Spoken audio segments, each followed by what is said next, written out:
the repairer of reputations. 1. Ni ralens parlez fou, leur folie plus longtemps que la nôtre. Voilà toute la différence. Toward the end of the year 1920, the government of the United States had practically completed the program, adopted during the last months of President Winthrop's administration. The country was apparently tranquil. Everybody knows how the tariff and labor questions were settled. The war with Germany, incident on that country's seizure of the Samoan Islands, had left no visible scars upon the Republic, and the temporary occupation of Norfolk by the invading army had been forgotten in the joy over repeated naval victories, and the subsequent ridiculous plight of General von Garden-Lauba's forces in the state of New Jersey. The Cuban and Hawaiian investments had paid 100%, and the territory of Samoa was well worth its cost as a coaling station. The country was in a superb state of defense. Every coast city had been well supplied with land fortifications. The army, under the parental eye of the General Staff, organized according to the Prussian system, had been increased to 300,000 men, with a territorial reserve of 1,000,000, and 6 magnificent squadrons of cruisers and battleships patrolled the 6 stations of the navigable seas, leaving a steam reserve amply fitted to control home waters. The gentlemen from the West had at last been constrained to acknowledge that a college for the training of diplomats was as necessary as law schools are for the training of barristers. Consequently, we were no longer represented abroad by incompetent patriots. The nation was prosperous. Chicago, for a moment paralyzed after a second Great Fire, had risen from its ruins, white and imperial, and more beautiful than the white city which had been built for its plaything in 1893. Everywhere good architecture was replacing bad, and even in New York, a sudden craving for decency had swept away a great portion of the existing horrors. Streets had been widened, properly paved and lighted, trees had been planted, squares laid out, elevated structures demolished, and underground roads built to replace them. The new government buildings and barracks were fine bits of architecture, and the long system of stone quays which completely surrounded the island had been turned into parks which proved a godsend to the population. The subsidizing of the State Theater and State Opera brought its own reward. The United States National Academy of Design was much like European institutions of the same kind. Nobody envied the Secretary of Fine Arts, either his cabinet position or his portfolio. The Secretary of Forestry and Game Preservation had a much easier time, thanks to the new system of national mounted police. We had profited well by the latest treaties with France and England, the exclusion of foreign-born Jews as a measure of self-preservation, the settlement of the new independent Negro state of Swanee, the checking of immigration, the new laws concerning naturalization, and the gradual centralization of power in the executive all contributed to national calm and prosperity. When the government solved the Indian problem and squadrons of Indian cavalry scouts in native costume were substituted for the pitiable organizations tacked onto the tail of skeletonized regiments by a former Secretary of War, the nation drew a long sigh of relief. When, after the colossal Congress of Religions, bigotry and intolerance were laid in their graves and kindness and charity began to draw a warring sex together, many thought the millennium had arrived, at least in the New World, which after all is a world by itself. But self-preservation is the first law, and the United States had to look on in helpless sorrow as Germany, Italy, Spain and Belgium writhed in the throes of anarchy, while Russia, watching from the Caucasus, stooped and bound them one by one. In the city of New York, the summer of 1899 was signalized by the dismantling of the elevated railroads. The summer of 1900 will live in the memories of New York people for many a cycle. The Dodge statue was removed in that year. In the following winter began that agitation for the repeal of the laws prohibiting suicide which bore its final fruit in the month of April, 1920, when the first government lethal chamber was opened on Washington Square. I had walked down that day from Dr. Archer's house on Madison Avenue, where I had been as a mere formality. Ever since that fall from my horse, 4 years before, I had been troubled at times with pains in the back of my head and neck, but now for months they had been absent, and the doctor sent me away that day saying there was nothing more to be cured in me. It was hardly worth his fee to be told that, I knew it myself. Still I did not grudge him the money. What I minded was the mistake which he made at first. When they picked me up from the pavement where I lay unconscious, and somebody had mercifully sent a bullet through my horse's head, I was carried to Dr. Archer, and he, pronouncing my brain affected, placed me in his private asylum where I was obliged to endure treatment for insanity. At last he decided that I was well, and I, knowing that my mind had always been as sound as his, if not sounder, paid my tuition as he jokingly called it, and left. I told him, smiling, that I would get even with him for his mistake, and he laughed heartily, and asked me to call once in a while. I did so, hoping for a chance to even up accounts, but he gave me none, and I told him I would wait. The fall from my horse had fortunately left no evil results, on the contrary it had changed my whole character for the better. From a lazy young man about town, I had become active, energetic, temperate, and above all else, ambitious. There was only one thing which troubled me. I laughed at my own uneasiness, and yet it troubled me. During my convalescence I had bought and read for the first time, The King in Yellow. I remember after finishing the first act that it occurred to me that I had better stop. I started up and flung the book into the fireplace. The volume struck the barred grate and fell open on the hearth in the firelight. If I had not caught a glimpse of the opening words in the second act I should never have finished it, but as I stooped to pick it up, my eyes became riveted to the open page, and with a cry of terror, or perhaps it was of joy so poignant that I suffered in every nerve, I snatched the thing out of the coals and crept shaking to my bedroom, where I read it and reread it, and wept and laughed and trembled with a horror which at times assails me yet.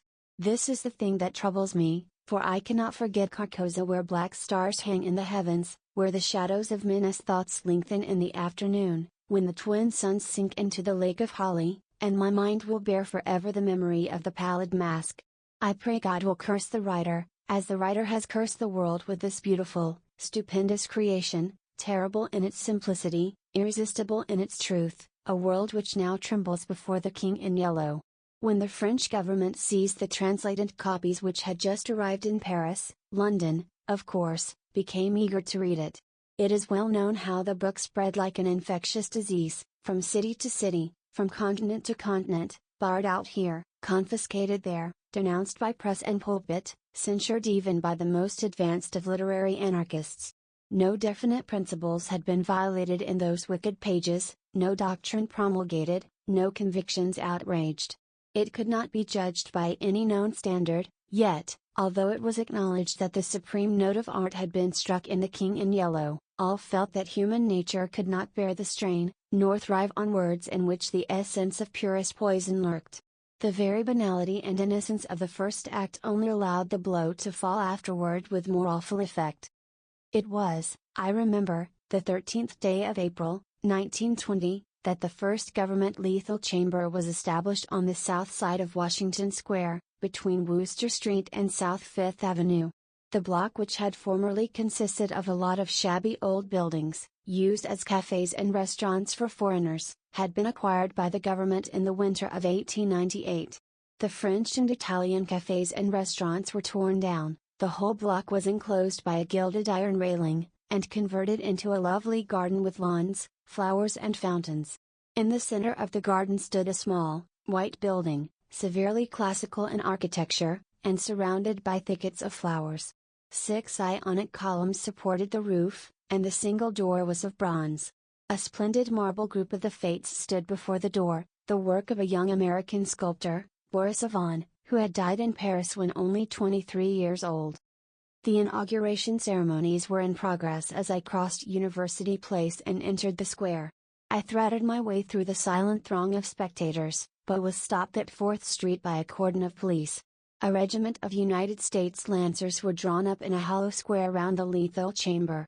On a raised tribune facing Washington Park stood the Governor of New York, and behind him were grouped the Mayor of New York and Brooklyn, the Inspector General of Police, the Commandant of the State Troops, Colonel Livingston, military aide to the President of the United States, General Blunt, commanding at Governor's Island, Major General Hamilton, commanding the garrison of New York and Brooklyn, Admiral Buffby of the fleet in the North River, Surgeon General Lansford, the staff of the National Free Hospital, Senators Wise and Franklin of New York, and the Commissioner of Public Works. The Tribune was surrounded by a squadron of hussars of the National Guard. The governor was finishing his reply to the short speech of the Surgeon General. I heard him say, "The laws prohibiting suicide and providing punishment for any attempt at self-destruction have been repealed. The government has seen fit to acknowledge the right of man to end an existence which may have become intolerable to him, through physical suffering or mental despair. It is believed that the community will be benefited by the removal of such people from their midst." Since the passage of this law, the number of suicides in the United States has not increased. Now the government has determined to establish a lethal chamber in every city, town and village in the country. It remains to be seen whether or not that class of human creatures from whose desponding ranks new victims of self-destruction fall daily will accept the relief thus provided. He paused, and turned to the white lethal chamber. The silence in the street was absolute. There a painless death awaits him who can no longer bear the sorrows of this life. If death is welcome, let him seek it there. Then quickly turning to the military aide of the President's household, he said, "I declare the lethal chamber open," and again facing the vast crowd he cried in a clear voice, "Citizens of New York and of the United States of America, through me the government declares the lethal chamber to be open." The solemn hush was broken by a sharp cry of command. The squadron of hussars filed after the governor's carriage, the lancers wheeled and formed along Fifth Avenue to wait for the commandant of the garrison, and the mounted police followed them. I left the crowd to gape and stare at the white marble death chamber, and, crossing South Fifth Avenue, walked along the western side of that thoroughfare to Bleecker Street. Then I turned to the right and stopped before a dingy shop which bore the sign, "Hauberk, Armorer." I glanced in at the doorway and saw Hauberk busy in his little shop at the end of the hall. He looked up, and catching sight of me cried in his deep, hearty voice, "Come in, Mr. Castagna." Constance, his daughter, rose to meet me as I crossed the threshold, and held out her pretty hand, but I saw the blush of disappointment on her cheeks, and knew that it was another Castagna she had expected, my cousin Louis. I smiled at her confusion and complimented her on the banner she was embroidering from a colored plate. Old Hauberk sat riveting the worn greaves of some ancient suit of armor, and the ting, ting, ting, of his little hammer sounded pleasantly in the quaint shop. Presently he dropped his hammer, and fussed about for a moment with a tiny wrench. The soft clash of the mail sent a thrill of pleasure through me. I loved to hear the music of steel brushing against steel, the mellow shock of the mallet on thigh pieces, and the jingle of chain armor. That was the only reason I went to see Hauberk.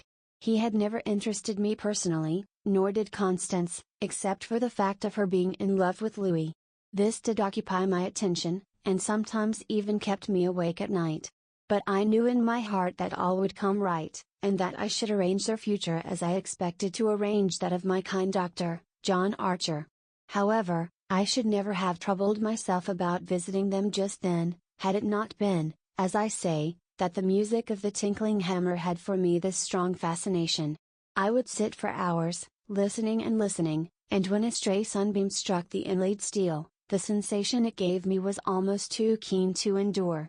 My eyes would become fixed, dilating with a pleasure that stretched every nerve almost to breaking, until some movement of the old armorer cut off the ray of sunlight. Then, still thrilling secretly, I leaned back and listened again to the sound of the polishing rag, swish, swish, rubbing rust from the rivets. Constance worked with the embroidery over her knees, now and then pausing to examine more closely the pattern in the colored plate from the Metropolitan Museum. "Who is this for?" I asked. Hauberk explained, that in addition to the treasures of armor in the Metropolitan Museum of which he had been appointed armorer, he also had charge of several collections belonging to rich amateurs.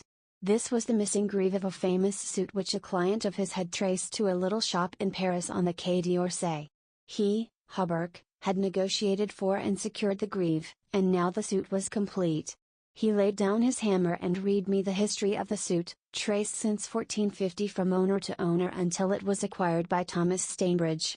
When his superb collection was sold, this client of Hauberk's bought the suit, and since then the search for the missing greave had been pushed until it was, almost by accident, located in Paris.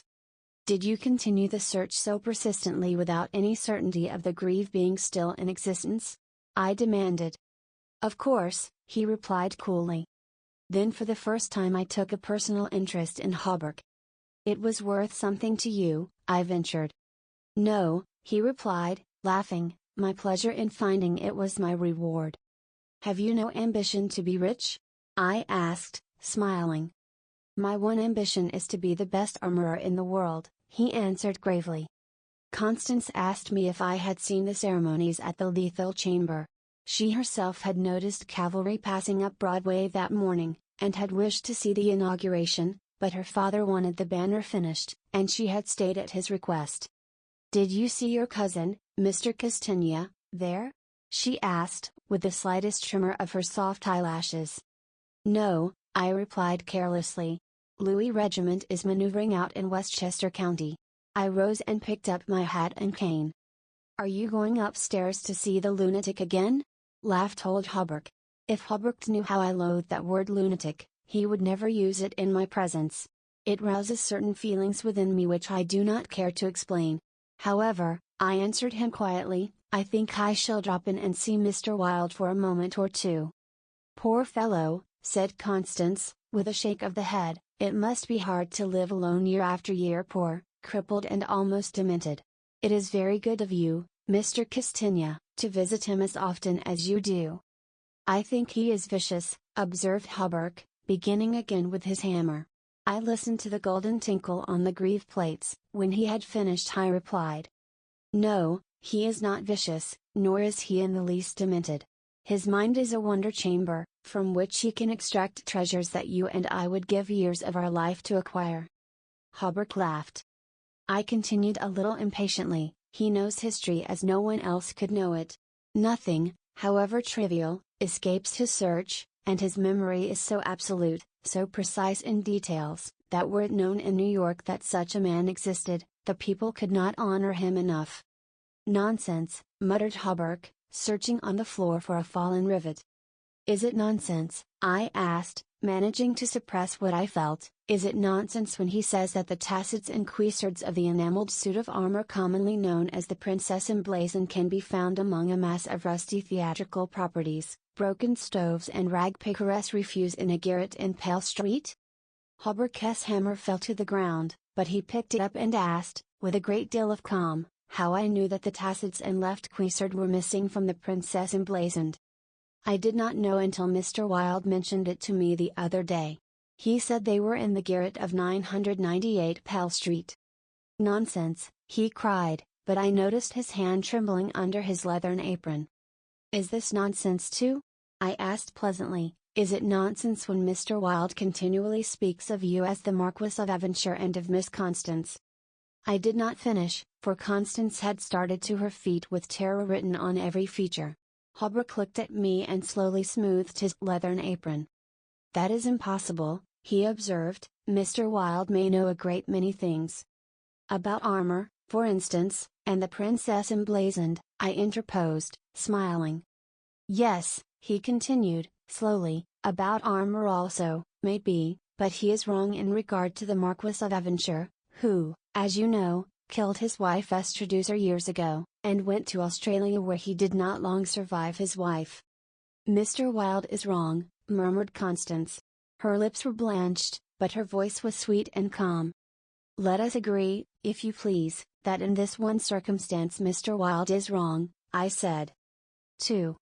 I climbed the 3 dilapidated flights of stairs, which I had so often climbed before, and knocked at a small door at the end of the corridor. Mr. Wilde opened the door and I walked in. When he had double-locked the door and pushed a heavy chest against it, he came and sat down beside me, peering up into my face with his little light-colored eyes. Half a dozen new scratches covered his nose and cheeks, and the silver wires which supported his artificial ears had become displaced. I thought I had never seen him so hideously fascinating. He had no ears. The artificial ones, which now stood out at an angle from the fine wire, were his one weakness. They were made of wax and painted a shell pink, but the rest of his face was yellow. He might better have reveled in the luxury of some artificial fingers for his left hand, which was absolutely fingerless, but it seemed to cause him no inconvenience, and he was satisfied with his wax ears. He was very small, scarcely higher than a child of 10, but his arms were magnificently developed, and his thighs as thick as any athlete's. Still, the most remarkable thing about Mr. Wilde was that a man of his marvelous intelligence and knowledge should have such a head. It was flat and pointed, like the heads of many of those unfortunates whom people imprison in asylums for the weak-minded. Many called him insane, but I knew him to be as sane as I was. I do not deny that he was eccentric. The mania he had for keeping that cat and teasing her until she flew at his face like a demon, was certainly eccentric.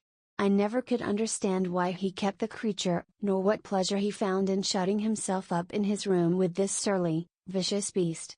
I remember once, glancing up from the manuscript I was studying by the light of some tallow dips, and seeing Mr. Wilde squatting motionless on his high chair, his eyes fairly blazing with excitement, while the cat, which had risen from her place before the stove, came creeping across the floor right at him.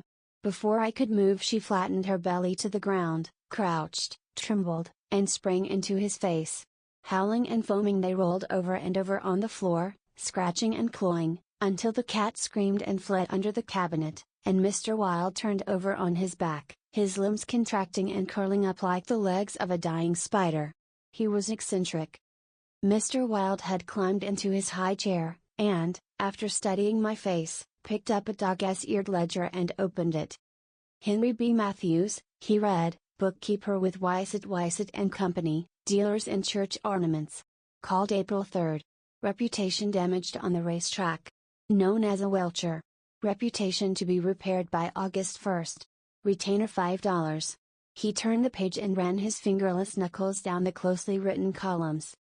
P. Green Dusenberry, minister of the gospel, Fair Beach, New Jersey. Reputation damaged in the Bowery. To be repaired as soon as possible. Retainer $100. He coughed and added, called, April 6th. Then you are not in need of money, Mr. Wilde, I inquired. Listen, he coughed again. Mrs. C. Hamilton Chester, of Chester Park, New York City. Called April 7th. Reputation damaged at Dieppe, France. To be repaired by October 1st. Retainer $500. Note. C. Hamilton Chester, Captain USS Avalanche, ordered home from South Sea Squadron October 1st. Well, I said, the profession of a repairer of reputations is lucrative. His colorless eyes sought mine. I only wanted to demonstrate that I was correct. You said it was impossible to succeed as a repairer of reputations, that even if I did succeed in certain cases it would cost me more than I would gain by it. Today I have 500 men in my employ, who are poorly paid, but who pursue the work with an enthusiasm which possibly may be born of fear. These men enter every shade and grade of society, some even are pillars of the most exclusive social temples, others are the prop and pride of the financial world, still others hold undisputed sway among the fancy and the talent. I choose them at my leisure from those who reply to my advertisements.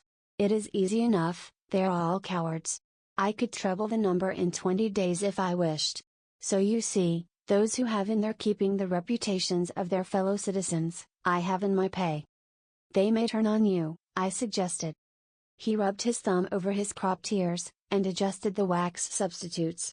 I think not, he murmured thoughtfully, I seldom have to apply the whip, and then only once. Besides they like their wages. How do you apply the whip? I demanded. His face for a moment was awful to look upon. His eyes dwindled to a pair of green sparks.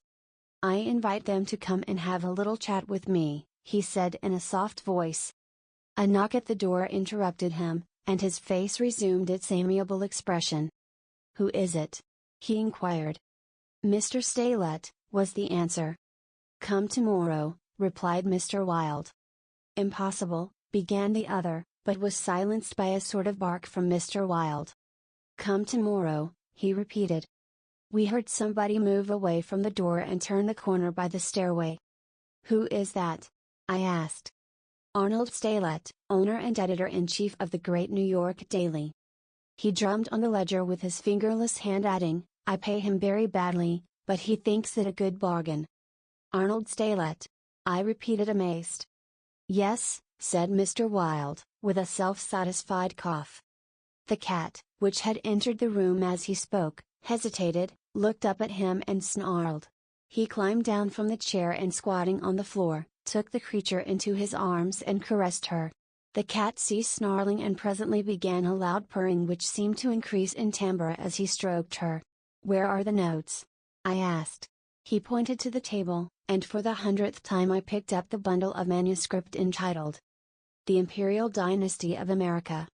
One by one I studied the well-worn pages, worn only by my own handling, and although I knew all by heart, from the beginning, when from Carcosa, the Hyades, Hastur, and Aldebaran, to Castilla, Louis de Calvados, born December 19, 1877, I read it with an eager, rapt attention, pausing to repeat parts of it aloud, and dwelling especially on Hildred de Calvados, only son of Hildred Castilla and Edith Landis Castilla, first in succession, etc., etc. When I finished, Mr. Wilde nodded and coughed. "Speaking of your legitimate ambition," he said, "how do Constance and Louis get along?" "She loves him," I replied simply. The cat on his knee suddenly turned and struck at his eyes, and he flung her off and climbed onto the chair opposite me. "And Dr. Archer? But that's a matter you can settle any time you wish," he added. "Yes," I replied, "Dr. Archer can wait, but it is time I saw my cousin Louis." "It is time," he repeated. Then he took another ledger from the table and ran over the leaves rapidly. "We are now in communication with 10,000 men," he muttered. "We can count on 100,000 within the first 28 hours, and in 48 hours the state will rise en masse. The country follows the state, and the portion that will not, I mean California and the Northwest, might better never have been inhabited. I shall not send them the yellow sign." The blood rushed to my head, but I only answered, "A new broom sweeps clean."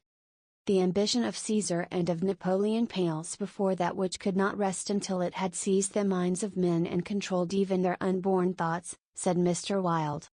"You are speaking of the king in yellow," I groaned, with a shudder. "He is a king whom emperors have served." "I am content to serve him," I replied. Mr. Wilde sat rubbing his ears with his crippled hand. "Perhaps Constance does not love him," he suggested. I started to reply, but a sudden burst of military music from the street below drowned my voice. The 20th Dragoon Regiment, formerly in garrison at Mount St. Vincent, was returning from the maneuvers in Westchester County, to its new barracks on East Washington Square. It was my cousin's regiment. They were a fine lot of fellows, in their pale blue, tight-fitting jackets, jaunty busbies and white riding breeches with a double yellow stripe, into which their limbs seemed molded. Every other squadron was armed with lances, from the metal points of which fluttered yellow and white pennons. The band passed, playing the regimental march, then came the colonel and staff, the horses crowding and trampling, while their heads bobbed in unison, and the pennons fluttered from their lance points. The troopers, who rode with the beautiful English seat, looked brown as berries from their bloodless campaign among the farms of Westchester, and the music of their sabers against the stirrups, and the jingle of spurs and carbines was delightful to me. I saw Louis riding with his squadron. He was as handsome an officer as I have ever seen.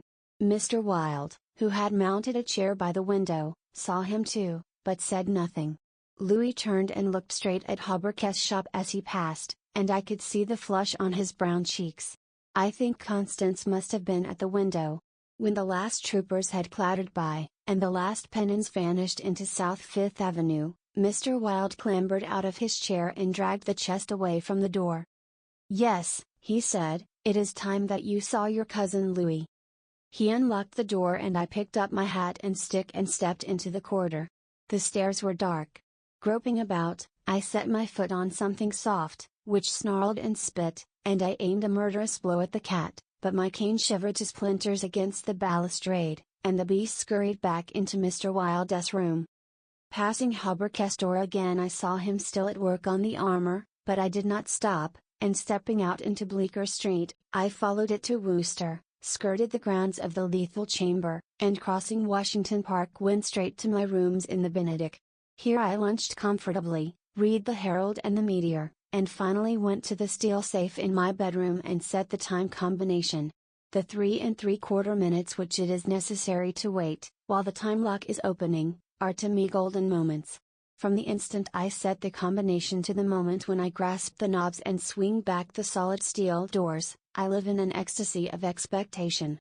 Those moments must be like moments passed in paradise. I know what I am to find at the end of the time limit. I know what the massive safe holds secure for me alone, and the exquisite pleasure of waiting is hardly enhanced when the safe opens and I lift, from its velvet crown, a diadem of purest gold, blazing with diamonds. I do this every day, and yet the joy of waiting and at last touching again the diadem, only seems to increase as the days pass. It is a diadem fit for a king among kings, an emperor among emperors. The king in yellow might scorn it, but it shall be worn by his royal servant. I held it in my arms until the alarm in the safe rang harshly, and then tenderly, proudly, I replaced it and shut the steel doors. I walked slowly back into my study, which faces Washington Square, and leaned on the window sill. The afternoon sun poured into my windows, and a gentle breeze stirred the branches of the elms and maples in the park, now covered with buds and tender foliage. A flock of pigeons circled about the tower of the Memorial Church, sometimes alighting on the purple-tiled roof, sometimes wheeling downward to the lotus fountain in front of the marble arch. The gardeners were busy with the flower beds around the fountain, and the freshly turned earth smelled sweet and spicy. A lawn mower, drawn by a fat white horse, clinked across the greensward, and watering carts poured showers of spray over the asphalt drives. Around the statue of Peter Stuyvesant, which in 1897 had replaced the monstrosity supposed to represent Garibaldi, children played in the spring sunshine, and nurse girls wheeled elaborate baby carriages with a reckless disregard for the pasty-faced occupants, which could probably be explained by the presence of half a dozen trim dragoon troopers languidly lolling on the benches. Through the trees, the Washington Memorial Arch glistened like silver in the sunshine, and beyond, on the eastern extremity of the square, the gray stone barracks of the dragoons, and the white granite artillery stables were alive with color and motion. I looked at the lethal chamber on the corner of the square opposite. A few curious people still lingered about the gilded iron railing, but inside the grounds the paths were deserted. I watched the fountains ripple and sparkle. The sparrows had already found this new bathing nook, and the basins were covered with the dusty feathered little things. 2 or 3 white peacocks picked their way across the lawns, and a drab-colored pigeon sat so motionless on the arm of one of the fates, that it seemed to be a part of the sculptured stone. As I was turning carelessly away, a slight commotion in the group of curious loiterers around the gates attracted my attention.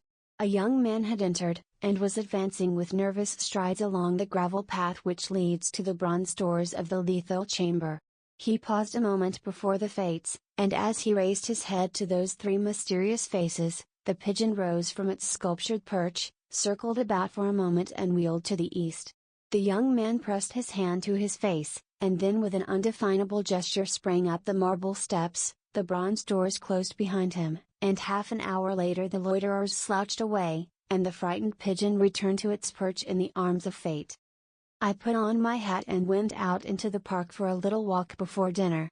As I crossed the central driveway, a group of officers passed, and one of them called out, "Hello, Hildred," and came back to shake hands with me. It was my cousin Louis, who stood smiling and tapping his spurred heels with his riding whip.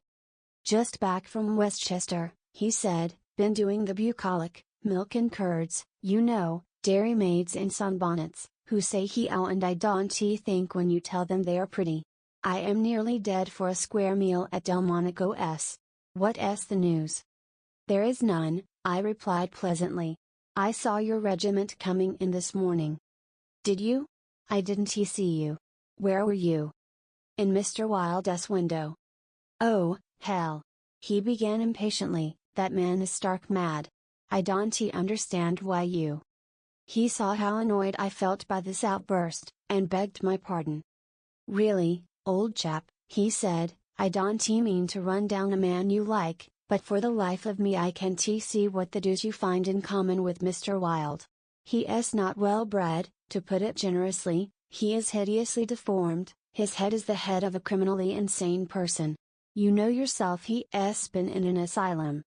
"So have I interrupted calmly. Louis looked startled and confused for a moment, but recovered and slapped me heartily on the shoulder. "You were completely cured," he began, but I stopped him again. I suppose you mean that I was simply acknowledged never to have been insane. Of course that's what I meant, he laughed. I disliked his laugh because I knew it was forced, but I nodded gaily and asked him where he was going. Louis looked after his brother officers who had now almost reached Broadway. We had intended to sample a Brunswick cocktail, but to tell you the truth I was anxious for an excuse to go and see Holbrook instead. Come along, I'll make you my excuse.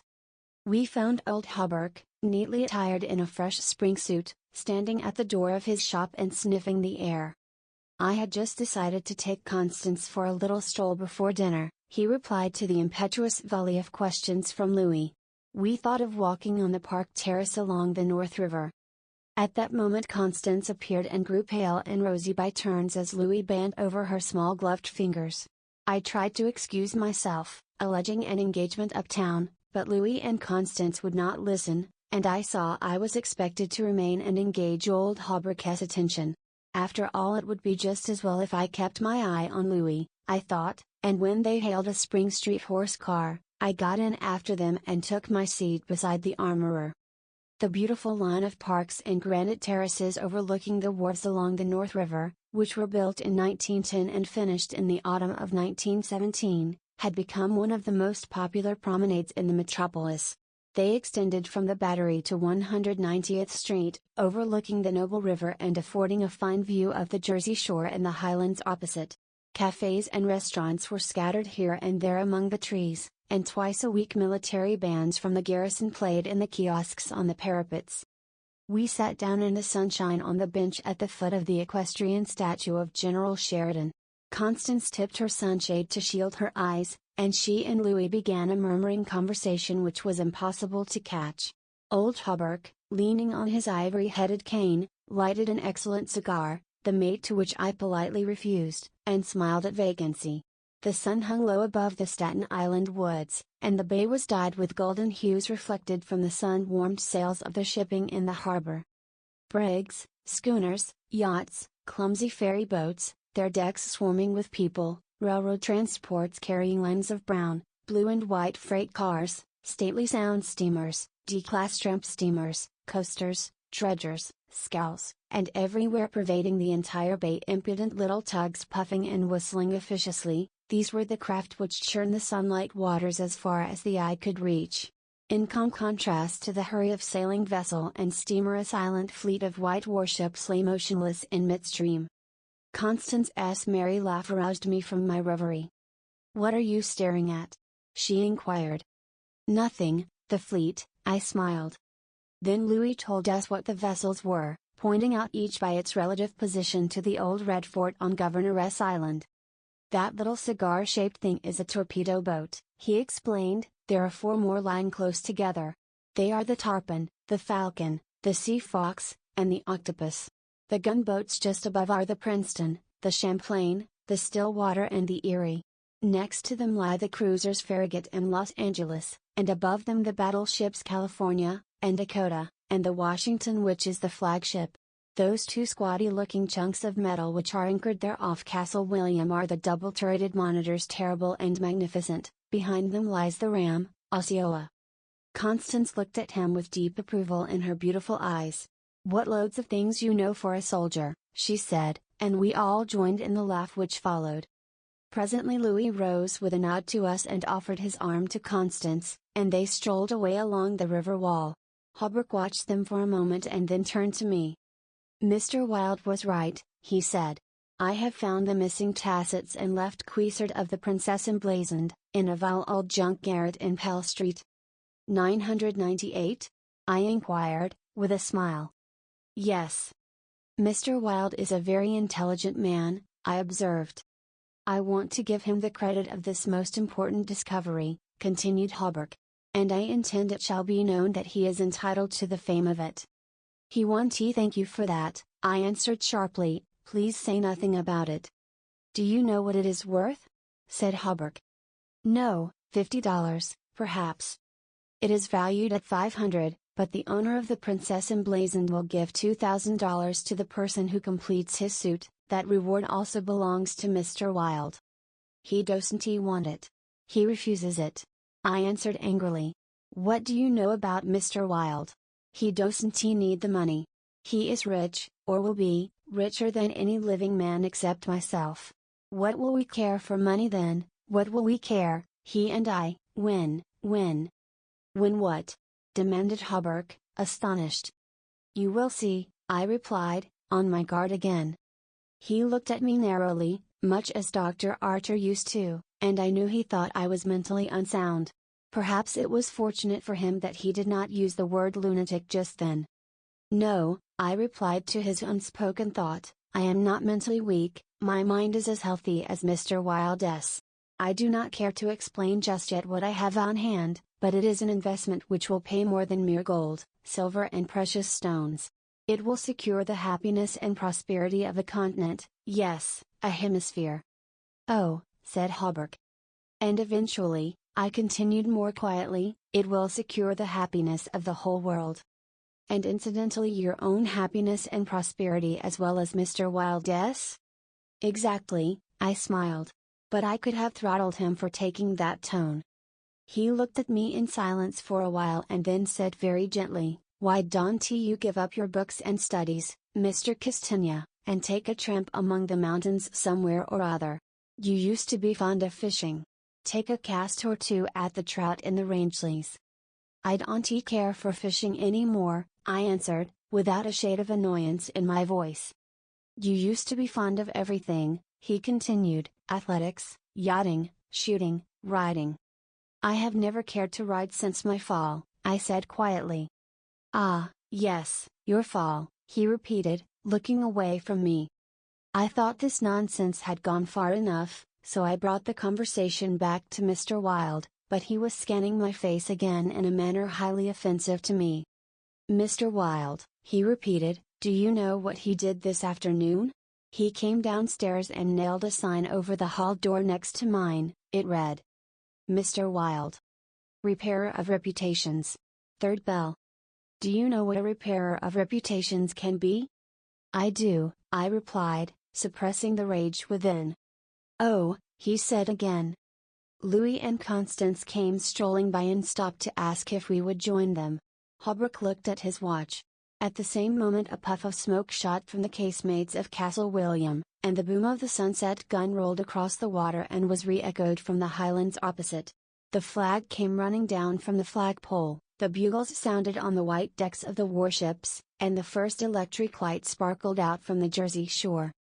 As I turned into the city with Hobart I heard Constance murmur something to Louis which I did not understand, but Louis whispered my darling, in reply, and again, walking ahead with Hobart through the square I heard a murmur of sweetheart, and my own Constance, and I knew the time had nearly arrived when I should speak of important matters with my cousin Louis. 3.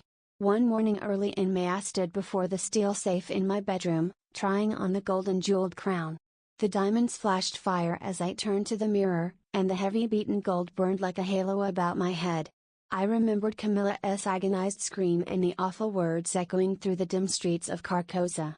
They were the last lines in the first act, and I dared not think of what followed, dared not, even in the spring sunshine, there in my own room, surrounded with familiar objects, reassured by the bustle from the street and the voices of the servants in the hallway outside. For those poisoned words had dropped slowly into my heart, as death sweat drops upon a bedsheet and is absorbed. Trembling, I put the diadem from my head and wiped my forehead, but I thought of Hester and of my own rightful ambition, and I remembered Mr. Wilde as I had last left him, his face all torn and bloody from the claws of that devil-esque creature, and what he said, ah, what he said. The alarm bell in the safe began to whir harshly, and I knew my time was up, but I would not heed it, and replacing the flashing circlet upon my head I turned defiantly to the mirror. I stood for a long time absorbed in the changing expression of my own eyes. The mirror reflected a face which was like my own, but whiter, and so thin that I hardly recognized it. And all the time I kept repeating between my clenched teeth, the day has come. The day has come. While the alarm in the safe whirred and clamored, and the diamonds sparkled and flamed above my brow. I heard a door open but did not heed it. It was only when I saw two faces in the mirror, it was only when another face rose over my shoulder, and 2 other eyes met mine. I wheeled like a flash and seized a long knife from my dressing table, and my cousin sprang back very pale, crying, "Hildred! For God's sake!" Then as my hand fell, he said, "It is I, Louis, don't you know me?" I stood silent. I could not have spoken for my life. He walked up to me and took the knife from my hand. "What is all this?" he inquired, in a gentle voice. "Are you ill?" "No," I replied. But I doubt if he heard me. "Come, come, old fellow," he cried, "take off that brass crown and toddle into the study. Are you going to a masquerade? What's all this theatrical tinsel anyway?" I was glad he thought the crown was made of brass and paste, yet I didn't like him any the better for thinking so. I let him take it from my hand, knowing it was best to humor him. He tossed the splendid diadem in the air, and catching it, turned to me smiling. "It's dear at 50 cents, he said. "What's it for?" I did not answer, but took the circlet from his hands, and placing it in the safe shut the massive steel door. The alarm ceased its infernal din at once. He watched me curiously, but did not seem to notice the sudden ceasing of the alarm. He did, however, speak of the safe as a biscuit box. Fearing lest he might examine the combination, I led the way into my study. Louis threw himself on the sofa and flicked at flies with his eternal riding whip. He wore his fatigue uniform with a braided jacket and jaunty cap, and I noticed that his riding boots were all splashed with red mud. "Where have you been?" I inquired. "Jumping mud creeks in Jersey," he said. "I haven't had time to change yet. I was rather in a hurry to see you. Haven't you got a glass of something? I am dead tired, been in the saddle 24 hours. I gave him some brandy from my medicinal store, which he drank with a grimace. "Damned bad stuff," he observed. "I'll give you an address where they sell brandy that is brandy." "It is good enough for my needs," I said indifferently. "I use it to rub my chest with." He stared and flicked at another fly. "See here, old fellow," he began, "I've got something to suggest to you. It's 4 years now that you've shut yourself up here like an owl, never going anywhere, never taking any healthy exercise, never doing a damn thing but poring over those books up there on the mantelpiece." He glanced along the row of shelves. "Napoleon, Napoleon, Napoleon," he read. "For heaven's sake, have you nothing but Napoleons there?" "I wish they were bound in gold," I said. "But wait, yes, there is another book, The King in Yellow." I looked him steadily in the eye. "Have you never read it?" I asked. "No, thank God. I don't want to be driven crazy." I saw he regretted his speech as soon as he had uttered it. There is only one word which I loathe more than I do lunatic, and that word is crazy. But I controlled myself and asked him why he thought The King in Yellow dangerous.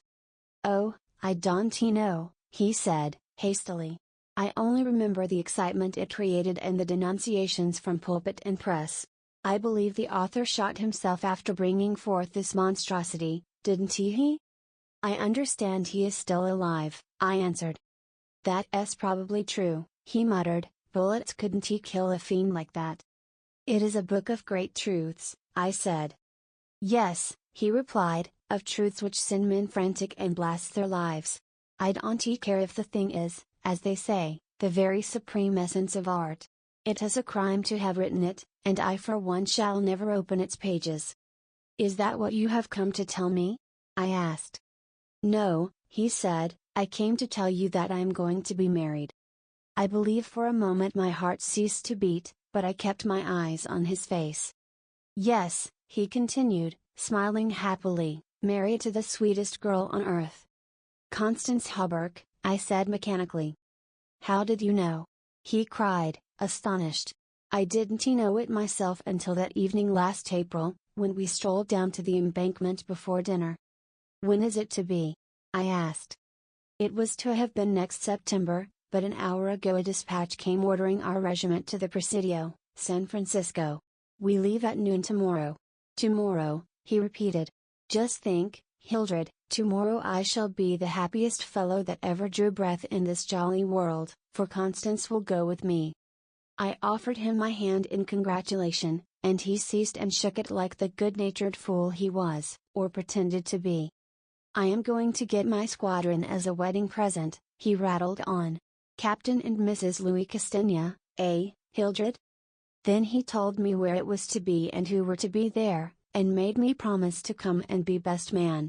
I set my teeth and listened to his boyish chatter without showing what I felt, but I was getting to the limit of my endurance, and when he jumped up, and, switching his spurs till they jingled, said he must go, I did not detain him.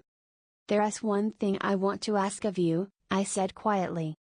"Out with it," it's promised, he laughed. "I want you to meet me for a quarter of an hour's talk tonight." "Of course, if you wish," he said, somewhat puzzled. "Where?" "Anywhere, in the park there." "What time, Hildred?" "Midnight." "What in the name of," he began, but checked himself and laughingly assented.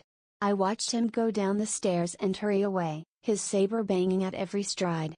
He turned into Bleecker Street, and I knew he was going to see Constance. I gave him 10 minutes to disappear and then followed in his footsteps, taking with me the jeweled crown and the silken robe embroidered with the yellow sign. When I turned into Bleecker Street, and entered the doorway which bore the sign, "Mr. Wilde, Repairer of Reputations. Third bell." I saw old Holbrook moving about in his shop, and imagined I heard Constance's voice in the parlor, but I avoided them both and hurried up the trembling stairways to Mr. Wilde's apartment. I knocked and entered without ceremony. Mr. Wilde lay groaning on the floor, his face covered with blood, his clothes torn to shreds. Drops of blood were scattered about over the carpet, which had also been ripped and frayed in the evidently recent struggle. "It is that cursed cat," he said, ceasing his groans, and turning his colorless eyes to me. "She attacked me while I was asleep. I believe she will kill me yet." This was too much, so I went into the kitchen, and, seizing a hatchet from the pantry, started to find the infernal beast and settle her then and there. My search was fruitless, and after a while I gave it up and came back to find Mr. Wilde squatting on his high chair by the table. He had washed his face and changed his clothes. The great furrows which the cat's claws had plowed up in his face he had filled with collodion, and a rag hid the wound in his throat. I told him I should kill the cat when I came across her, but he only shook his head and turned to the open ledger before him. He read name after name of the people who had come to him in regard to their reputation, and the sums he had amassed were startling. "I put on the screws now and then," he explained. "One day or other some of these people will assassinate you," I insisted. "Do you think so?" he said, rubbing his mutilated ears.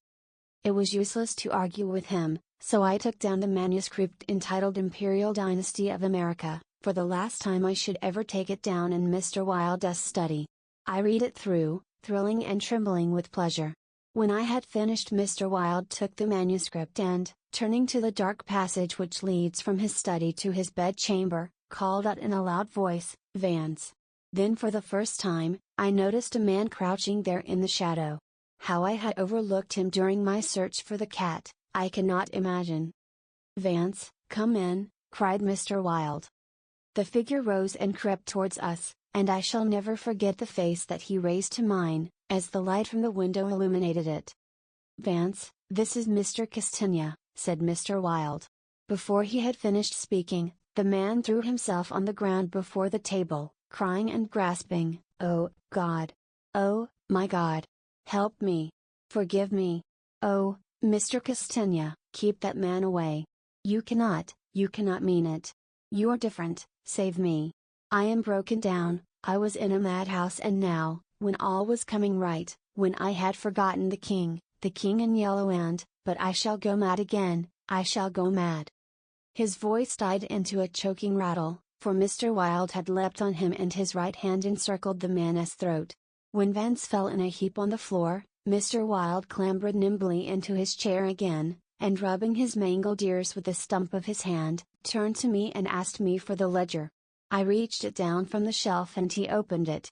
After a moment's searching among the beautifully written pages, he coughed complacently, and pointed to the name Vance. "Vance," he read aloud, "Osgood Oswald Vance." At the sound of his name, The man on the floor raised his head and turned a convulsed face to Mr. Wilde. His eyes were injected with blood, his lips tumefied. Called April 28, continued Mr. Wilde. Occupation, cashier in the Seaforth National Bank, has served a term of forgery at Sing Sing, from whence he was transferred to the asylum for the criminal insane. Pardoned by the governor of New York, and discharged from the asylum, January 19, 1918. Reputation damaged at Sheepshead Bay. Rumors that he lives beyond his income. Reputation to be repaired at once. Retainer $1,500. Note: has embezzled sums amounting to $30,000 since March 20, 1919, excellent family, and secured present position through Uncle S. influence. Father, President of Seaforth Bank. I looked at the man on the floor. "Get up, Vance," said Mr. Wilde in a gentle voice. Vance rose as if hypnotized. "He will do as we suggest now," observed Mr. Wilde, and opening the manuscript, he read the entire history of the imperial dynasty of America. Then in a kind and soothing murmur he ran over the important points with Vance, who stood like one stunned. His eyes were so blank and vacant that I imagined he had become half-witted, and remarked it to Mr. Wilde, who replied that it was of no consequence anyway. Very patiently we pointed out to Vance what his share in the affair would be, and he seemed to understand after a while. Mr. Wilde explained the manuscript, using several volumes on heraldry, to substantiate the result of his researches. He mentioned the establishment of the dynasty in Carcosa, the lakes which connected Hastur, Aldebaran, and the mystery of the Hyades. He spoke of Casilda and Camilla, and sounded the cloudy depths of Diva, and the Lake of Holly. "The scalloped tatters of the king in yellow must hide you till forever," he muttered, but I do not believe Vance heard him. Then by degrees he led Vance along the ramifications of the imperial family, to Uot and Tala, from Neataba in Phantom of Truth, to Aldones, and then tossing aside his manuscript and notes, he began the wonderful story of the last king. Fascinated and thrilled I watched him. He threw up his head, his long arms were stretched out in a magnificent gesture of pride and power, and his eyes blazed deep in their sockets like two emeralds. Vance listened stupefied. As for me, when at last Mr. Wilde had finished, and pointing to me, cried, "The cousin of the king!" my head swam with excitement. Controlling myself with a superhuman effort, I explained to Vance why I alone was worthy of the crown and why my cousin must be exiled or die. I made him understand that my cousin must never marry, even after renouncing all his claims, and how that least of all he should marry the daughter of the Marquis of Avonshire and bring England into the question. I showed him a list of thousands of names which Mr. Wilde had drawn up. Every man whose name was there had received the yellow sign which no living human being dared disregard. The city, the state, the whole land, were ready to rise and tremble before the pallid mask. The time had come, the people should know the son of Hastur, and the whole world bow to the black stars which hang in the sky over Carcosa. Vance leaned on the table, his head buried in his hands. Mr. Wilde drew a rough sketch on the margin of yesterday's Herald with a bit of lead pencil. It was a plan of Hobrook's rooms. Then he wrote out the order and affixed the seal, and shaking like a palsied man I signed my first writ of execution with my name Hildred Rex. Mr. Wilde clambered to the floor and unlocking the cabinet, took a long square box from the first shelf. This he brought to the table and opened. A new knife lay in the tissue paper inside and I picked it up and handed it to Vance, along with the order and the plan of Hobrook's apartment. Then Mr. Wilde told Vance he could go, and he went, shambling like an outcast of the slums. I sat for a while watching the daylight fade behind the square tower of the Judson Memorial Church, and finally, gathering up the manuscript and notes, took my hat and started for the door. Mr. Wilde watched me in silence. When I had stepped into the hall I looked back. Mr. Wilde's small eyes were still fixed on me. Behind him, the shadows gathered in the fading light. Then I closed the door behind me and went out into the darkening streets. I had eaten nothing since breakfast, but I was not hungry. A wretched, half-starved creature, who stood looking across the street at the lethal chamber, noticed me and came up to tell me a tale of misery. I gave him money, I don't know why, and he went away without thanking me. An hour later another outcast approached and whined his story. I had a blank bit of paper in my pocket, on which was traced the yellow sign, and I handed it to him. He looked at it stupidly for a moment, and then with an uncertain glance at me, folded it with what seemed to me exaggerated care and placed it in his bosom. The electric lights were sparkling among the trees, and the new moon shone in the sky above the lethal chamber. It was tiresome waiting in the square. I wandered from the Marble Arch to the artillery stables and back again to the Lotos fountain. The flowers and grass exhaled a fragrance which troubled me. The jet of the fountain played in the moonlight, and the musical splash of falling drops reminded me of the tinkle of chainmail in Hauberk's shop. But it was not so fascinating, and the dull sparkle of the moonlight on the water brought no such sensations of exquisite pleasure, as when the sunshine played over the polished steel of a corselet on Hauberk's knee. I watched the bats darting and turning above the water plants in the fountain basin, but their rapid, jerky flight set my nerves on edge, and I went away again to walk aimlessly to and fro among the trees. The artillery stables were dark, but in the cavalry barracks the officers' windows were brilliantly lighted, and the sally port was constantly filled with troopers in fatigue, carrying straw in harness and baskets filled with tin dishes. Twice the mounted sentry at the gates was changed while I wandered up and down the asphalt walk. I looked at my watch. It was nearly time. The lights in the barracks went out one by one, the barred gate was closed, and every minute or two an officer passed in through the side wicket, leaving a rattle of accoutrements and a jingle of spurs on the night air. The square had become very silent. The last homeless loiterer had been driven away by the grey-coated park policeman. The car tracks along Wooster Street were deserted, and the only sound which broke the stillness was the stamping of the sentry's horse and the ring of his saber against the saddle pommel. In the barracks, the officers' quarters were still lighted, and military servants passed and repassed before the bay windows. 12 o'clock sounded from the new spire of St. Francis Xavier, and at the last stroke of the sad-toned bell a figure passed through the wicket beside the portcullis, returned the salute of the sentry, and crossing the street entered the square and advanced toward the Benedict apartment house. "Louis," I called. The man pivoted on his spurred heels and came straight toward me. "Is that you, Hildred?" "Yes, you are on time." I took his offered hand, and we strolled toward the lethal chamber. He rattled on about his wedding and the graces of Constance, and their future prospects, calling my attention to his captain's shoulder straps, and the triple gold arabesque on his sleeve and fatigue cap. I believe I listened as much to the music of his spurs and saber as I did to his boyish babble, and at last we stood under the elms on the 4th Street corner of the square opposite the lethal chamber. Then he laughed and asked me what I wanted with him. I motioned him to a seat on a bench under the electric light, and sat down beside him. He looked at me curiously, with that same searching glance which I hate and fear so in doctors. I felt the insult of his look, but he did not know it, and I carefully concealed my feelings. "Well, old chap," he inquired, "what can I do for you?" I drew from my pocket the manuscript and notes of the Imperial Dynasty of America, and looking him in the eye said, "I will tell you. On your word as a soldier, promise me to read this manuscript from beginning to end, without asking me a question. Promise me to read these notes in the same way, and promise me to listen to what I have to tell later." "I promise, if you wish it," he said pleasantly. "Give me the paper, Hildred." He began to read, raising his eyebrows with a puzzled, whimsical air, which made me tremble with suppressed anger. As he advanced his eyebrows contracted, and his lips seemed to form the word rubbish. Then he looked slightly bored, but apparently for my sake read, with an attempt at interest, which presently ceased to be an effort. He started when in the closely written pages he came to his own name, and when he came to mine he lowered the paper, and looked sharply at me for a moment. But he kept his word, and resumed his reading, and I let the half-formed question die on his lips unanswered. When he came to the end and read the signature of Mr. Wilde, he folded the paper carefully and returned it to me. I handed him the notes, and he settled back, pushing his fatigue cap up to his forehead, with a boyish gesture, which I remembered so well in school.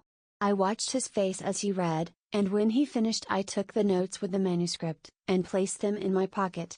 Then I unfolded a scroll marked with the yellow sign.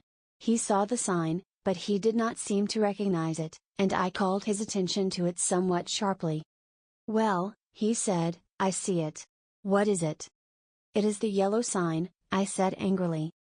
"Oh, that's it, is it?" said Louis, in that flattering voice, which Dr. Archer used to employ with me, and would probably have employed again, had I not settled his affair for him. I kept my rage down and answered as steadily as possible, "Listen, you have engaged your word?" "I am listening, old chap," he replied soothingly. I began to speak very calmly. "Dr. Archer, having by some means become possessed of the secret of the imperial succession, attempted to deprive me of my right, alleging that because of a fall from my horse 4 years ago, I had become mentally deficient. He presumed to place me under restraint in his own house in hopes of either driving me insane or poisoning me. I have not forgotten it. I visited him last night and the interview was final." Louis turned quite pale, but did not move. I resumed triumphantly, "There are yet 3 people to be interviewed in the interests of Mr. Wilde and myself. They are my cousin Louis, Mr. Hawberk, and his daughter Constance." Louis sprang to his feet and I rose also, and flung the paper marked with the yellow sign to the ground. "Oh, I don't need that to tell you what I have to say," I cried, with a laugh of triumph. "You must renounce the crown to me, do you hear, to me."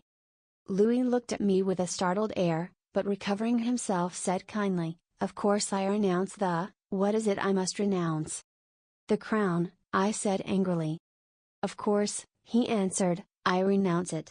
Come, old chap, I'll walk back to your rooms with you." "Don't try any of your doctoress tricks on me," I cried, trembling with fury. "Don't act as if you think I am insane." "What nonsense," he replied. "Come, it's getting late, Hildred." "No," I shouted, "you must listen. You cannot marry, I forbid it. Do you hear? I forbid it. You shall renounce the crown, and in reward I grant you exile, but if you refuse you shall die."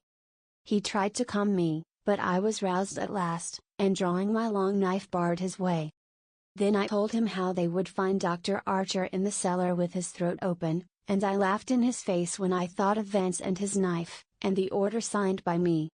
"Ah, you are the king," I cried, "but I shall be king. Who are you to keep me from empire over all the habitable earth? I was born the cousin of a king, but I shall be king."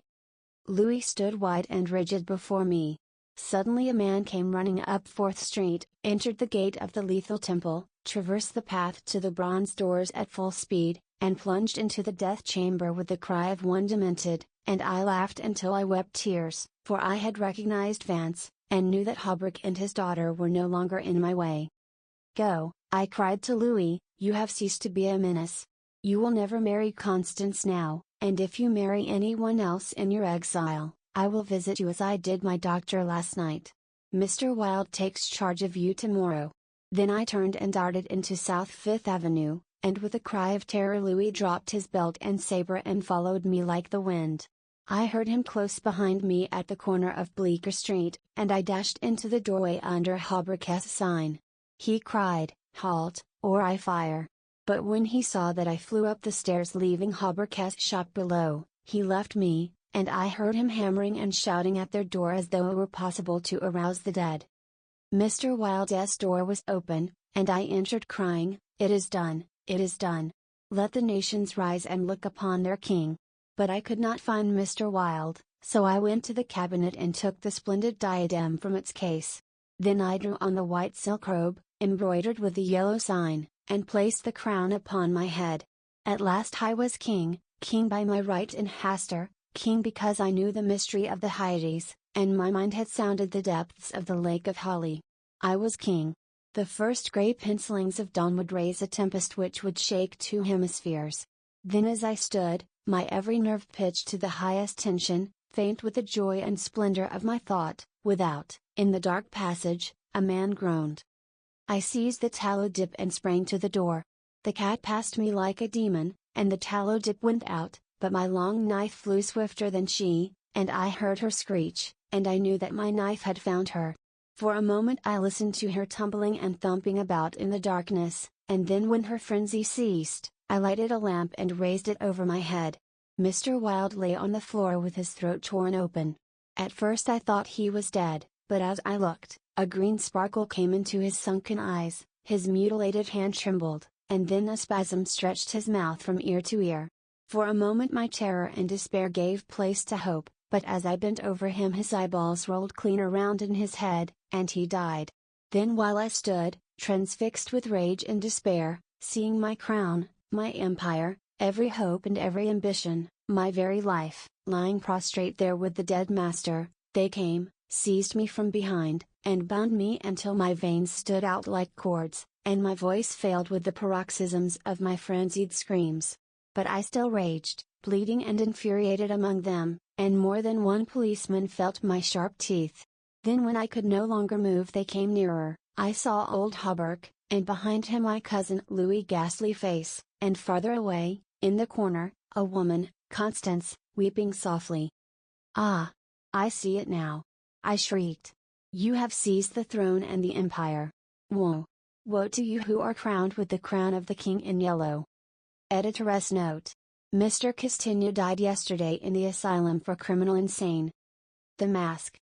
Camilla, you, sir, should unmask. Stranger, indeed? Casilda, indeed it's time. We all have laid aside disguise but you. Stranger, I wear no mask. Camilla, terrified, aside to Casilda, no mask? No mask. The King in Yellow, Act 1, Scene 2. 1. Although I knew nothing of chemistry, I listened fascinated. He picked up an Easter lily which Genevieve had brought that morning from Notre Dame, and dropped it into the basin. Instantly the liquid lost its crystalline clearness. For a second the lily was enveloped in a milk-white foam, which disappeared, leaving the fluid opalescent. Changing tints of orange and crimson played over the surface, and then what seemed to be a ray of pure sunlight struck through from the bottom where the lily was resting. At the same instant he plunged his hand into the basin and drew out the flower.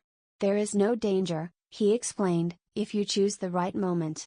That golden ray is the signal." He held the lily toward me, and I took it in my hand. It had turned to stone, to the purest marble. "You see," he said, "it is without a flaw. What sculptor could reproduce it?" The marble was white as snow, but in its depths the veins of the lily were tinged with palest azure, and a faint flush lingered deep in its heart. "Don't ask me the reason of that," he smiled, noticing my wonder. "I have no idea why the veins and heart are tinted, but they always are. Yesterday I tried one of Genevieve's goldfish, there it is." The fish looked as if sculptured in marble. But if you held it to the light the stone was beautifully veined with a faint blue, and from somewhere within came a rosy light like the tint which slumbers in an opal. I looked into the basin. Once more it seemed filled with clearest crystal. "If I should touch it now?" I demanded. "I don't know," he replied, "but you had better not try." "There is one thing I am curious about," I said, "and that is where the ray of sunlight came from." "It looked like a sunbeam true enough," he said. "I don't know, it always comes when I immerse any living thing. Perhaps," he continued, smiling, "perhaps it is the vital spark of the creature escaping to the source from whence it came." I saw he was mocking, and threatened him with a mahl stick, but he only laughed and changed the subject. "Stay to lunch. Genevieve will be here directly." "I saw her going to early mass," I said, "and she looked as fresh and sweet as that lily, before you destroyed it." "Do you think I destroyed it?" said Boris gravely. "Destroyed, preserved, how can we tell?" We sat in the corner of a studio near his unfinished group of the Fates. He leaned back on the sofa, twirling a sculptor's chisel and squinting at his work. "By the way," he said, "I have finished pointing up that old academic Ariadne, and I suppose it will have to go to the Salon. It is all I have ready this year, but after the success the Madonna brought me I feel ashamed to send a thing like that." The Madonna, an exquisite marble for which Genevieve had sat, had been the sensation of last year's Salon. I looked at the Ariadne. It was a magnificent piece of technical work, but I agreed with Boris that the world would expect something better of him than that. Still, it was impossible now to think of finishing in time for the Salon that splendid terrible group half shrouded in the marble behind me. The Fates would have to wait. We were proud of Boris Yvonne. We claimed him and he claimed us on the strength of his having been born in America, although his father was French and his mother was a Russian. Everyone in the Beaux-Arts called him Boris. And yet there were only two of us whom he addressed in the same familiar way, Jack Scott and myself. Perhaps my being in love with Genevieve had something to do with his affection for me. Not that it had ever been acknowledged between us. But after all was settled, and she had told me with tears in her eyes that it was Boris whom she loved, I went over to his house and congratulated him.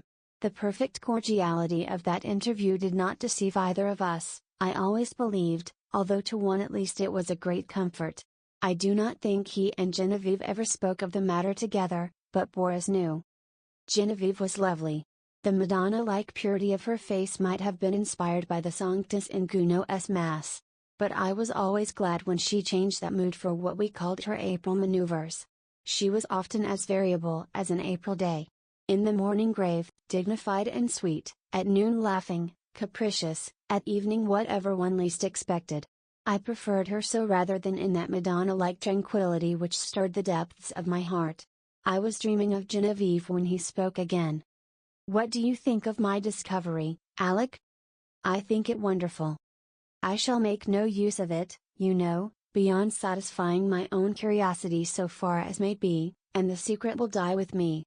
"It would be rather a blow to sculpture, would it not? We painters lose more than we ever gain by photography." Boris nodded, playing with the edge of the chisel. This new vicious discovery would corrupt the world of art. "No, I shall never confide the secret to anyone," he said slowly.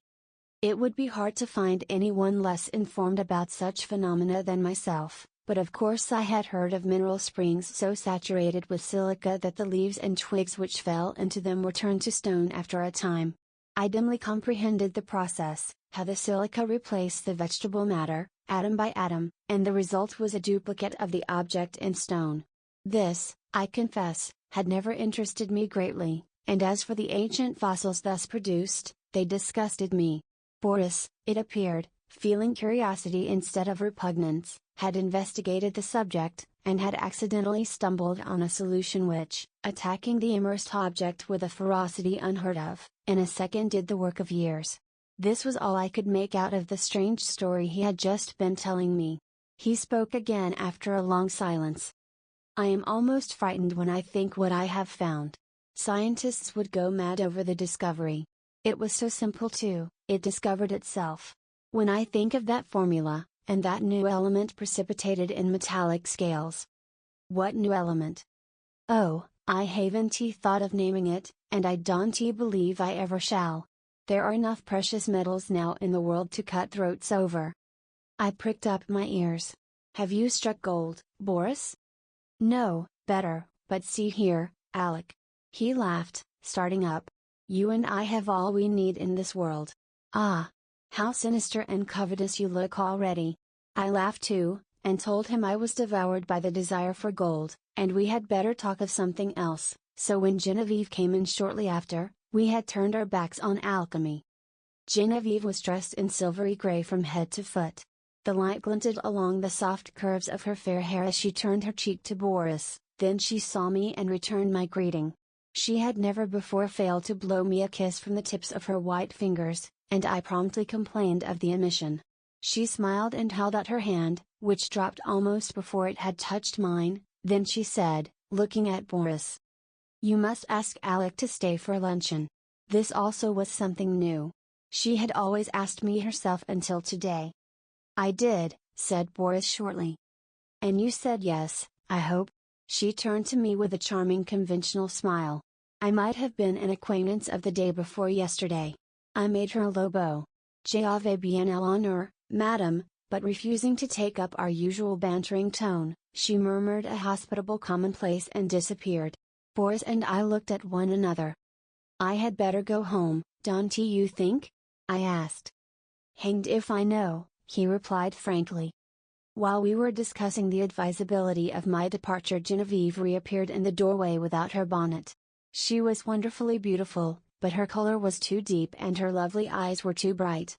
She came straight up to me and took my arm. "Luncheon is ready. Was I cross, Alec? I thought I had a headache, but I haven't tea. Come here, Boris, and she slipped her other arm through his. Alec knows that after you there is no one in the world whom I like as well as I like him, so if he sometimes feels snubbed it won't hurt him. A la bonheur. I cried, who says there are no thunderstorms in April? Are you ready? Chanted Boris. I ready, and arm in arm we raced into the dining room, scandalizing the servants. After all we were not so much to blame. Genevieve was 18, Boris was 23, and I not quite 21. 2. Some work that I was doing about this time on the decorations for Genevieve's boudoir kept me constantly at the quaint little hotel in the Rue Saint-Cécile. Boris and I in those days labored hard but as we pleased, which was fitfully, and we all three, with Jack Scott, idled a great deal together. One quiet afternoon I had been wandering alone over the house examining curios, prying into odd corners, bringing out sweetmeats and cigars from strange hiding places, and at last I stopped in the bathing room. Boris, all over clay, stood there washing his hands. The room was built of rose-colored marble excepting the floor, which was tessellated in rose and gray. In the center was a square pool sunken below the surface of the floor, steps led down into it, sculptured pillars supported a frescoed ceiling. A delicious marble Cupid appeared to have just alighted on his pedestal at the upper end of the room. The whole interior was Boris' work and mine. Boris, in his working clothes of white canvas, scraped the traces of clay and red modeling wax from his handsome hands, and coquetted over his shoulder with the Cupid. I see you, he insisted. Don't try to look the other way and pretend not to see me. You know who made you, little humbug. It was always my role to interpret Cupid's sentiments in these conversations, and when my turn came I responded in such a manner, that Boris seized my arm and dragged me toward the pool, declaring he would duck me. Next instant he dropped my arm and turned pale. Good God! He said, I forgot the pool is full of the solution. I shivered a little, and dryly advised him to remember better where he had stored the precious liquid. In heaven's name, why do you keep a small lake of that gruesome stuff here of all places? I asked. I want to experiment on something large, he replied.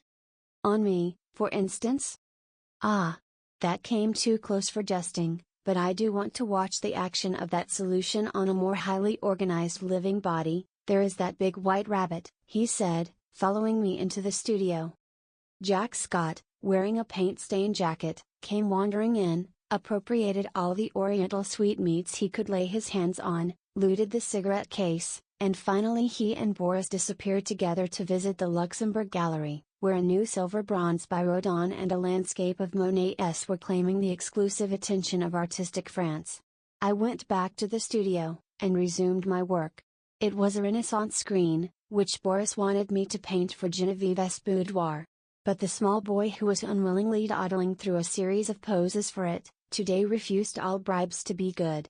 He never rested an instant in the same position, and inside of 5 minutes I had as many different outlines of the little beggar. Are you posing, or are you executing a song and dance, my friend? I inquired.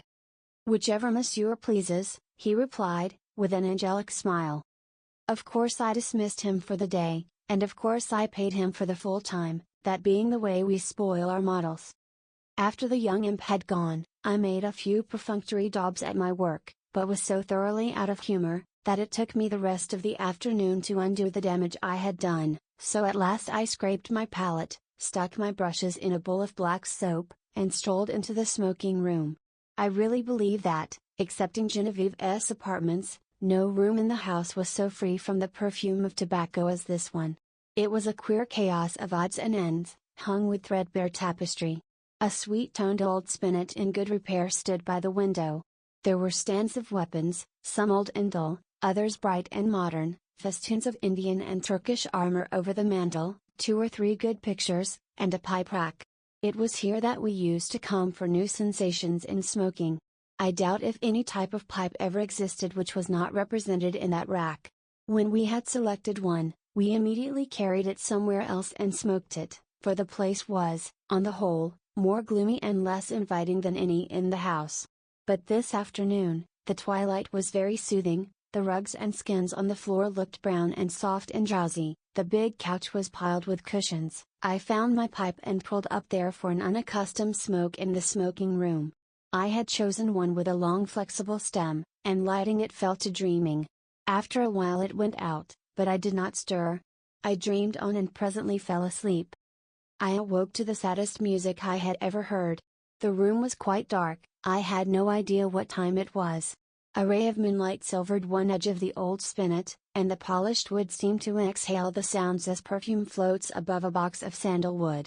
Someone rose in the darkness, and came away weeping quietly, and I was fool enough to cry out "Genevieve." She dropped at my voice, and I had time to curse myself while I made a light and tried to raise her from the floor. She shrank away with a murmur of pain. She was very quiet, and asked for Boris. I carried her to the divan, and went to look for him, but he was not in the house, and the servants were gone to bed. Perplexed and anxious, I hurried back to Genevieve. She lay where I had left her, looking very white. "I can't find Boris nor any of the servants," I said. "I know," she answered faintly, "Boris has gone to Ept with Mr. Scott. I did not remember when I sent you for him just now. But he can't get back in that case before tomorrow afternoon, and, are you hurt? Did I frighten you into falling? What an awful fool I am, but I was only half awake. Boris thought you had gone home before dinner. Do please excuse us for letting you stay here all this time." "I have had a long nap," I laughed, so sound that I did not know whether I was still asleep or not when I found myself staring at a figure that was moving toward me, and called out your name. "Have you been trying the old spinet? You must have played very softly." I would tell 1,000 more lies worse than that one to see the look of relief that came into her face. She smiled adorably, and said in her natural voice, "Alec, I tripped on that wolf's head, and I think my ankle is sprained. Please call Marie, and then go home." I did as she bade me, and left her there when the maid came in. 3. At noon next day when I called, I found Boris walking restlessly about his studio. "Genevieve is asleep just now," he told me. "The sprain is nothing, but why should she have such a high fever? The doctor can't account for it, or else he will not," he muttered. "Genevieve has a fever?" I asked. "I should say so, and has actually been a little light-headed at intervals all night. The idea! Gay little Genevieve, without a care in the world, and she keeps saying her heart is broken, and she wants to die." My own heart stood still. Boris leaned against the door of his studio, looking down, his hands in his pockets, his kind, keen eyes clouded, a new line of trouble drawn over the mouth as good mark, that made the smile. The maid had orders to summon him the instant Genevieve opened her eyes. We waited, and Boris, growing restless, wandered about, fussing with modeling wax and red clay. Suddenly he started for the next room. "Come and see my rose-colored bath full of death," he cried. "Is it death?" I asked, to humor his mood. "You are not prepared to call it life, I suppose," he answered. As he spoke he plucked a solitary goldfish squirming and twisting out of its globe. "We'll send this one after the other, wherever that is," he said. There was feverish excitement in his voice. A dull weight of fever lay on my limbs and on my brain as I followed him to the fair crystal pool with its pink-tinted sides, and he dropped the creature in. Falling, its scales flashed with a hot orange gleam in its angry twistings and contortions. The moment it struck the liquid it became rigid and sank heavily to the bottom. Then came the milky foam, the splendid hues radiating on the surface, and then the shaft of pure serene light broke through from seemingly infinite depths. Boris plunged in his hand and drew out an exquisite marble thing, blue-veined, rose-tinted, and glistening with opalescent drops. "Child's play," he muttered, and looked wearily, longingly at me, as if I could answer such questions. But Jack Scott came in and entered into the game, as he called it, with ardor. Nothing would do but to try the experiment on the white rabbit then and there. I was willing that Boris should find distraction from his cares, but I hated to see the life go out of a warm, living creature, and I declined to be present. Picking up a book at random, I sat down in the studio to read. Alas! I had found The King in Yellow. After a few moments, which seemed ages, I was putting it away with a nervous shudder, when Boris and Jack came in bringing their marble rabbit. At the same time the bell rang above, and a cry came from the sick room. Boris was gone like a flash, and the next moment he called, "Jack, run for the doctor, bring him back with you. Alec, come here." I went and stood at her door. A frightened maid came out in haste and ran away to fetch some remedy. Genevieve, sitting bolt upright, with crimson cheeks and glittering eyes, babbled incessantly and resisted Boris' gentle restraint. He called me to help. At my first touch she sighed and sank back, closing her eyes, and then, as we still bent above her, she opened them again, looked straight into Boris' face, poor fever-crazed girl, and told her secret. At the same instant our 3 lives turned into new channels, the bond that held us so long together snapped forever and a new bond was forged in its place, for she had spoken my name, and as the fever tortured her, her heart poured out its load of hidden sorrow. Amazed and dumb I bowed my head, while my face burned like a live coal, and the blood surged in my ears, stupefying me with its clamor. Incapable of movement, incapable of speech, I listened to her feverish words in an agony of shame and sorrow. I could not silence her, I could not look at Boris. Then I felt an arm upon my shoulder, and Boris turned a bloodless face to mine. "It is not your fault, Alec, Dante grieves so if she loves you," but he could not finish, and as the doctor stepped swiftly into the room, saying, "Ah, the fever." I seized Jack Scott and hurried him to the street, saying, "Boris would rather be alone." We crossed the street to our own apartments, and that night, seeing I was going to be ill too, he went for the doctor again. The last thing I recollect with any distinctness was hearing Jack say, "For heaven's sake, doctor, what ails him, to wear a face like that?" And I thought of the king in yellow and the pallid mask. I was very ill, for the strain of 2 years which I had endured since that fatal May morning when Genevieve murmured, "I love you, but I think I love Boris best," told on me at last. I had never imagined that it could become more than I could endure. Outwardly tranquil, I had deceived myself. Although the inward battle raged night after night, and I, lying alone in my room, cursed myself for rebellious thoughts unloyal to Boris and unworthy of Genevieve, the morning always brought relief, and I returned to Genevieve and to my dear Boris with a heart washed clean by the tempests of the night. Never in word or deed or thought while with them had I betrayed my sorrow even to myself. The mask of self-deception was no longer a mask for me, it was a part of me.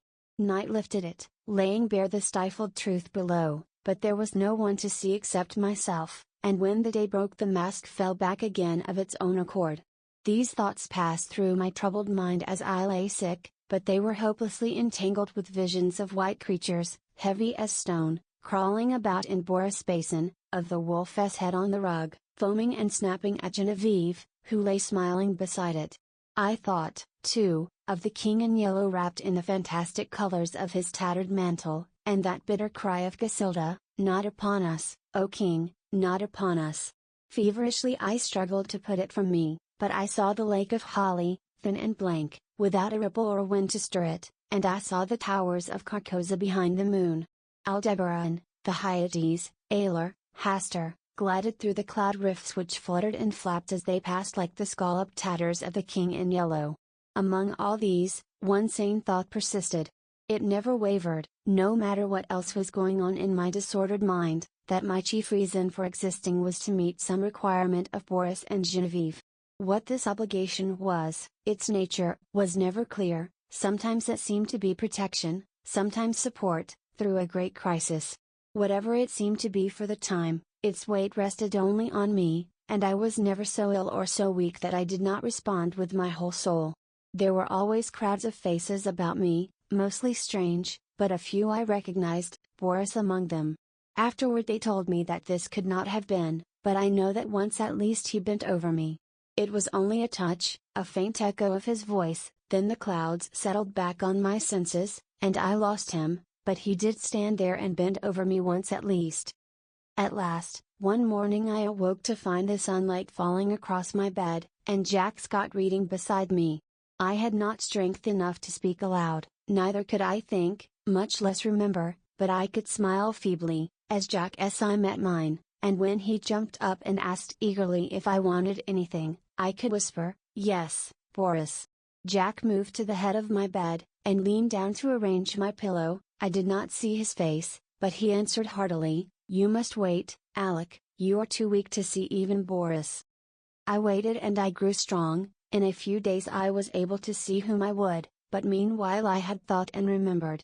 From the moment when all the past grew clear again in my mind, I never doubted what I should do when the time came, and I felt sure that Boris would have resolved upon the same course so far as he was concerned. As for what pertained to me alone, I knew he would see that also as I did. I no longer asked for anyone. I never inquired why no message came from them, why during the week I lay there, waiting and growing stronger, I never heard their name spoken.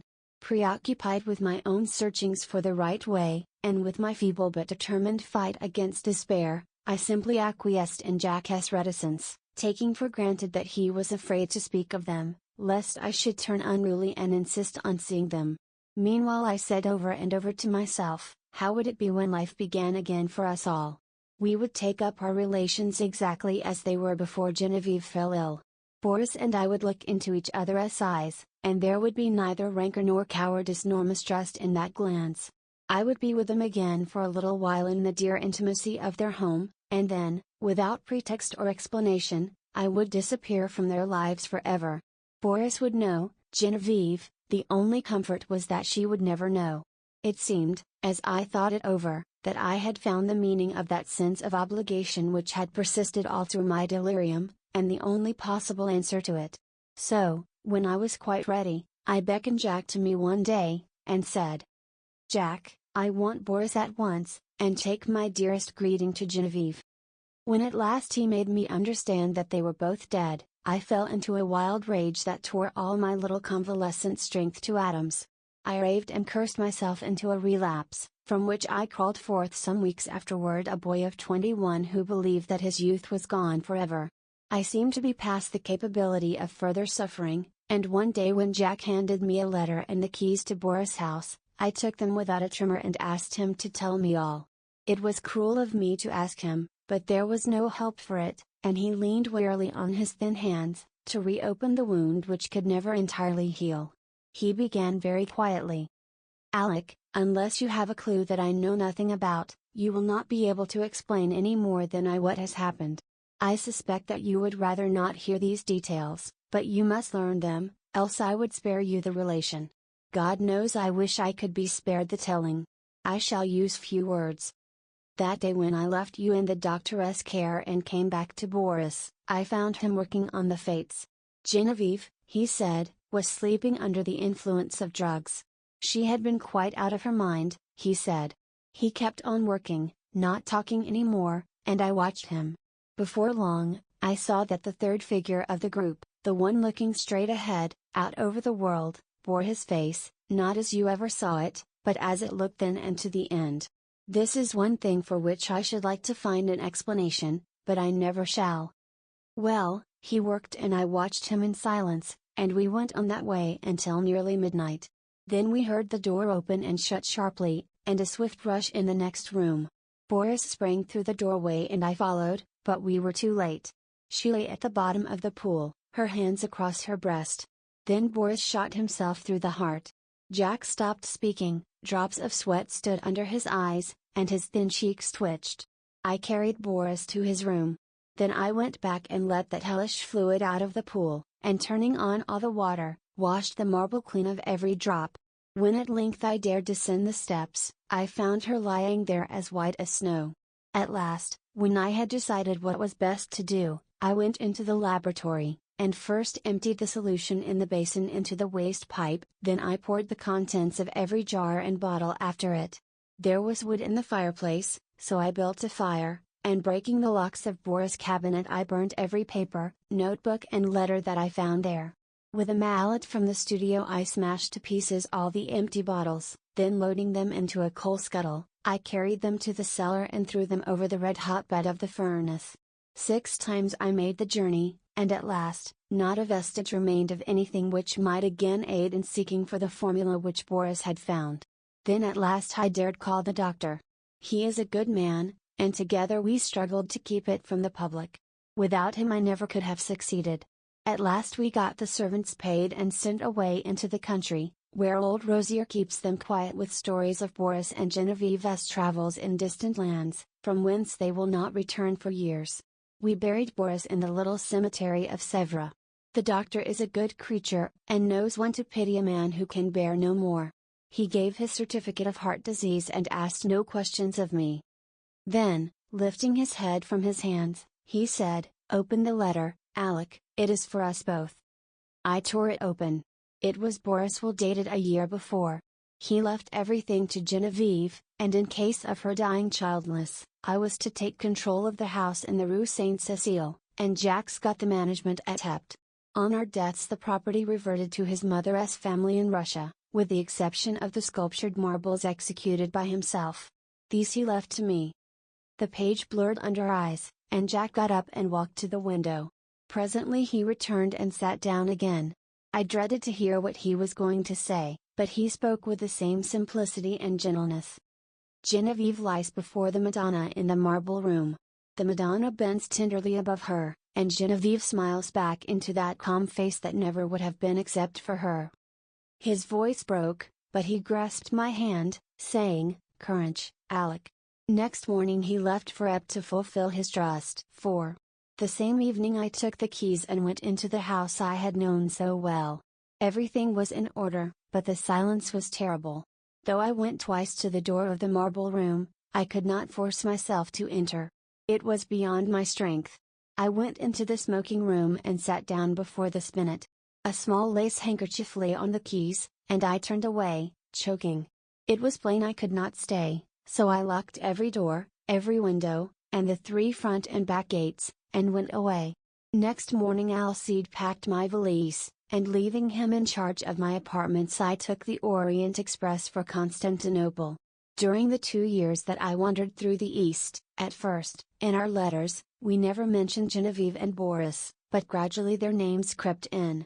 I recollect particularly a passage in one of Jacques' letters replying to one of mine. "What you tell me of seeing Boris bending over you while you lay ill, and feeling his touch on your face, and hearing his voice, of course troubles me. This that you describe must have happened a fortnight after he died. I say to myself that you were dreaming, that it was part of your delirium, but the explanation does not satisfy me, nor would it you." Toward the end of the second year a letter came from Jack to me in India so unlike anything that I had ever known of him that I decided to return at once to Paris. He wrote, "I am well, and sell all my pictures as artists do who have no need of money. I have not a care of my own, but I am more restless than if I had. I am unable to shake off a strange anxiety about you. It is not apprehension, it is rather a breathless expectancy, of what, God knows. I can only say it is wearing me out. Nights I dream always of you and Boris. I can never recall anything afterward, but I wake in the morning with my heart beating, and all day the excitement increases until I fall asleep at night to recall the same experience. I am quite exhausted by it, and have determined to break up this morbid condition. I must see you. Shall I go to Bombay, or will you come to Paris?" I telegraphed him to expect me by the next steamer. When we met I thought he had changed very little.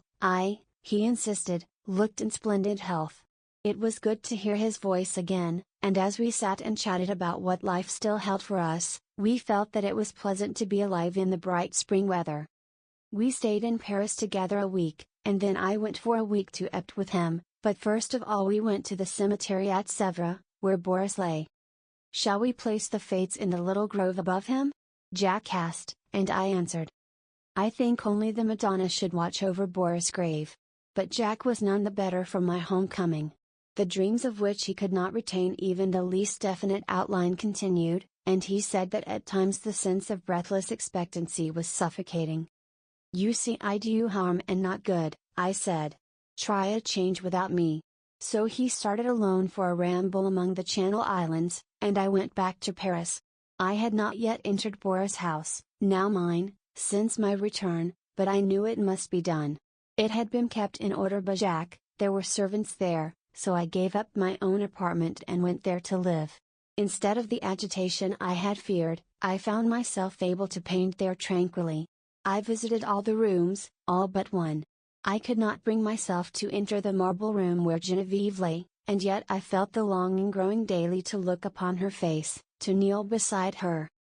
One April afternoon, I lay dreaming in the smoking room, just as I had lain 2 years before, and mechanically I looked among the tawny eastern rugs for the wolf skin. At last I distinguished the pointed ears and flat cruel head, and I thought of my dream where I saw Genevieve lying beside it. The helmets still hung against the threadbare tapestry, among them the old Spanish morion which I remembered Genevieve had once put on when we were amusing ourselves with the ancient bits of mail. I turned my eyes to the spinet, every yellow key seemed eloquent of her caressing hand, and I rose, drawn by the strength of my life's passion to the sealed door of the marble room. The heavy door swung inward under my trembling hands. Sunlight poured through the window, tipping with gold the wings of Cupid, and lingered like a nimbus over the brows of the Madonna. Her tender face bent in compassion over a marble form so exquisitely pure that I knelt and signed myself. Genevieve lay in the shadow under the Madonna, and yet, through her white arms, I saw the pale azure vein, and beneath her softly clasped hands the folds of her dress were tinged with rose, as if from some faint warm light within her breast. Bending, with a breaking heart, I touched the marble drapery with my lips, then crept back into the silent house. A maid came and brought me a letter, and I sat down in the little conservatory to read it, but as I was about to break the seal, seeing the girl lingering, I asked her what she wanted. She stammered something about a white rabbit that had been caught in the house, and asked what should be done with it. I told her to let it loose in the walled garden behind the house, and opened my letter. It was from Jack, but so incoherent that I thought he must have lost his reason. It was nothing but a series of prayers to me not to leave the house until he could get back. He could not tell me why. There were the dreams, he said, he could explain nothing, but he was sure that I must not leave the house in the Rue Saint-Cécile. As I finished reading I raised my eyes and saw the same maidservant standing in the doorway holding a glass dish in which 2 goldfish were swimming. "Put them back into the tank and tell me what you mean by interrupting me," I said. With a half-suppressed whimper she emptied water and fish into an aquarium at the end of the conservatory, and turning to me asked my permission to leave my service. She said people were playing tricks on her, evidently with the design of getting her into trouble. The marble rabbit had been stolen and a live one had been brought into the house, the 2 beautiful marble fish were gone, and she had just found those common live things flopping on the dining room floor. I reassured her and sent her away, saying I would look about myself. I went into the studio. There was nothing there but my canvases and some casts, except the marble of the Easter lily. I saw it on a table across the room. Then I strode angrily over to it. But the flower I lifted from the table was fresh and fragile and filled the air with perfume. Then suddenly I comprehended, and sprang through the hallway to the marble room. The doors flew open, the sunlight streamed into my face, and through it, in a heavenly glory, the Madonna smiled, as Genevieve lifted her flushed face from her marble couch and opened her sleepy eyes. In the court of the dragon. O, thou who burnest in heart for those who burn in hell, whose fires thyself shall feed in turn. How long be crying, mercy on them, God? Why, who art thou to teach and he to learn? In the church of St. Barnabé vespers were over, the clergy left the altar, the little choir boys flocked across the chancel and settled in the stalls. A Swiss in rich uniform marched down the south aisle, sounding his staff at every 4th step on the stone pavement. Behind him came that eloquent preacher and good man, Monsignor C. My chair was near the chancel rail. I now turned toward the west end of the church. The other people between the altar and the pulpit turned too. There was a little scraping and rustling while the congregation seated itself again. The preacher mounted the pulpit stairs, and the organ voluntary ceased. I had always found the organ playing at St. Barnabé highly interesting. Learned and scientific it was, too much so for my small knowledge, but expressing a vivid if cold intelligence. Moreover, it possessed the French quality of taste trained supreme, self-controlled, dignified and reticent. Today, however, from the first chord I had felt a change for the worse, a sinister change. During Vespers it had been chiefly the chancel organ which supported the beautiful choir, but now and again, quite wantonly as it seemed, from the west gallery where the great organ stands, a heavy hand had struck across the church at the serene peace of those clear voices. It was something more than harsh and dissonant, and it betrayed no lack of skill. As it recurred again and again, it set me thinking of what my architect's books say about the custom in early times to consecrate the choir as soon as it was built, and that the nave, being finished sometimes half a century later, often did not get any blessing at all. I wondered idly if that had been the case at St. Barnabé, and whether something not usually supposed to be at home in a Christian church might have entered undetected and taken possession of the West Gallery. I had read of such things happening, too, but not in works on architecture. Then I remembered that St. Barnabé was not much more than 100 years old, and smiled at the incongruous association of medieval superstitions with that cheerful little piece of 18th century rococo.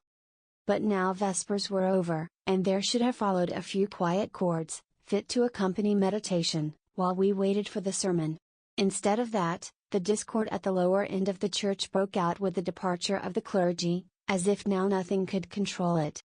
I belong to those children of an older and simpler generation who do not love to seek for psychological subtleties in art, and I have ever refused to find in music anything more than melody and harmony, but I felt that in the labyrinth of sounds now issuing from that instrument there was something being hunted. Up and down the pedals chased him, while the manuals blared approval. Poor devil! Whoever he was, there seemed small hope of escape. My nervous annoyance changed to anger. Who was doing this? How dare he play like that in the midst of divine service? I glanced at the people near me, not one appeared to be in the least disturbed. The placid brows of the kneeling nuns, still turned towards the altar, lost none of their devout abstraction under the pale shadow of their white headdress. The fashionable lady beside me was looking expectantly at Monsignor C. For all her face betrayed, the organ might have been singing an Ave Maria. But now, at last, the preacher had made the sign of the cross, and commanded silence. I turned to him gladly. Thus far I had not found the rest I had counted on when I entered St. Barnabé that afternoon.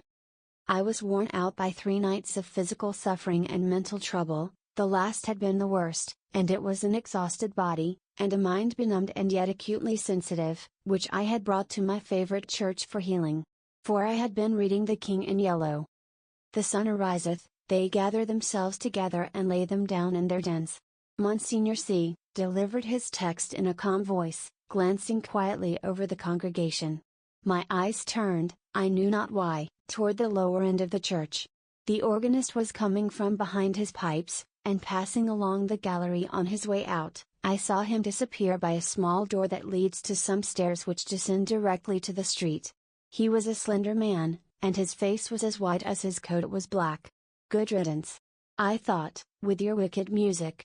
I hope your assistant will play the closing voluntary.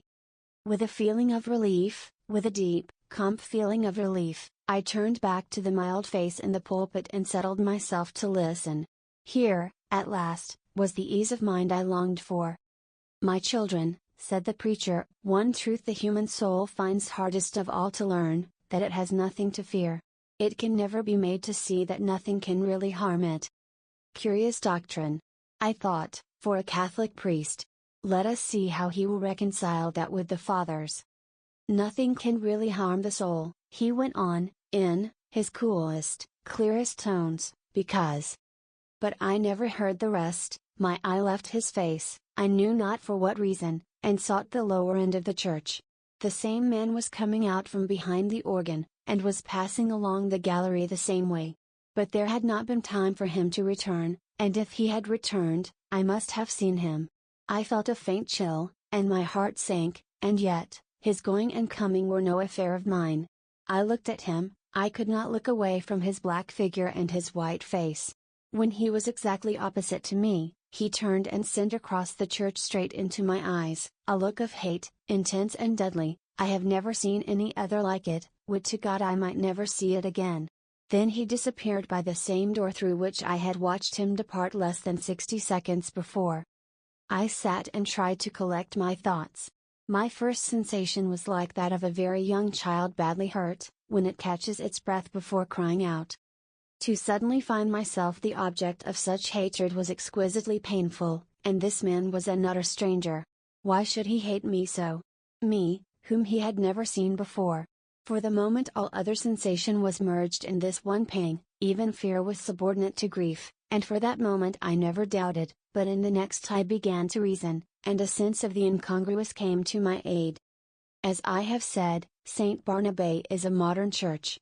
It is small and well lighted, one sees all over it almost at a glance. The organ gallery gets a strong white light from a row of long windows in the clerestory, which have not even colored glass. The pulpit being in the middle of the church, it followed that, when I was turned toward it, whatever moved at the west end could not fail to attract my eye. When the organist passed, it was no wonder that I saw him, I had simply miscalculated the interval between his first and his second passing. He had come in that last time by the other side door. As for the look which had so upset me, there had been no such thing, and I was a nervous fool. I looked about. This was a likely place to harbor supernatural horrors. That clear-cut, reasonable face of Monsignor C., his collected manner and easy, graceful gestures, were they not just a little discouraging to the notion of a gruesome mystery? I glanced above his head, and almost laughed. That flyaway lady supporting one corner of the pulpit canopy, which looked like a French damask tablecloth in a high wind, at the first attempt of a basilisk to pose up there in the organ loft, she would point her gold trumpet at him, and puff him out of existence. I laughed to myself over this conceit, which, at the time, I thought very amusing, and sat and chaffed myself and everything else, from the old harpy outside the railing, who had made me pay 10 centimes for my chair, before she would let me in. She was more like a basilisk, I told myself, than was my organist with the anemic complexion, from that grim old dame, too, yes, alas! Monsignor C., himself. For all devoutness had fled. I had never yet done such a thing in my life, but now I felt a desire to mock. As for the sermon, I could not hear a word of it for the jingle in my ears of the skirts of St. Paul has reached. Having preached us those 6 Lent lectures. More unctuous than ever he preached. Keeping time to the most fantastic and irreverent thoughts. It was no use to sit there any longer, I must get out of doors and shake myself free from this hateful mood. I knew the rudeness I was committing, but still I rose and left the church. A spring sun was shining on the Rue Saint-Honoré, as I ran down the church steps. On one corner stood a barrow full of yellow jonquils, pale violets from the Riviera, dark Russian violets, and white Roman hyacinths in a golden cloud of mimosa. The street was full of Sunday pleasure seekers. I swung my cane and laughed with the rest. Someone overtook and passed me. He never turned, but there was the same deadly malignity in his white profile that there had been in his eyes. I watched him as long as I could see him. His lithe back expressed the same menace, every step that carried him away from me seemed to bear him on some errand connected with my destruction. I was creeping along, my feet almost refusing to move. There began to dawn in me a sense of responsibility for something long forgotten. It began to seem as if I deserved that which he threatened. It reached a long way back, a long, long way back.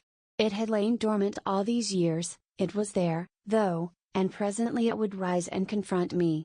But I would try to escape, and I stumbled as best I could into the Rue de Rivoli, across the Place de la Concorde and onto the quay. I looked with sick eyes upon the sun, shining through the white foam of the fountain, pouring over the backs of the dusky bronze river gods, on the faraway arc, a structure of amethyst mist, on the countless vistas of gray stems and bare branches faintly green. Then I saw him again coming down one of the chestnut alleys of the Cours la Reine. I left the riverside, plunged blindly across to the Champs-Élysées and turned toward the Arc. The setting sun was sending its rays along the green sward of the Rond Point. In the full glow he sat on a bench, children and young mothers all about him. He was nothing but a Sunday lounger, like the others, like myself. I said the words almost aloud, and all the while I gazed on the malignant hatred of his face. But he was not looking at me. I crept past and dragged my leaden feet up the avenue. I knew that every time I met him brought him nearer to the accomplishment of his purpose and my fate. And still I tried to save myself. The last rays of sunset were pouring through the great arc. I passed under it, and met him face to face. I had left him far down the Champs-Élysées, and yet he came in with a stream of people who were returning from the Bois de Boulogne. He came so close that he brushed me. His slender frame felt like iron inside its loose black covering. He showed no signs of haste, nor of fatigue, nor of any human feeling. His whole being expressed one thing: the will, and the power to work me evil. In anguish I watched him where he went down the broad crowded avenue, that was all flashing with wheels and the trappings of horses and the helmets of the Garde Républicaine. He was soon lost to sight, then I turned and fled. Into the Bras, and far out beyond it, I know not where I went, but after a long while, as it seemed to me, night had fallen, and I found myself sitting at a table before a small café. I had wandered back into the Bois. It was hours now since I had seen him. Physical fatigue and mental suffering had left me no power to think or feel. I was tired, so tired. I longed to hide away in my own den. I resolved to go home. But that was a long way off. I live in the Court of the Dragon, a narrow passage that leads from the Rue de Rennes to the Rue du Dragon. It is an impasse, traversable only for foot passengers. Over the entrance on the Rue de Rennes is a balcony, supported by an iron dragon. Within the court tall old houses rise on either side, and close the ends that give on the two streets. Huge gates, swung back during the day into the walls of the deep archways, close this court, after midnight, and one must enter then by ringing at certain small doors on the side. The sunken pavement collects unsavory pools. Steep stairways pitch down to doors that open on the court. The ground floors are occupied by shops of second-hand dealers, and by iron workers. All day long the place rings with the clink of hammers and the clang of metal bars. Unsavory as it is below, there is cheerfulness, and comfort, and hard, honest work above. 5 flights up are the ateliers of architects and painters, and the hiding places of middle-aged students like myself who want to live alone. When I first came here to live I was young, and not alone. I had to walk a while before any conveyance appeared, but at last, when I had almost reached the Arc de Triomphe again, an empty cab came along and I took it. From the Arc to the Rue de Rennes is a drive of more than half an hour, especially when one is conveyed by a tired cab horse that has been at the mercy of Sunday fate makers. There had been time before I passed under the dragoness wings to meet my enemy over and over again, but I never saw him once, and now refuge was close at hand. Before the wide gateway a small mob of children were playing. Our concierge and his wife walked among them, with their black poodle, keeping order. Some couples were waltzing on the sidewalk. I returned their greetings and hurried in. All the inhabitants of the court had trooped out into the street. The place was quite deserted, lighted by a few lanterns hung high up, in which the gas burned dimly. My apartment was at the top of a house, halfway down the court, reached by a staircase that descended almost into the street, with only a bit of passageway intervening. I set my foot on the threshold of the open door. The friendly old ruinous stairs rose before me, leading up to rest and shelter.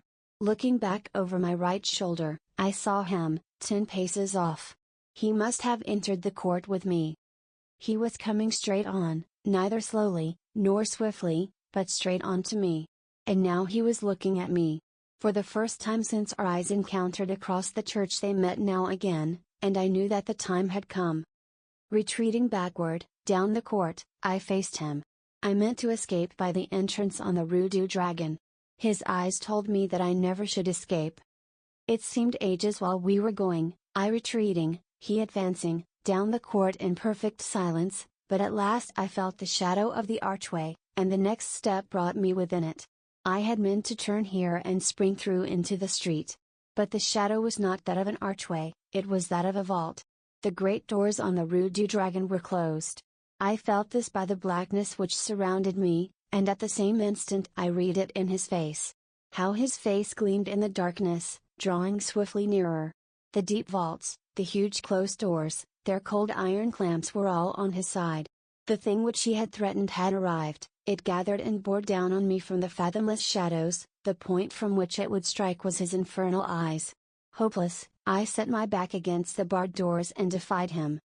There was a scraping of chairs on the stone floor, and a rustling as the congregation rose. I could hear the Suisse's staff in the south aisle, preceding Monsignor C. to the sacristy. The kneeling nuns, roused from their devout abstraction, made their reverence and went away. The fashionable lady, my neighbor, rose also, with graceful reserve. As she departed, her glance just flitted over my face in disapproval. Half dead, or so it seemed to me, yet intensely alive to every trifle, I sat among the leisurely moving crowd, then rose too and went toward the door. I had slept through the sermon. Had I slept through the sermon? I looked up and saw him passing along the gallery to his place. Only his side I saw. The thin bent arm in its black covering looked like one of those devilish, nameless instruments which lie in the disused torture chambers of medieval castles. But I had escaped him, though his eyes had said I should not. Had I escaped him? That which gave him the power over me came back out of oblivion, where I had hoped to keep it. For I knew him now. Death in the awful abode of lost souls, whither my weakness long ago had sent him. They had changed him for every other eye, but not for mine.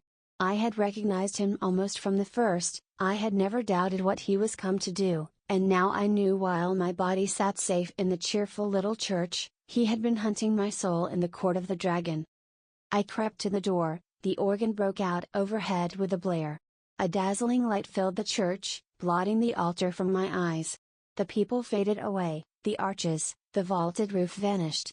I raised my seared eyes to the fathomless glare, and I saw the black stars hanging in the heavens, and the wet winds from the lake of Hali chilled my face. And now, far away, over leagues of tossing cloud waves, I saw the moon dripping with spray, and beyond, the towers of Carcosa rose behind the moon. Death in the awful abode of lost souls, whither my weakness long ago had sent him, had changed him for every other eye but mine. And now I heard his voice, rising, swelling, thundering through the flaring light, and as I fell, the radiance increasing, poured over me in waves of flame. Then I sank into the depths, and I heard the King in Yellow whispering to my soul, "It is a fearful thing to fall into the hands of the living God." The yellow sign. Let the red dawn surmise what we shall do when this blue starlight dies, and all is through. 1. There are so many things which are impossible to explain. Why should certain chords in music make me think of the brown and golden tints of autumn foliage? Why should the Mass of Saint Cecile bend my thoughts wandering among caverns whose walls blaze with ragged masses of virgin silver? What was it in the roar and turmoil of Broadway at 6 o'clock that flashed before my eyes the picture of a still Breton forest where sunlight filtered through spring foliage and Sylvia bent, half curiously, half tenderly, over a small green lizard, murmuring, "To think that this also is a little ward of God." When I first saw the watchman his back was toward me. I looked at him indifferently until he went into the church. I paid no more attention to him than I had to any other man who lounged through Washington Square that morning, and when I shut my window and turned back into my studio I had forgotten him. Late in the afternoon, the day being warm, I raised the window again and leaned out to get a sniff of air. A man was standing in the courtyard of the church, and I noticed him again with as little interest as I had that morning. I looked across the square to where the fountain was playing and then, with my mind filled with vague impressions of trees, asphalt drives, and the moving groups of nursemaids and holiday makers, I started to walk back to my easel. As I turned, my listless glance included the man below in the churchyard. His face was toward me now, and with a perfectly involuntary movement I bent to see it. At the same moment he raised his head and looked at me. Instantly I thought of a coffin worm. Whatever it was about the man that repelled me I did not know, but the impression of a plump white grave worm was so intense and nauseating that I must have shown it in my expression, for he turned his puffy face away with a movement which made me think of a disturbed grub in a chestnut. I went back to my easel and motioned the model to resume her pose. After working a while I was satisfied that I was spoiling what I had done as rapidly as possible, and I took up a palette knife and scraped the color out again. The flesh tones were sallow and unhealthy, and I did not understand how I could have painted such sickly color into a study which before that had glowed with healthy tones. I looked at Tessie. She had not changed, and the clear flush of health dyed her neck and cheeks as I frowned. "Is it something I've done?" she said. "No, I've made a mess of this arm, and for the life of me I can't see how I came to paint such mud as that into the canvas," I replied. "Don't I pose well?" she insisted. "Of course, perfectly." "Then it's not my fault?" "No. It's my own." "I am very sorry," she said. I told her she could rest while I applied rag and turpentine to the plague spot on my canvas, and she went off to smoke a cigarette and look over the illustrations in the Courrier Français. I did not know whether it was something in the turpentine or defect in the canvas, but the more I scrubbed the more that gangrene seemed to spread. I worked like a beaver to get it out, and yet the disease appeared to creep from limb to limb of the study before me. Alarmed, I strove to arrest it, but now the color on the breast changed and the whole figure seemed to absorb the infection as a sponge soaks up water. Vigorously I plied palette knife, turpentine, and scraper, thinking all the time what a séance I should hold with Duval who had sold me the canvas, but soon I noticed that it was not the canvas which was defective nor yet the colors of Edward. It must be the turpentine, I thought angrily, or else my eyes have become so blurred and confused by the afternoon light that I can't see straight. I called Tessie, the model. She came and leaned over my chair blowing rings of smoke into the air. "What have you been doing to it?" she exclaimed. "Nothing," I growled, "it must be this turpentine." "What a horrible color it is now," she continued. "Do you think my flesh resembles green cheese?" "No, I don't," I said angrily. "Did you ever know me to paint like that before?" "No, indeed." "Well, then. It must be the turpentine, or something," she admitted. She slipped on a Japanese robe and walked to the window.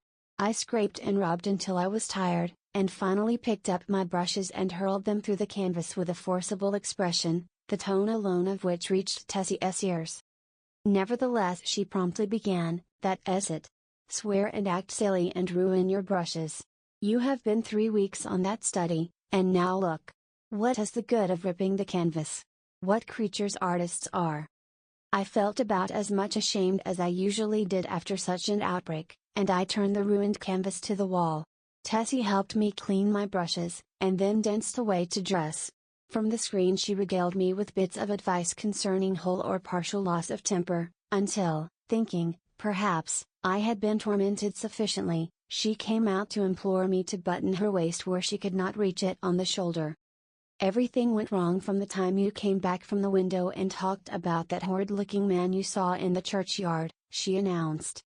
"Yes, he probably bewitched the picture," I said, yawning. I looked at my watch.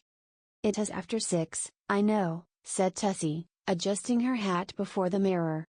"Yes," I replied, "I didn't mean to keep you so long." I leaned out of the window but recoiled with disgust, for the young man with the pasty face stood below in the churchyard.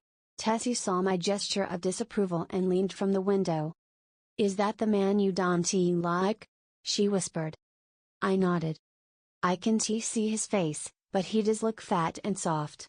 Some way or other," she continued, turning to look at me, "he reminds me of a dream, an awful dream I once had. Or," she mused, looking down at her shapely shoes, "was it a dream after all?" "How should I know?" I smiled. Tessie smiled in reply. "You were in it," she said, "so perhaps you might know something about it." Tessie, I protested, "don't you dare flatter by saying that you dream about me." "But I did," she insisted, "shall I tell you about it?" "Go ahead," I replied, lighting a cigarette. Tessie leaned back on the open windowsill and began very seriously. "One night last winter I was lying in bed thinking about nothing at all in particular. I had been posing for you and I was tired out, yet it seemed impossible for me to sleep. I heard the bells in the city ring 10, 11, and midnight. I must have fallen asleep about midnight because I don't remember hearing the bells after that. It seemed to me that I had scarcely closed my eyes when I dreamed that something impelled me to go to the window. I rose, and raising the sash leaned out. 25th Street was deserted as far as I could see. I began to be afraid, everything outside seemed so black and uncomfortable. Then the sound of wheels in the distance came to my ears, and it seemed to me as though that was what I must wait for. Very slowly the wheels approached, and, finally, I could make out a vehicle moving along the street. It came nearer and nearer, and when it passed beneath my window I saw it was a hearse. Then, as I trembled with fear, the driver turned and looked straight at me.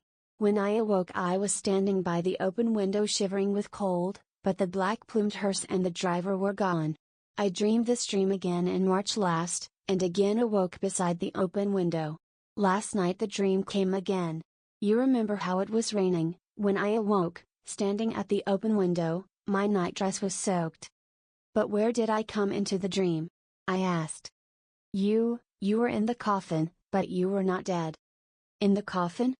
Yes. How did you know? Could you see me? No, I only knew you were there. Had you been eating Welsh rarebits, or lobster salad?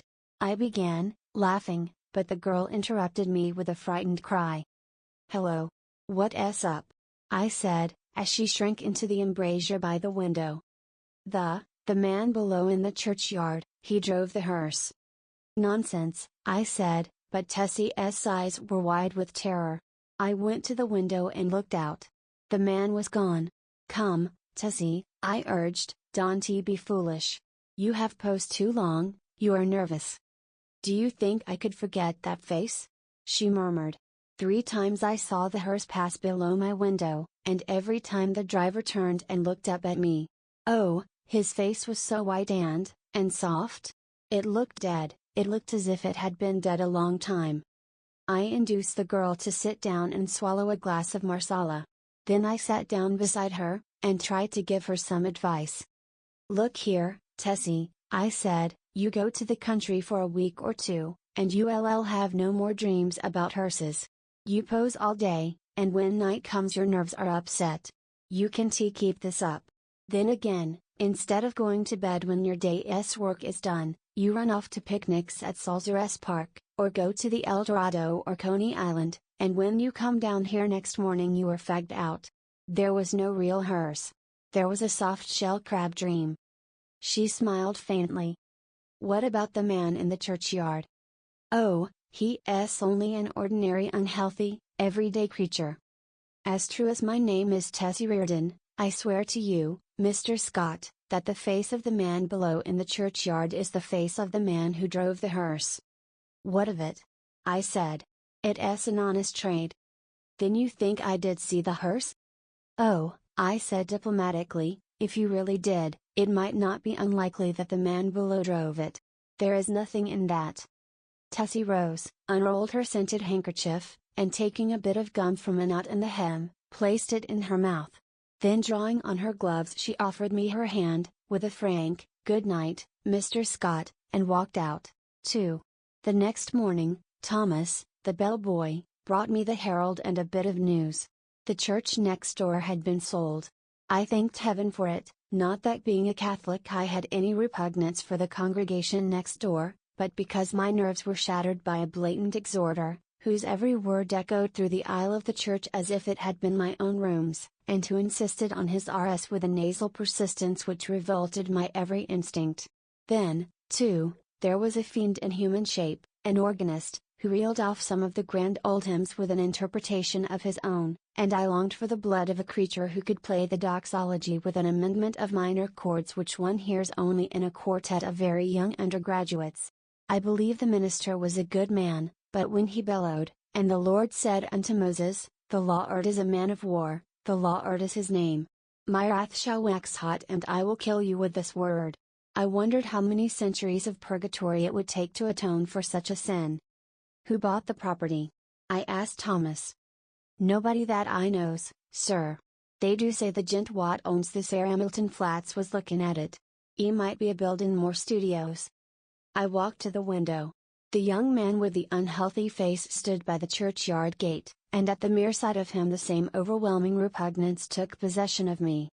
By the way, Thomas, I said, who is that fellow down there? Thomas sniffed. That there worm, sir? Night watchman of the church, sir. E makes me tired a sittin' out all night on them steps and lookin' at you insultin' like. Idea punched his 'ead, sir, beg pardon, sir. Go on, Thomas.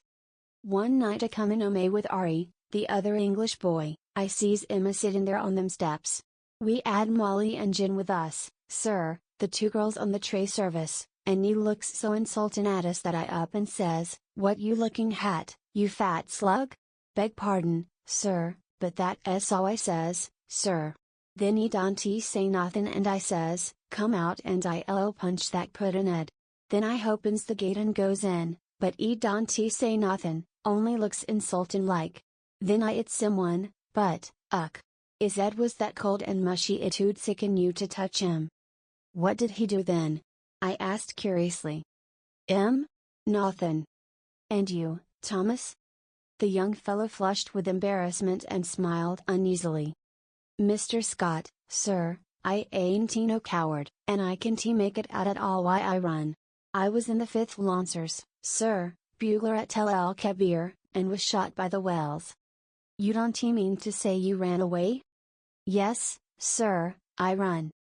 Why? That's just what I want to know, sir. I grabbed Molly and run, and the rest was as frightened as I. But what were they frightened at? Thomas refused to answer for a while, but now my curiosity was aroused about the repulsive young man below and I pressed him. 3-year sojourn in America had not only modified Thomas' Cockney dialect but had given him the American fear of ridicule. You won't believe me, Mr. Scott, sir? Yes, I will. You will laugh at me, sir? Nonsense. He hesitated. Well, sir, it's God's truth that when I grabbed me wrists, sir, and when I twisted his soft, mushy fist one of his fingers come off in me and. The utter loathing and horror of Thomas' face must have been reflected in my own, for he added. It were full, and now when I see him I just go away. Makes me ill. When Thomas had gone I went to the window. The man stood beside the church railing with both hands on the gate, but I hastily retreated to my easel again, sickened and horrified, for I saw that the middle finger of his right hand was missing. At 9 o'clock Tessie appeared and vanished behind the screen with a merry good morning, Mr. Scott. When she had reappeared and taken her pose upon the model stand I started a new canvas, much to her delight. She remained silent as long as I was on the drawing, but as soon as the scrape of the charcoal ceased and I took up my fixative she began to chatter. Oh, I had such a lovely time last night. We went to Tony Pastore's. Who are we? I demanded. Oh, Maggie, you know, Mr. White's model, and Pinky McCormick. We call her Pinky because she's got that beautiful red hair you artists like so much, and Lizzie Burke. I sent a shower of spray from the fixative over the canvas, and said, well, go on. We saw Kelly and Baby Barnes the skirt dancer and all the rest. I made a mash. Then you have gone back on me, Tessie? She laughed and shook her head. He's Lizzie Burke's brother, Ed. He's a perfect gentleman. I felt constrained to give her some parental advice concerning mashing, which she took with a bright smile. Oh, I can take care of a strange mash, she said, examining her chewing gum, but Ed is different. Lizzie is my best friend. Then she related how Ed had come back from the stocking mill in Lowell, Massachusetts, to find her and Lizzie grown up, and what an accomplished young man he was, and how he thought nothing of squandering $50 for ice cream and oysters to celebrate his entry as clerk into the woolen department of Macy's. Before she finished I began to paint, and she resumed the pose, smiling and chattering like a sparrow. By noon I had the study fairly well rubbed in and Tessie came to look at it. That's better, she said. I thought so too, and ate my lunch with a satisfied feeling that all was going well. Tessie spread her lunch on the drawing table opposite me and we drank our claret from the same bottle and lighted our cigarettes from the same match. I was very much attached to Tessie. I had watched her shoot up into a slender but exquisitely formed woman from a frail, awkward child.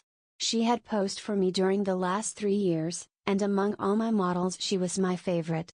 It would have troubled me very much indeed had she become tough or fly, as the phrase goes, but I never noticed any deterioration of her manner, and felt at heart that she was all right. She and I never discussed morals at all, and I had no intention of doing so, partly because I had none myself, and partly because I knew she would do what she liked in spite of me. Still I did hope she would steer clear of complications, because I wished her well, and then also I had a selfish desire to retain the best model I had. I knew that mashing, as she termed it, had no significance with girls like Tessie, and that such things in America did not resemble in the least the same things in Paris. Yet, having lived with my eyes open, I also knew that somebody would take Tessie away someday, in one manner or another, and though I professed to myself that marriage was nonsense, I sincerely hoped that, in this case, there would be a priest at the end of the vista. I am a Catholic. When I listen to High Mass, when I sign myself, I feel that everything, including myself, is more cheerful, and when I confess, it does me good. A man who lives as much alone as I do, must confess to somebody. Then, again, Sylvia was Catholic, and it was reason enough for me. But I was speaking of Tessie, which is very different. Tessie also was Catholic and much more devout than I, so, taking it all in all, I had little fear for my pretty model until she should fall in love. But then I knew that fate alone would decide her future for her, and I prayed inwardly that fate would keep her away from men like me and throw into her path nothing but Ed Burkes and Jimmy McCormicks, bless her sweet face. Tessie sat blowing rings of smoke up to the ceiling and tinkling the ice in her tumbler. "Do you know that I also had a dream last night?" I observed. "Not about that man," she laughed. "Exactly. A dream similar to yours, only much worse." It was foolish and thoughtless of me to say this, but you know how little tact the average painter has. "I must have fallen asleep about 10 o'clock, I continued, "and after a while I dreamt that I awoke. So plainly did I hear the midnight bells, the wind in the tree branches, and the whistle of steamers from the bay, that even now I can scarcely believe I was not awake. I seemed to be lying in a box which had a glass cover. Dimly I saw the street lamps as I passed, for I must tell you, Tessie, the box in which I reclined appeared to lie in a cushion wagon which jolted me over a stony pavement. After a while I became impatient and tried to move, but the box was too narrow. My hands were crossed on my breast, so I could not raise them to help myself. I listened and then tried to call. My voice was gone. I could hear the trample of the horses attached to the wagon, and even the breathing of the driver. Then another sound broke upon my ears like the raising of a window sash. I managed to turn my head a little, and found I could look, not only through the glass cover of my box, but also through the glass panes in the side of the covered vehicle. I saw houses, empty and silent, with neither light nor life about any of them excepting one. In that house a window was open on the first floor, and a figure all in white stood looking down into the street. It was you. Tessie had turned her face away from me and leaned on the table with her elbow. "I could see your face," I resumed, "and it seemed to me to be very sorrowful. Then we passed on and turned into a narrow black lane. Presently the horses stopped. I waited and waited, closing my eyes with fear and impatience, but all was silent as the grave. After what seemed to me hours, I began to feel uncomfortable. A sense that somebody was close to me made me unclose my eyes. Then I saw the white face of the hearse driver looking at me through the coffin lid. A sob from Tessie interrupted me. She was trembling like a leaf. I saw I had made an ass of myself and attempted to repair the damage. "Why, Tess," I said, "I only told you this to show you what influence your story might have on another person's dreams. You don't suppose I really lay in a coffin, do you? What are you trembling for? Don't you see that your dream and my unreasonable dislike for that inoffensive watchman of the church simply set my brain working as soon as I fell asleep?" She laid her head between her arms, and sobbed as if her heart would break. What a precious triple donkey I had made of myself! But I was about to break my record. I went over and put my arm about her. "Tessie dear, forgive me," I said, "I had no business to frighten you with such nonsense. You are too sensible a girl, too good a Catholic to believe in dreams." Her hand tightened on mine and her head fell back upon my shoulder, but she still trembled and I petted her and comforted her. "Come, Tess, open your eyes and smile." Her eyes opened with a slow languid movement and met mine, but their expression was so queer that I hastened to reassure her again. "It's all humbug, Tessie, you surely are not afraid that any harm will come to you because of that?" "No," she said, but her scarlet lips quivered. "Then, what's the matter? Are you afraid?" "Yes. Not for myself." "For me, then?" I demanded gaily. "For you," she murmured in a voice almost inaudible. I care for you." At first I started to laugh, But when I understood her, a shock passed through me, and I sat like one turned to stone. This was the crowning bit of idiocy I had committed. During the moment which elapsed between her reply and my answer, I thought of 1,000 responses to that innocent confession. I could pass it by with a laugh, I could misunderstand her and assure her as to my health, I could simply point out that it was impossible she could love me. But my reply was quicker than my thoughts, and I might think and think now when it was too late, for I had kissed her on the mouth. That evening I took my usual walk in Washington Park, pondering over the occurrences of the day. I was thoroughly committed. There was no back out now, and I stared the future straight in the face. I was not good, not even scrupulous, but I had no idea of deceiving either myself or Tessie. The one passion of my life lay buried in the sunlit forests of Brittany. Was it buried forever? Hope cried no. For 3 years I had been listening to the voice of hope, and for 3 years I had waited for a footstep on my threshold. Had Sylvia forgotten? No. Cried Hope. I said that I was no good.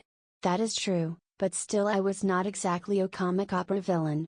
I had led an easygoing reckless life, taking what invited me of pleasure, deploring and sometimes bitterly regretting consequences. In one thing alone, except my painting, was I serious, and that was something which lay hidden if not lost in the Breton forests. It was too late for me to regret what had occurred during the day. Whatever it had been, pity, a sudden tenderness for sorrow, or the more brutal instinct of gratified vanity, it was all the same now, and unless I wished to bruise an innocent heart, my path lay marked before me. The fire and strength, the depth of passion over love which I had never even suspected, with all my imagined experience in the world, left me no alternative but to respond or send her away.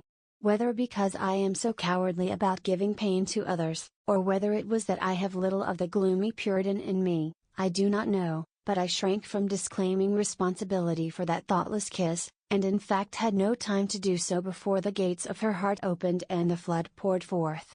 Others who habitually do their duty and find a sullen satisfaction in making themselves and everybody else unhappy, might have withstood it. I did not. I dared not. After the storm had abated I did tell her that she might better have loved Ed Burke and worn a plain gold ring, but she would not hear of it, and I thought perhaps as long as she had decided to love somebody she could not marry, it had better be me. I, at least, could treat her with an intelligent affection, and whenever she became tired of her infatuation she could go none the worse for it. For I was decided on that point although I knew how hard it would be. I remembered the usual termination of platonic liaisons, and thought how disgusted I had been whenever I heard of one. I knew I was undertaking a great deal for so unscrupulous a man as I was, and I dreamed the future, but never for one moment did I doubt that she was safe with me. Had it been anybody but Tessie I should not have bothered my head about scruples.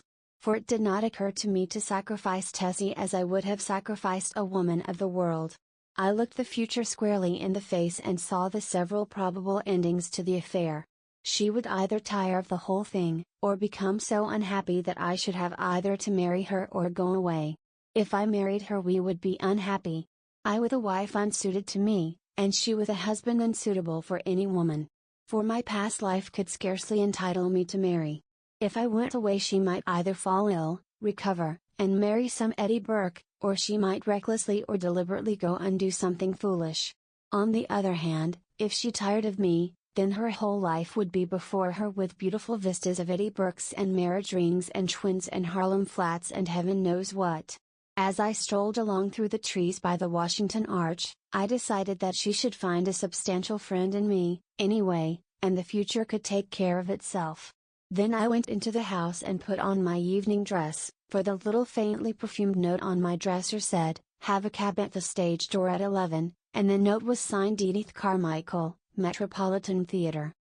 I took supper that night, or rather we took supper, Miss Carmichael and I, at Solari's, and the dawn was just beginning to gild the cross on the Memorial Church as I entered Washington Square after leaving Edith at the Brunswick. There was not a soul in the park as I passed along the trees and took the walk which leads from the Garibaldi statue to the Hamilton apartment house, but as I passed the churchyard I saw a figure sitting on the stone steps. In spite of myself a chill crept over me at the sight of the white puffy face, and I hastened to pass.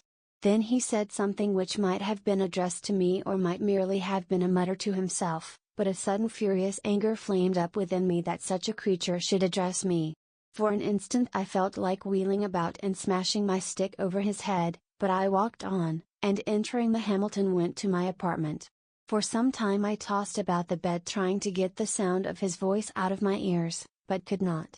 It filled my head, that muttering sound, like thick oily smoke from a fat-rendering vat or an odor of noisome decay.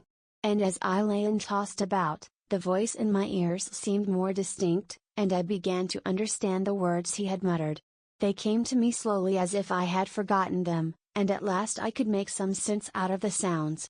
It was this. "Have you found the yellow sign? Have you found the yellow sign? Have you found the yellow sign?" I was furious. What did he mean by that? Then with a curse upon him and his eye rolled over and went to sleep, but when I awoke later I looked pale and haggard, for I had dreamed the dream of the night before, and it troubled me more than I cared to think. I dressed and went down into my studio. Tessie sat by the window, but as I came in she rose and put both arms around my neck for an innocent kiss. She looked so sweet and dainty that I kissed her again and then sat down before the easel. "Hello. Where's the study I began yesterday?" I asked. Tessie looked conscious, but did not answer. I began to hunt among the piles of canvases, saying, "Hurry up, Tess, and get ready, we must take advantage of the morning light." When at last I gave up the search among the other canvases and turned to look around the room for the missing study, I noticed Tessie standing by the screen with her clothes still on. "What's the matter?" I asked. "Don't you feel well?" "Yes." "Then hurry. Do you want me to pose as I have always posed?" Then I understood. Here was a new complication. I had lost, of course, the best nude model I had ever seen. I looked at Tessie. Her face was scarlet. Alas! Alas! We had eaten of the tree of knowledge, and Eden and native innocence were dreams of the past, I mean for her. I suppose she noticed the disappointment on my face, for she said, "I will pose if you wish. The study is behind the screen here where I put it." "No," I said, "we will begin something new," and I went into my wardrobe and picked out a Moorish costume which fairly blazed with tinsel.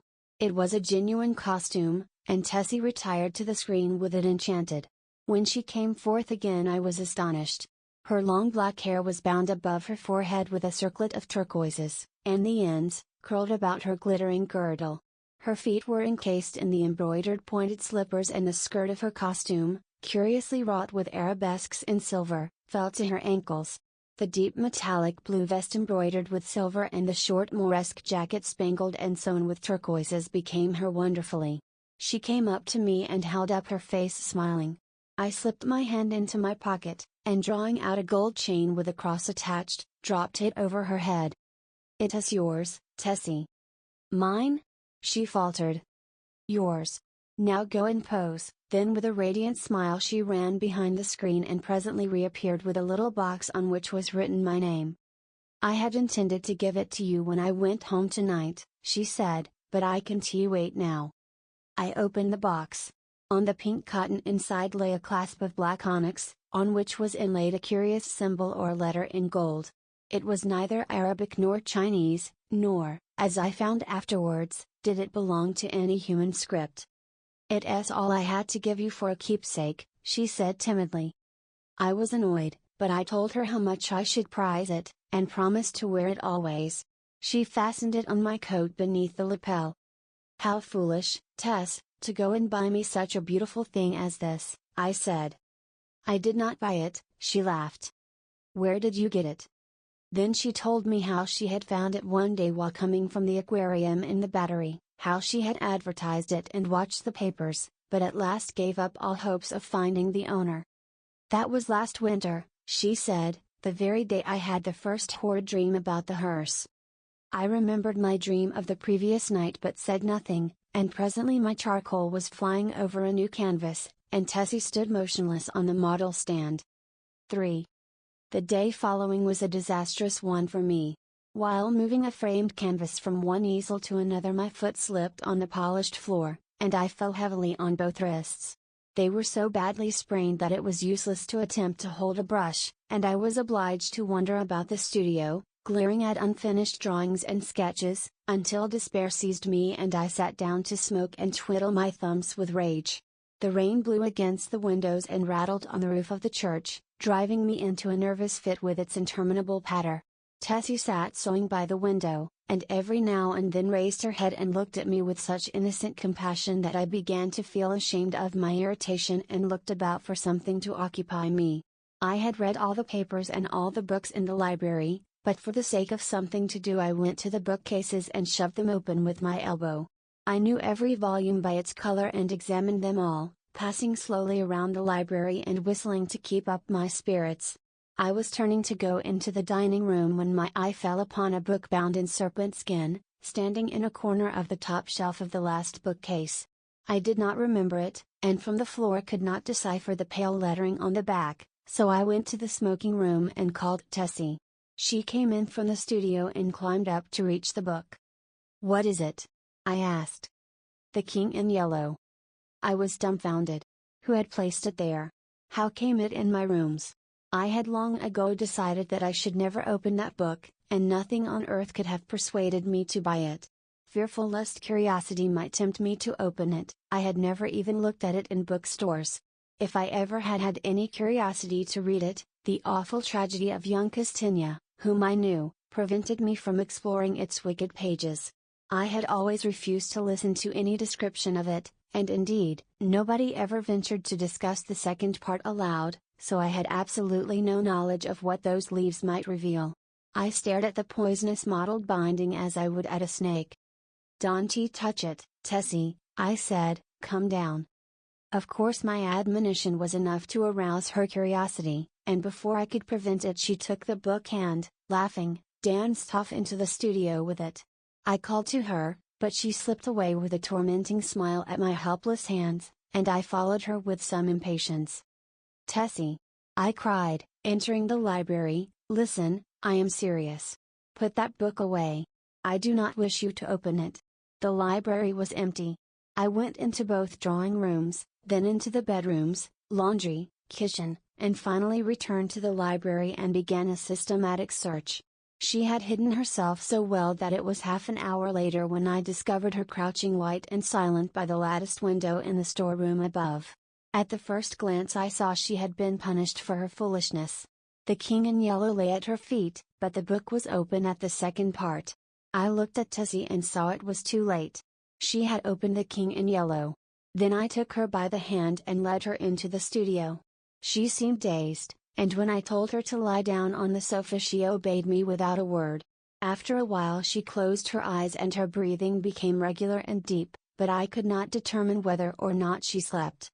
For a long while I sat silently beside her, but she neither stirred nor spoke, and at last I rose, and, entering the unused storeroom, took the book in my least injured hand. It seemed heavy as lead, but I carried it into the studio again, and sitting down on the rug beside the sofa, opened it and read it through from beginning to end.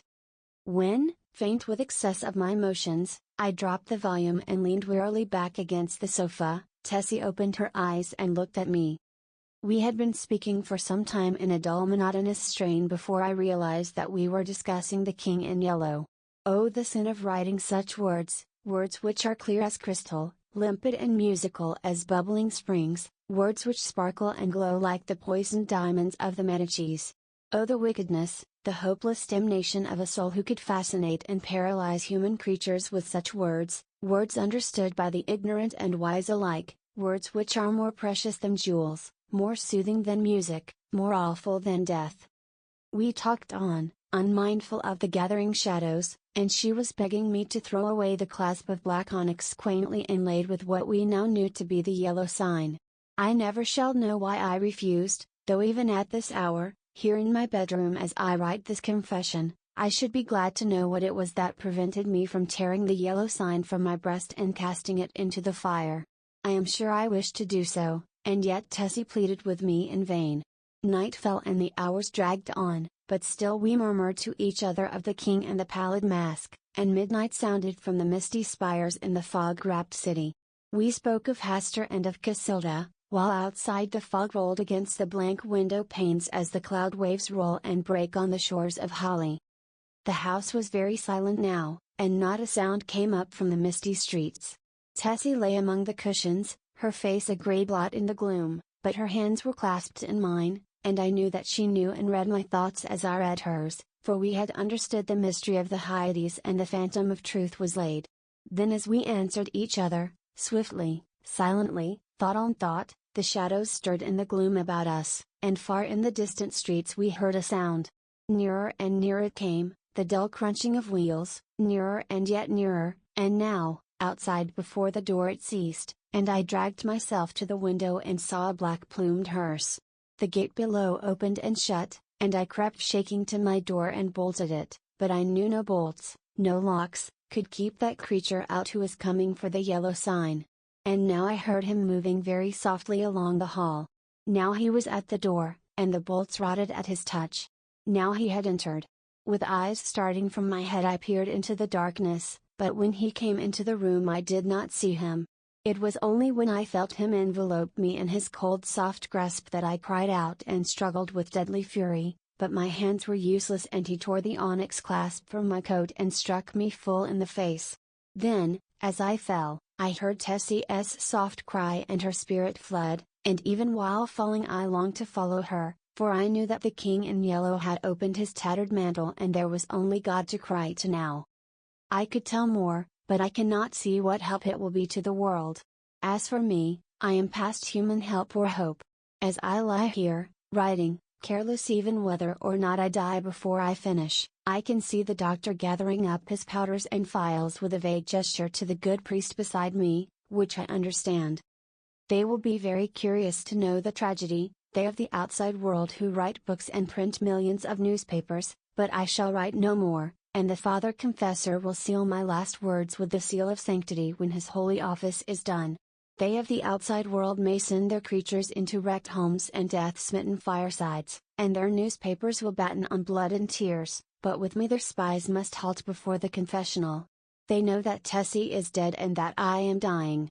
They know how the people in the house, aroused by an infernal scream, rushed into my room and found one living and two dead, but they do not know what I shall tell them now. They do not know that the doctor said as he pointed to a horrible decomposed heap on the floor, the livid corpse of the watchman from the church, I have no theory, no explanation.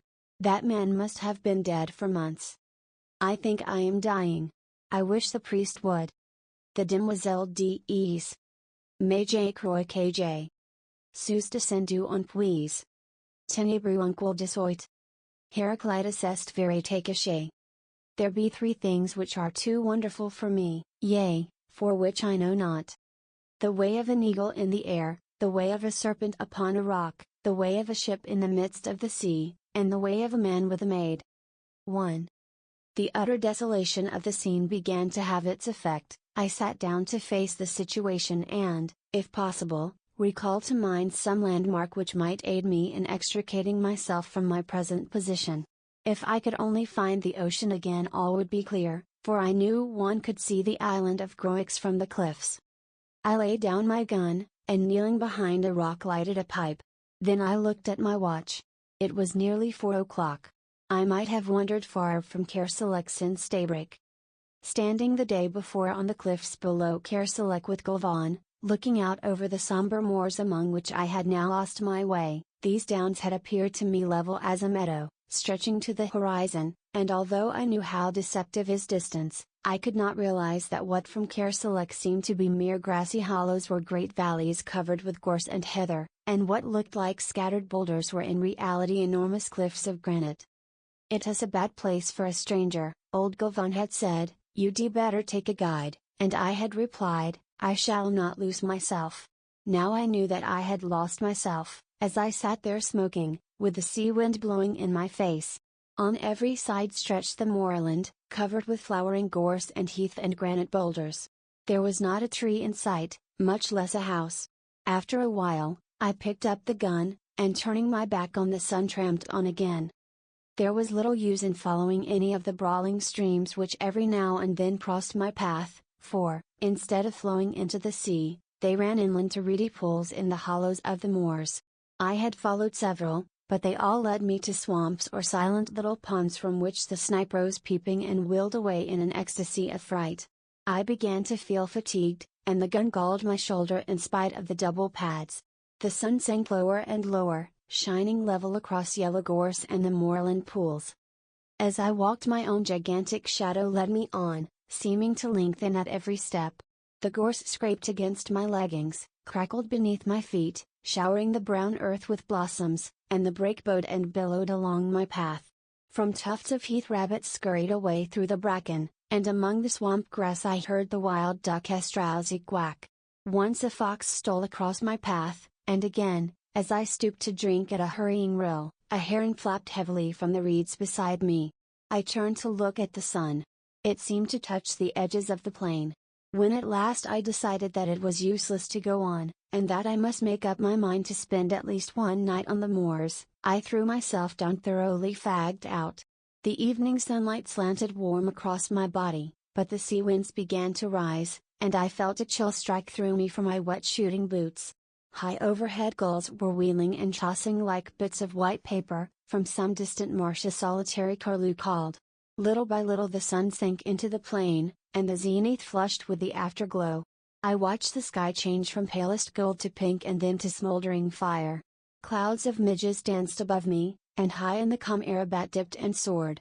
My eyelids began to droop. Then as I shook off the drowsiness a sudden crash among the bracken roused me. I raised my eyes. A great bird hung quivering in the air above my face. For an instant I stared, incapable of motion, then something leapt past me in the ferns and the bird rose, wheeled, and pitched headlong into the brake. I was on my feet in an instant, peering through the gorse. There came the sound of a struggle from a bunch of heather close by, and then all was quiet. I stepped forward, my gun poised, but when I came to the heather the gun fell under my arm again, and I stood motionless in silent astonishment. A dead hare lay on the ground, and on the hare stood a magnificent falcon, one talon buried in the creature's neck, the other planted firmly on its slim flank. But what astonished me, was not the mere sight of a falcon sitting upon its prey. I had seen that more than once. It was that the falcon was fitted with a sort of leash about both talons, and from the leash hung a round bit of metal like a sleigh bell. The bird turned its fierce yellow eyes on me, and then stooped and struck its curved beak into the quarry. At the same instant hurried steps sounded among the heather, and a girl sprang into the covert in front. Without a glance at me she walked up to the falcon, and passing her gloved hand under its breast, raised it from the quarry. Then she deftly slipped a small hood over the bird's head, and holding it out on her gauntlet, stooped and picked up the hare. She passed a cord about the animal's legs and fastened the end of the thong to her girdle. Then she started to retrace her steps through the covert. As she passed me I raised my cap and she acknowledged my presence with a scarcely perceptible inclination. I had been so astonished, so lost in admiration of the scene before my eyes, that it had not occurred to me that here was my salvation. But as she moved away I recollected that unless I wanted to sleep on the windy moor that night I had better recover my speech without delay. At my first word she hesitated, and as I stepped before her I thought a look of fear came into her beautiful eyes. But as I humbly explained my unpleasant plight, her face flushed and she looked at me in wonder. "Surely you did not come from Kerselec?" she repeated. Her sweet voice had no trace of the Breton accent nor of any accent which I knew, and yet there was something in it I seemed to have heard before, something quaint and indefinable, like the theme of an old song. I explained that I was an American, unacquainted with Finisterre, shooting there for my own amusement. "An American," she repeated in the same quaint musical tones. "I have never before seen an American." For a moment she stood silent, then looking at me she said, "If you should walk all night you could not reach Kerselec now, even if you had a guide." This was pleasant news. "But," I began, "if I could only find a peasant's hut where I might get something to eat, and shelter." The falcon on her wrist fluttered and shook its head. The girl smoothed its glossy back and glanced at me. "Look around," she said gently. "Can you see the end of these moors? Look, north, south, east, west. Can you see anything but moorland and bracken?" "No," I said. "The moor is wild and desolate. It is easy to enter, but sometimes they who enter never leave it. There are no peasants' huts here. Well, I said, if you will tell me in which direction Kerselek lies, tomorrow it will take me no longer to go back than it has to come. She looked at me again with an expression almost like pity. Ah, she said, to come is easy and takes hours, to go is different, and may take centuries. I stared at her in amazement but decided that I had misunderstood her. Then before I had time to speak she drew a whistle from her belt and sounded it. Sit down and rest, she said to me, you have come a long distance and are tired.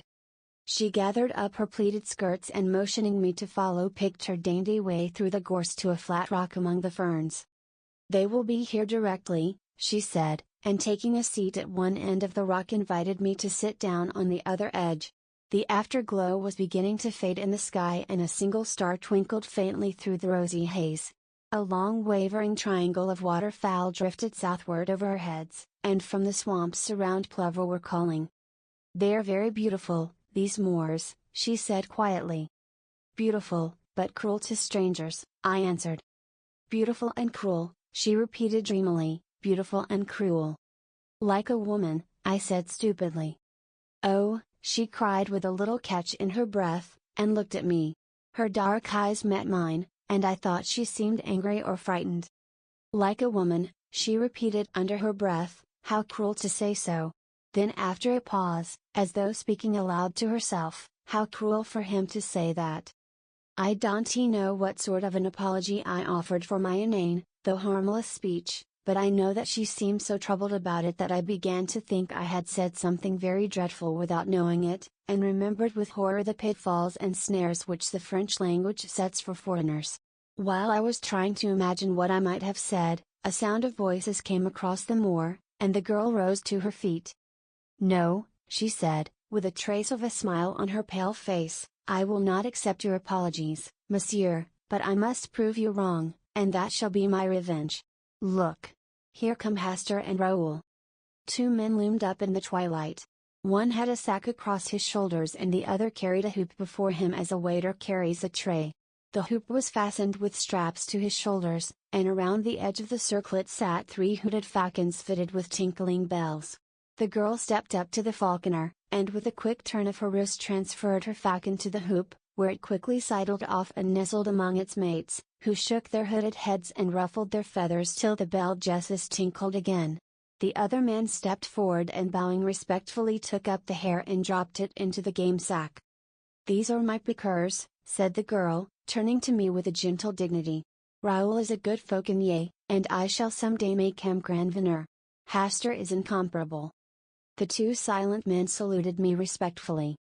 Did I not tell you, monsieur, that I should prove you wrong? She continued. This, then, is my revenge, that you do me the courtesy of accepting food and shelter at my own house.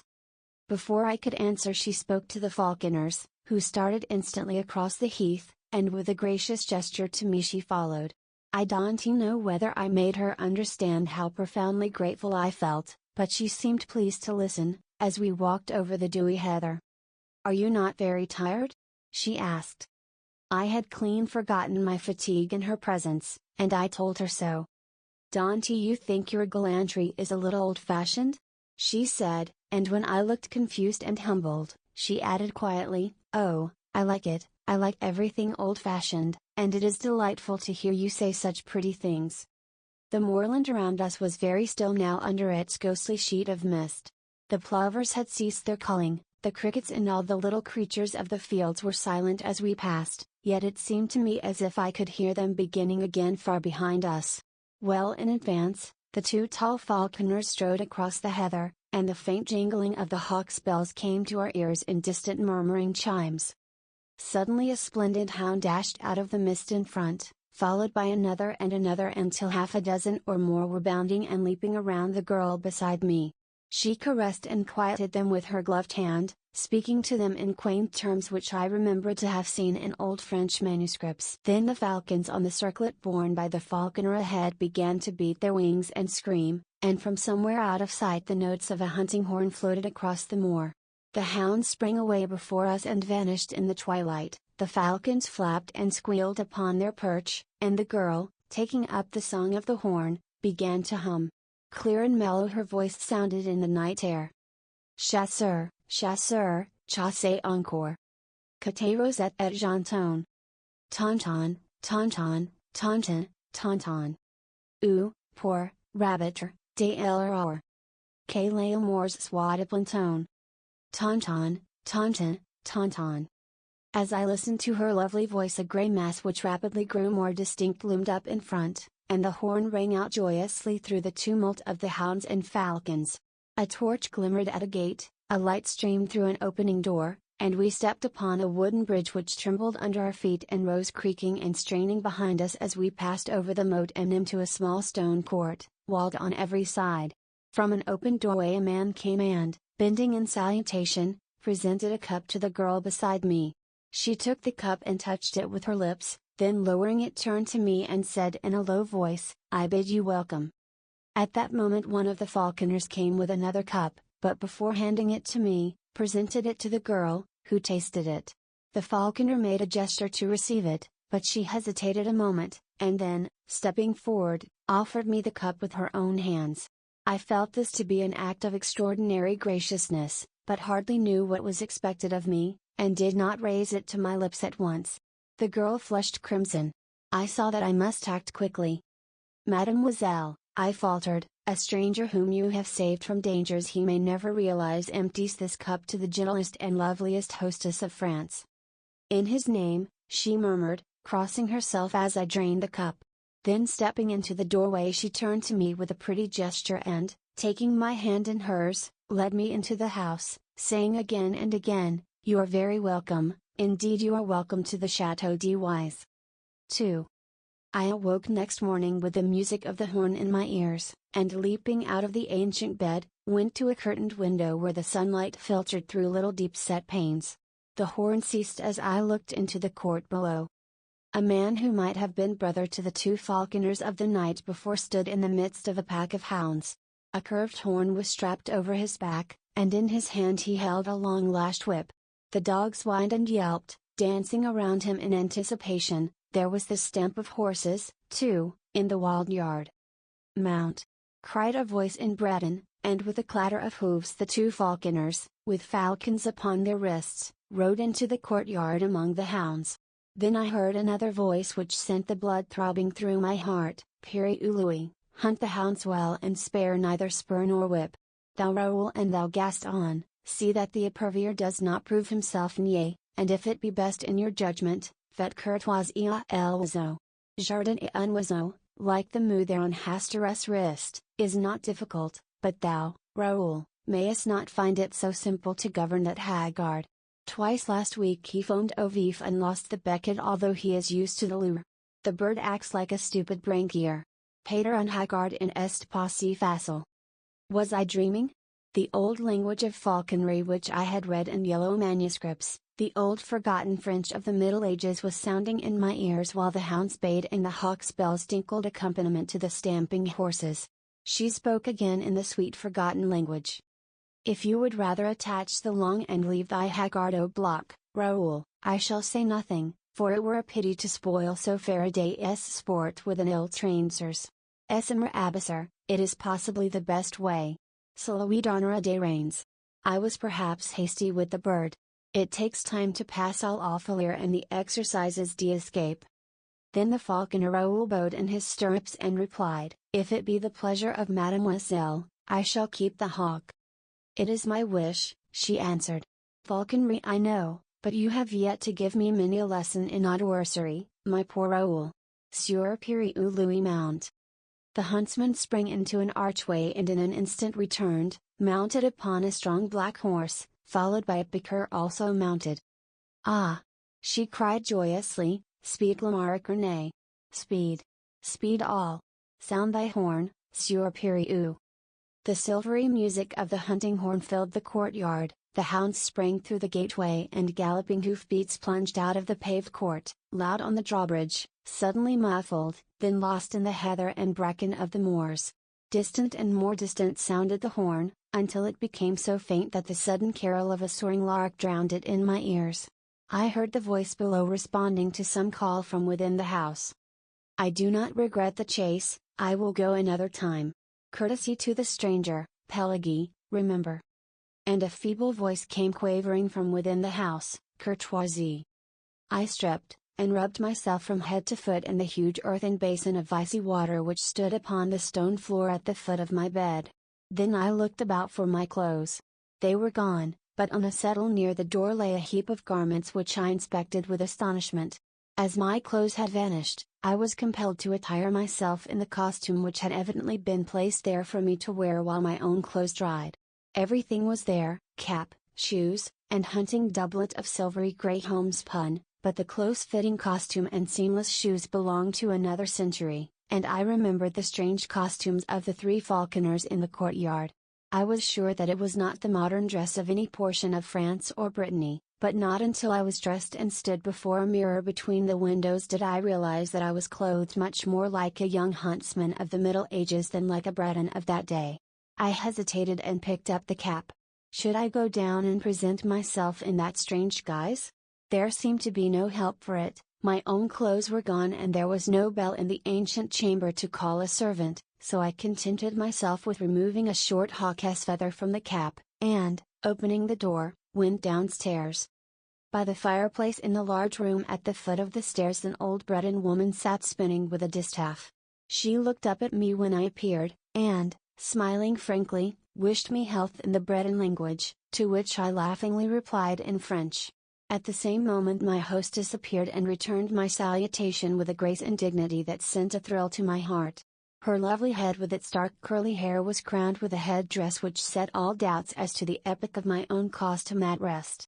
Her slender figure was exquisitely set off in the homespun hunting gown edged with silver, and on her gauntlet-covered wrist she bore one of her petted hawks. With perfect simplicity she took my hand and led me into the garden in the court, and seating herself before a table invited me very sweetly to sit beside her.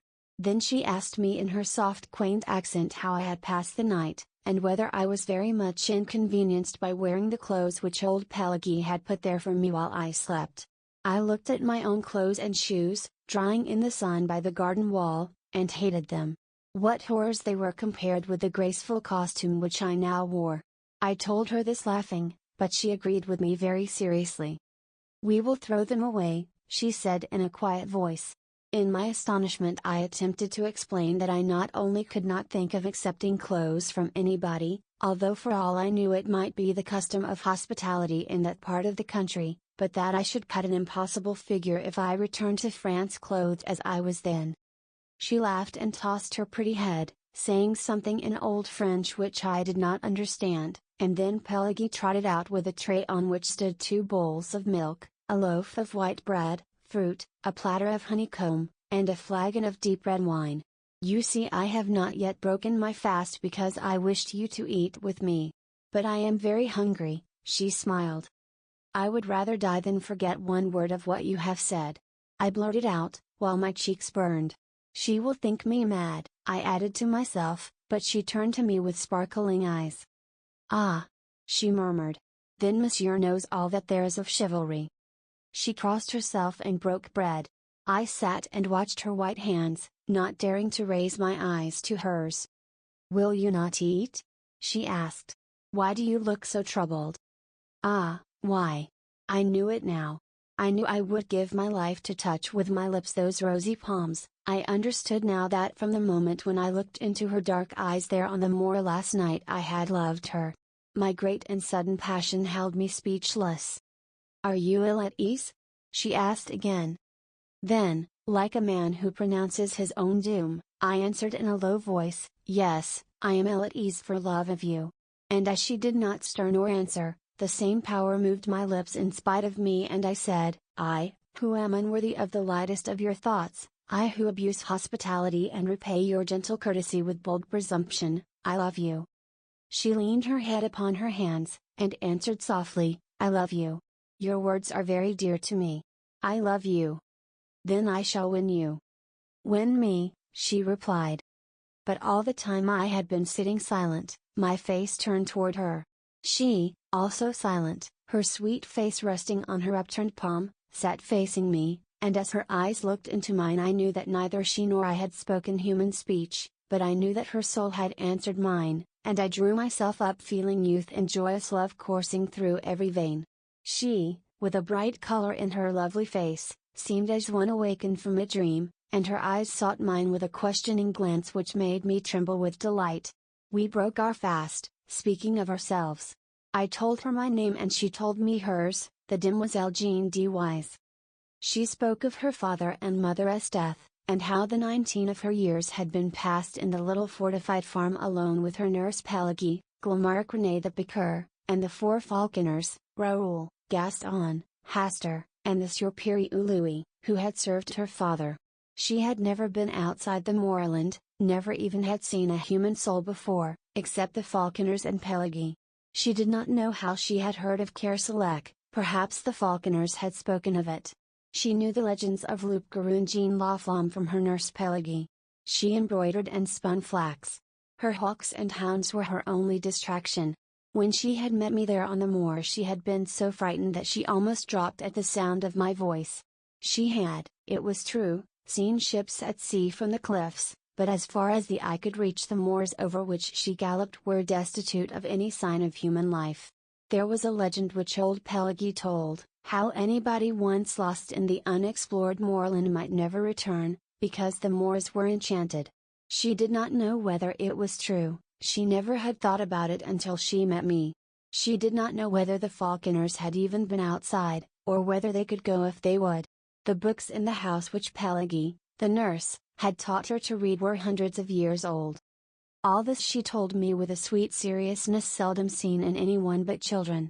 My own name she found easy to pronounce, and insisted, because my first name was Philip, I must have French blood in me. She did not seem curious to learn anything about the outside world, and I thought perhaps she considered it had forfeited her interest and respect from the stories of her nurse. We were still sitting at the table, and she was throwing grapes to the small field birds which came fearlessly to our very feet. I began to speak in a vague way of going, but she would not hear of it, and before I knew it I had promised to stay a week and hunt with hawk and hound in their company. I also obtained permission to come again from Kerselec and visit her after my return. "Why," she said innocently, "I do not know what I should do if you never came back," and I, knowing that I had no right to awaken her with the sudden shock which the avowal of my own love would bring to her, sat silent, hardly daring to breathe. "You will come very often?" she asked. "Very often," I said. "Every day?" "Every day." "Oh," she sighed, "I am very happy. Come and see my hawks." She rose and took my hand again with a childlike innocence of possession, and we walked through the garden and fruit trees to a grassy lawn which was bordered by a brook. Over the lawn were scattered 15 or 20 stumps of trees, partially embedded in the grass, and upon all of these except 2 sat falcons. They were attached to the stumps by thongs which were in turn fastened with steel rivets to their legs just above the talons. A little stream of pure spring water flowed in a winding course within easy distance of each perch. The birds set up a clamor when the girl appeared, but she went from one to another, caressing some, taking others for an instant upon her wrist, or stooping to adjust their jesses. "Are they not pretty?" she said. "See, here is a falcon gentil. We call it ignoble, because it takes the quarry in direct chase. This is a blue falcon. In falconry we call it noble because it rises over the quarry, and wheeling, drops upon it from above. This white bird is a gerfalcon from the north. It is also noble. Here is a merlin, and this tierslet is a falcon heroner." I asked her how she had learned the old language of falconry. She did not remember, but thought her father must have taught it to her when she was very young. Then she led me away and showed me the young falcons still in the nest. "They are termed niais in falconry," she explained. "A branchior is the young bird which is just able to leave the nest and hop from branch to branch. A young bird which has not yet molted is called a cerce, and a moo is a hawk which has molted in captivity. When we catch a wild falcon which has changed its plumage we term it a haggard. Raoul first taught me to dress a falcon. Shall I teach you how it is done?" She seated herself on the bank of the stream among the falcons and I threw myself at her feet to listen. Then the Demoiselle de Wise held up one rosy-tipped finger and began very gravely. "First one must catch the falcon." I am caught, I answered. She laughed very prettily and told me my dressage would perhaps be difficult, as I was noble. I am already tamed, I replied, just and belled. She laughed, delighted. Oh, my brave falcon, then you will return at my call? I am yours, I answered gravely. She sat silent for a moment. Then the color heightened in her cheeks and she held up her finger again, saying, Listen, I wish to speak of falconry. I listen, Countess Jean de Wise. But again she fell into the reverie, and her eyes seemed fixed on something beyond the summer clouds. Philip, she said at last. Jean, I whispered. That is all, that is what I wished, she sighed, Philip and Jean. She held her hand toward me and I touched it with my lips. Win me, she said, but this time it was the body and soul which spoke in unison. After a while she began again, let us speak of falconry. Begin, I replied, we have caught the falcon. Then Jean de Wise took my hand in both of hers and told me how with infinite patience the young falcon was taught to perch upon the wrist, how little by little it became used to the bell jesses and the chaperona cornet. They must first have a good appetite, she said, then little by little I reduce their nourishment, which in falconry we call pat. When, after many nights passed au bloc as these birds are now, I prevail upon the haggard to stay quietly on the wrist, then the bird is ready to be taught to come for its food. I fix the pat to the end of a thong, or lure, and teach the bird to come to me as soon as I begin to whirl the cord in circles about my head. At first I drop the pat when the falcon comes, and he eats the food on the ground. After a little he will learn to seize the lure in motion as I whirl it around my head or drag it over the ground. After this it is easy to teach the falcon to strike at game, always remembering to faire courtoisie à l'oiseau, that is, to allow the bird to taste the quarry. A squeal from one of the falcons interrupted her, and she arose to adjust the long which had become whipped about the block, but the bird still flapped its wings and screamed. What is the matter? She said. Philip, can you see? I looked around and at first saw nothing to cause the commotion, which was now heightened by the screams and flapping of all the birds. Then my eye fell upon the flat rock beside the stream from which the girl had risen. A gray serpent was moving slowly across the surface of the boulder, and the eyes in its flat triangular head sparkled like jet. A couleuvre, she said quietly. It is harmless, is it not? I asked. She pointed to the black V-shaped figure on the neck. It is certain death, she said, it is a viper. We watched the reptile moving slowly over the smooth rock to where the sunlight fell in a broad warm patch. I started forward to examine it, but she clung to my arm crying, Dante, Philip, I am afraid. For me? For you, Philip, I love you. Then I took her in my arms and kissed her on the lips, but all I could say was, Jean, Jean, Jean. And as she lay trembling on my breast, something struck my foot in the grass below, but I did not heed it. Then again something struck my ankle, and a sharp pain shot through me. I looked into the sweet face of Jean de Wise and kissed her, and with all my strength lifted her in my arms and flung her from me. Then bending, I tore the viper from my ankle and set my heel upon its head. I remember feeling weak and numb, I remember falling to the ground. Through my slowly glazing eyes I saw Jean's white face bending close to mine, and when the light in my eyes went out I still felt her arms about my neck, and her soft cheek against my drawn lips. When I opened my eyes, I looked around in terror. Jean was gone.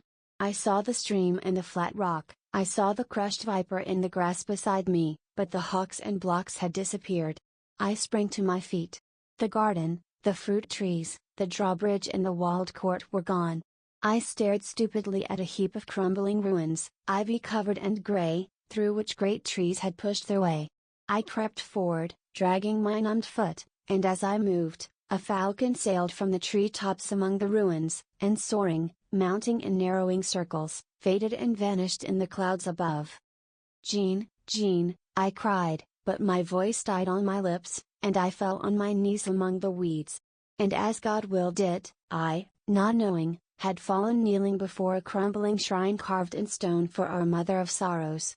I saw the sad face of the Virgin wrought in the cold stone. I saw the cross and thorns at her feet, and beneath it I read. Pray for the soul of the Mademoiselle Jean de Wise. Who died in her youth for love of Philip, a stranger. AD 1573. But upon the icy slab lay a woman's glove still warm and fragrant. The prophet's paradise. If but the vine and love abjuring band are in the prophet's paradise to stand. Alack, I doubt the prophet's paradise were empty as the hollow of one's hand. The studio. He smiled, saying, seek her throughout the world. I said, why tell me of the world? My world is here, between these walls and the sheet of glass above, here among gilded flagons and dull jeweled arms, tarnished frames and canvases, black chests and high-backed chairs, quaintly carved and stained in blue and gold. For whom do you wait? He said, and I answered, when she comes I shall know her. On my hearth a tongue of flame whispered secrets to the whitening ashes. In the street below I heard footsteps, a voice, and a song. For whom then do you wait? He said, and I answered, I shall know her. Footsteps, a voice, and a song in the street below, and I knew the song but neither the steps nor the voice. Fool! He cried, the song is the same, the voice and steps have but changed with years. On the hearth a tongue of flame whispered above the whitening ashes, wait no more, they have passed, the steps and the voice in the street below. Then he smiled, saying, for whom do you wait? Seek her throughout the world. I answered, my world is here, between these walls and the sheet of glass above, here among gilded flagons and dull jeweled arms, tarnished frames and canvases, black chests and high-backed chairs, quaintly carved and stained in blue and gold. The phantom. The phantom of the past would go no further. If it is true, she sighed, that you find in me a friend, let us turn back together. You will forget, here, under the summer sky. I held her close, pleading, caressing, I seized her, white with anger, but she resisted. If it is true, she sighed, that you find in me a friend, let us turn back together. The phantom of the past would go no further. The sacrifice. I went into a field of flowers, whose petals are whiter than snow and whose hearts are pure gold. Far afield a woman cried, I have killed him I loved. And from a jar she poured blood upon the flowers whose petals are whiter than snow and whose hearts are pure gold. Far afield I followed, and on the jar I read 1,000 names, while from within the fresh blood bubbled to the brim. I have killed him I loved. She cried. The world is athirst, now let it drink. She passed, and far afield I watched her pouring blood upon the flowers whose petals are whiter than snow and whose hearts are pure gold. Destiny. I came to the bridge which few may pass. Pass! Cried the keeper, but I laughed, saying, there is time, and he smiled and shut the gates. To the bridge which few may pass came young and old. All were refused. Idly I stood and counted them, until, wearied of their noise and lamentations, I came again to the bridge which few may pass. Those in the throng about the gates shrieked out, he comes too late. But I laughed, saying, there is time. Pass! Cried the keeper as I entered, then smiled and shut the gates. The throng. There, where the throng was thickest in the street, I stood with Pierrot. All eyes were turned on me. What are they laughing at? I asked, but he grinned, dusting the chalk from my black cloak. I cannot see, it must be something droll, perhaps an honest thief. All eyes were turned on me. He has robbed you of your purse. They laughed. My purse! I cried, Pierrot, help! It is a thief. They laughed, he has robbed you of your purse. Then Truth stepped out, holding a mirror. If he is an honest thief, cried Truth, Pierrot shall find him with this mirror. But he only grinned, dusting the chalk from my black cloak. You see, he said, Truth is an honest thief, she brings you back your mirror. All eyes were turned on me. Arrest Truth! I cried, forgetting it was not a mirror but a purse I lost, standing with Pierrot, there, where the throng was thickest in the street. The jester. Was she fair? I asked, but he only chuckled, listening to the bells jingling on his cap. Stabbed, he tittered. Think of the long journey, the days of peril, the dreadful nights. Think how he wondered, for her sake, year after year, through hostile lands, yearning for kith and kin, yearning for her. Stabbed, he tittered, listening to the bells jingling on his cap. Was she fair? I asked, but he only snarled, muttering to the bells jingling on his cap. She kissed him at the gate, he tittered, but in the hall his brother's welcome touched his heart. Was she fair? I asked. Stabbed, he chuckled. Think of the long journey, the days of peril, the dreadful nights. Think how he wandered, for her sake, year after year through hostile lands, yearning for kith and kin, yearning for her. She kissed him at the gate, but in the hall his brother's welcome touched his heart. Was she fair? I asked, but he only snarled, listening to the bells jingling in his cap. The green room. The clown turned his powdered face to the mirror. If to be fair is to be beautiful, he said, who can compare with me in my white mask? Who can compare with him in his white mask? I asked of Death beside me. Who can compare with me? Said Death, for I am paler still. You are very beautiful, sighed the clown, turning his powdered face from the mirror. The love test. If it is true that you love, said Love, then wait no longer. Give her these jewels which would dishonor her and so dishonor you in loving one dishonored. If it is true that you love, said Love, then wait no longer. I took the jewels and went to her, but she trod upon them, sobbing, teach me to wait, I love you. Then wait, if it is true, said Love. The street of the four winds. Ferme tes yeux à mi. Croisez tes bras sur ton sein. Et de ton cœur endormi. Chasse à jamais tout dessein. Je chante la nature. Les étoiles du soir, les larmes du matin. Les couchers de soleil à l'horizon lointain. Le ciel qui parle au cœur d'existence future. I. The animal paused on the threshold, interrogative alert, ready for flight if necessary. Severin laid down his palette, and held out a hand of welcome. The cat remained motionless, her yellow eyes fastened upon Severin. Puss, he said, in his low, pleasant voice, come in. The tip of her thin tail twitched uncertainly. Come in, he said again. Apparently she found his voice reassuring, for she slowly settled upon all fours, her eyes still fastened upon him, her tail tucked under her gaunt flanks. He rose from his easel smiling. She eyed him quietly, and when he walked toward her she watched him bend above her without a wince, her eyes followed his hand until it touched her head. Then she uttered a ragged mew. It had long been Severin's custom to converse with animals, probably because he lived so much alone, and now he said, "What's the matter, Puss?" Her timid eyes sought his. "I understand," he said gently, "you shall have it at once." Then moving quietly about he busied himself with the duties of a host, rinsed a saucer, filled it with the rest of the milk from the bottle on the window sill, and kneeling down, crumbled a roll into the hollow of his hand. The creature rose and crept toward the saucer. With the handle of a palette knife he stirred the crumbs and milk together and stepped back as she thrust her nose into the mess. He watched her in silence. From time to time the saucer clinked upon the tiled floor as she reached for a morsel on the rim, and at last the bread was all gone, and her purple tongue traveled over every unlicked spot until the saucer shone like polished marble. Then she sat up, and coolly turning her back to him, began her ablutions. "Keep it up," said Severin, much interested, "you need it." She flattened one ear, but neither turned nor interrupted her toilet. As the grime was slowly removed Severin observed that nature had intended her for a white cat. Her fur had disappeared in patches, from disease or the chances of war, her tail was bony and her spine sharp. But what charms she had were becoming apparent under vigorous licking, and he waited until she had finished before reopening the conversation. When at last she closed her eyes and folded her forepaws under her breast, he began again very gently, "Puss, tell me your troubles."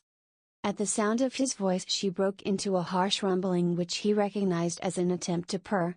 He bent over to rub her cheek and she mewed again, an amiable inquiring little mew, to which he replied, "Certainly, you are greatly improved, and when you recover your plumage you will be a gorgeous bird."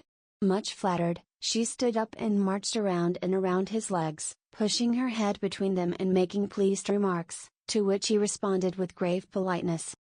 "Now, what sent you here?" he said, "Here into the street of the four winds, and up 5 flights to the very door where you would be welcome. What was it that prevented your meditated flight when I turned from my canvas to encounter your yellow eyes? Are you a Latin Quarter cat as I am a Latin Quarter man? And why do you wear a rose-colored flowered garter buckled about your neck?" The cat had climbed into his lap, and now sat purring as he passed his hand over her thin coat.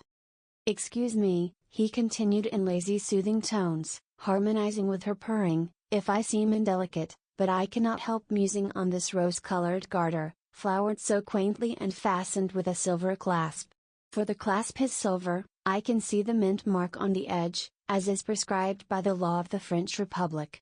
Now, why is this garter woven of rose silk and delicately embroidered? Why is this silken garter with its silver clasp about your famished throat? Am I indiscreet when I inquire if its owner is your owner? Is she some aged dame living in memory of youthful vanities, fond, doting on you, decorating you with her intimate personal attire? The circumference of the garter would suggest this, for your neck is thin, and the garter fits you. But then again I notice most things, that the garter is capable of being much enlarged. These small silver-rimmed eyelets, of which I count 5, are proof of that. And now I observe that the 5th eyelet is worn out, as though the tongue of the clasp were accustomed to lie there. That seems to argue a well-rounded form." The cat curled her toes in contentment. The street was very still outside. He murmured on, "Why should your mistress decorate you with an article most necessary to her at all times? Anyway, at most times. How did she come to slip this bit of silk and silver about your neck? Was it the caprice of a moment, when you, before you had lost your pristine plumpness, marched singing into her bedroom to bid her good morning? Of course, and she sat up among the pillows, her coiled hair tumbling to her shoulders, as you sprang upon the bed purring, 'Good day, my lady.' Oh, it is very easy to understand," he yawned, resting his head on the back of the chair. The cat still purred, tightening and relaxing her padded claws over his knee. "Shall I tell you all about her, cat? She is very beautiful, your mistress," he murmured drowsily, "and her hair is heavy as burnished gold. I could paint her, not on canvas, for I should need shades and tones and hues and dyes more splendid than the iris of a splendid rainbow. I could only paint her with closed eyes, for in dreams alone can such colors as I need be found. For her eyes, I must have azure from skies untroubled by a cloud, the skies of dreamland. For her lips, roses from the palaces of slumberland, and for her brow, snowdrifts from mountains which tower in fantastic pinnacles to the moons, oh, much higher than our moon here, the crystal moons of dreamland. She is, very, beautiful, your mistress." The words died on his lips and his eyelids drooped. The cat, too, was asleep, her cheek turned up upon her wasted flank, her paws relaxed and limp. 2. "It is fortunate," said Severn, sitting up and stretching, "that we have tided over the dinner hour, for I have nothing to offer you for supper but what may be purchased with 1 silver franc." The cat on his knee rose, arched her back, yawned, and looked up at him. "What shall it be? A roast chicken with salad? No? Possibly you prefer beef? Of course, and I shall try an egg and some white bread. Now for the wines. Milk for you? Good. I shall take a little water, fresh from the wood," with a motion toward the bucket in the sink. He put on his hat and left the room. The cat followed to the door, and after he had closed it behind him, she settled down, smelling at the cracks, and cocking one ear at every creak from the crazy old building. The door below opened and shut. The cat looked serious, for a moment doubtful, and her ears flattened in nervous expectation. Presently she rose with a jerk of her tail and started on a noiseless tour of the studio. She sneezed at a pot of turpentine, hastily retreating to the table, which she presently mounted, and having satisfied her curiosity concerning a roll of red modeling wax, returned to the door and sat down with her eyes on the crack over the threshold. Then she lifted her voice in a thin plaint.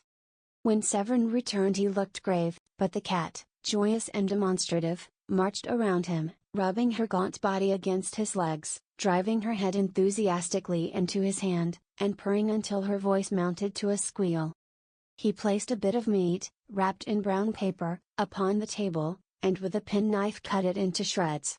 The milk he took from a bottle which had served for medicine, and poured it into the saucer on the hearth. The cat crouched before it, purring and lapping at the same time. He cooked his egg and ate it with a slice of bread, watching her busy with the shredded meat, and when he had finished, and had filled and emptied a cup of water from the bucket in the sink, he sat down, taking her into his lap, where she at once curled up and began her toilet. He began to speak again, touching her caressingly at times by way of emphasis. "Cat, I have found out where your mistress lives. It is not very far away, it is here, under this same leaky roof, but in the north wing which I had supposed was uninhabited. My janitor tells me this. By chance, he is almost sober this evening. The butcher on the Rue de Seine, where I bought your meat, knows you, and old Cabane the baker identified you with needless sarcasm. They tell me hard tales of your mistress which I shall not believe.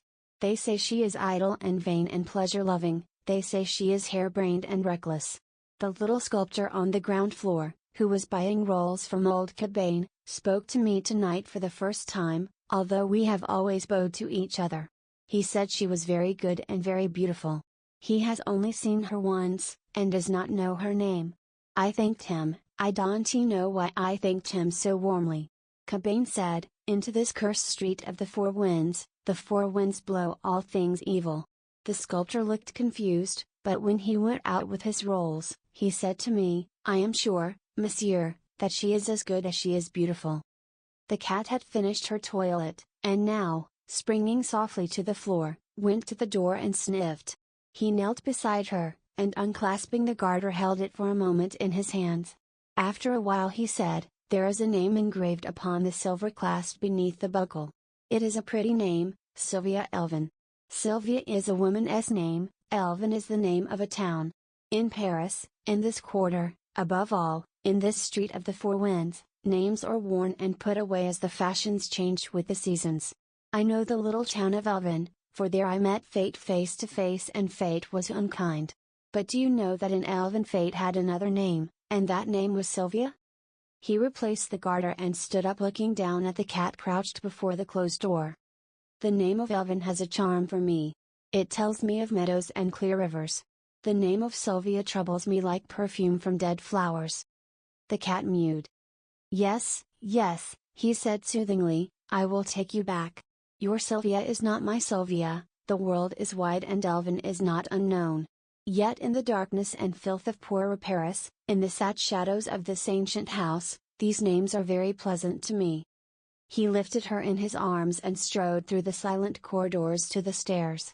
Down 5 flights and into the moonlit court, past the little sculptor's den, and then again in at the gate of the north wing and up the worm-eaten stairs he passed, until he came to a closed door. When he had stood knocking for a long time, something moved behind the door, it opened and he went in. The room was dark. As he crossed the threshold, the cat sprang from his arms into the shadows.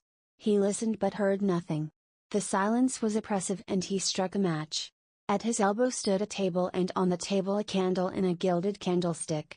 This he lighted, then looked around. The chamber was vast, the hangings heavy with embroidery. Over the fireplace towered a carved mantel, grey with the ashes of dead fires. In a recess by the deep-set windows stood a bed, from which the bedclothes, soft and fine as lace, trailed to the polished floor. He lifted the candle above his head. A handkerchief lay at his feet. It was faintly perfumed. He turned toward the windows.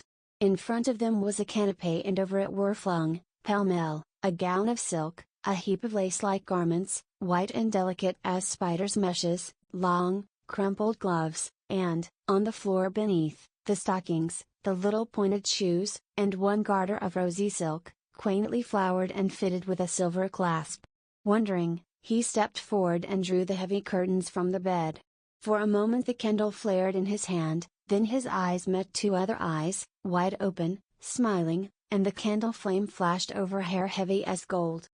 She was pale, but not as white as he, her eyes were untroubled as a child's, but he stared, trembling from head to foot, while the candle flickered in his hand.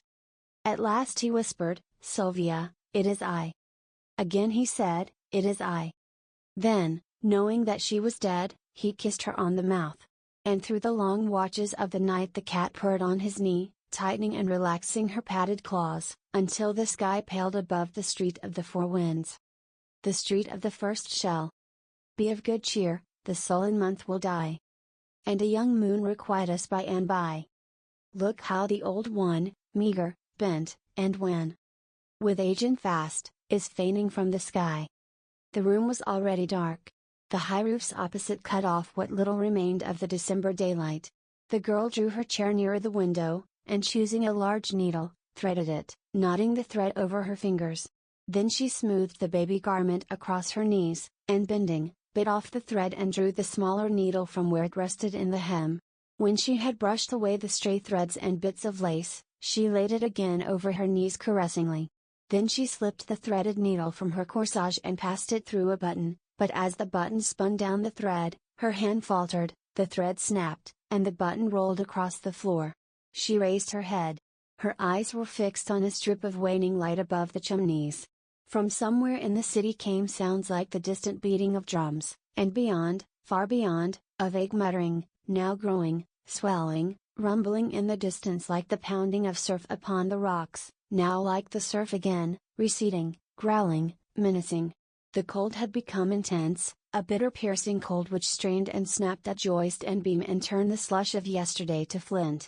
From the street below every sound broke sharp and metallic, the clatter of sabot, the rattle of shutters or the rare sound of a human voice. The air was heavy, weighted with the black cold as with a pall. To breathe was painful, to move an effort. In the desolate sky there was something that wearied, in the brooding clouds, something that saddened. It penetrated the freezing city cut by the freezing river, the splendid city with its towers and domes, its quays and bridges and its thousand spires. It entered the squares, it seized the avenues and the palaces, stole across bridges and crept among the narrow streets of the Latin Quarter, grey under the grey of the December sky. Sadness, utter sadness. A fine icy sleet was falling, powdering the pavement with a tiny crystalline dust. It sifted against the window panes and drifted in heaps along the sill. The light at the window had nearly failed, and the girl bent low over her work. Presently she raised her head, brushing the curls from her eyes. "Jack? Dearest? Don't forget to clean your palette." He said, "All right," and picking up the palette, sat down upon the floor in front of the stove. His head and shoulders were in the shadow, but the firelight fell across his knees and glimmered red on the blade of the palette knife. Full in the firelight beside him stood a color box. On the lid was carved, J. Trent, École des Beaux-Arts, 1870. This inscription was ornamented with an American and a French flag. The sleet blew against the window panes, covering them with stars and diamonds, then, melting from the warmer air within, ran down and froze again in fern-like traceries. A dog whined and the patter of small paws sounded on the zinc behind the stove. "Jack, dear, do you think Hercules is hungry?" The patter of paws was redoubled behind the stove.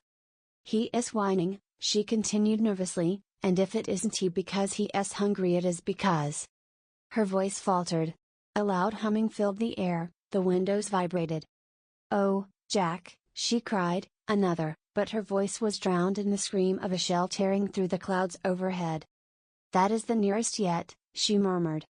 "Oh, no," he answered cheerfully, "it probably fell way over Montmartre," and as she did not answer, he said again with exaggerated unconcern, "They wouldn't take the trouble to fire at the Latin Quarter, anyway they haven't a battery that can hurt it." After a while she spoke up brightly, "Jack, dear, when are you going to take me to see Monsieur West's statues?" "I will bet," he said, throwing down his palette and walking over to the window beside her, "that Colette has been here today." "Why?" she asked, opening her eyes very wide. Then, "Oh, it is too bad. Really, men are tiresome when they think they know everything. And I warn you that if Monsieur West is vain enough to imagine that Colette—" From the north another shell came whistling and quavering through the sky, passing above them with long-drawn screech which left the windows singing. That, he blurted out, was too near for comfort. They were silent for a while, then he spoke again gaily, "Go on, Sylvia, and whither poor West," but she only sighed, "Oh, dear, I can never seem to get used to the shells." He sat down on the arm of the chair beside her.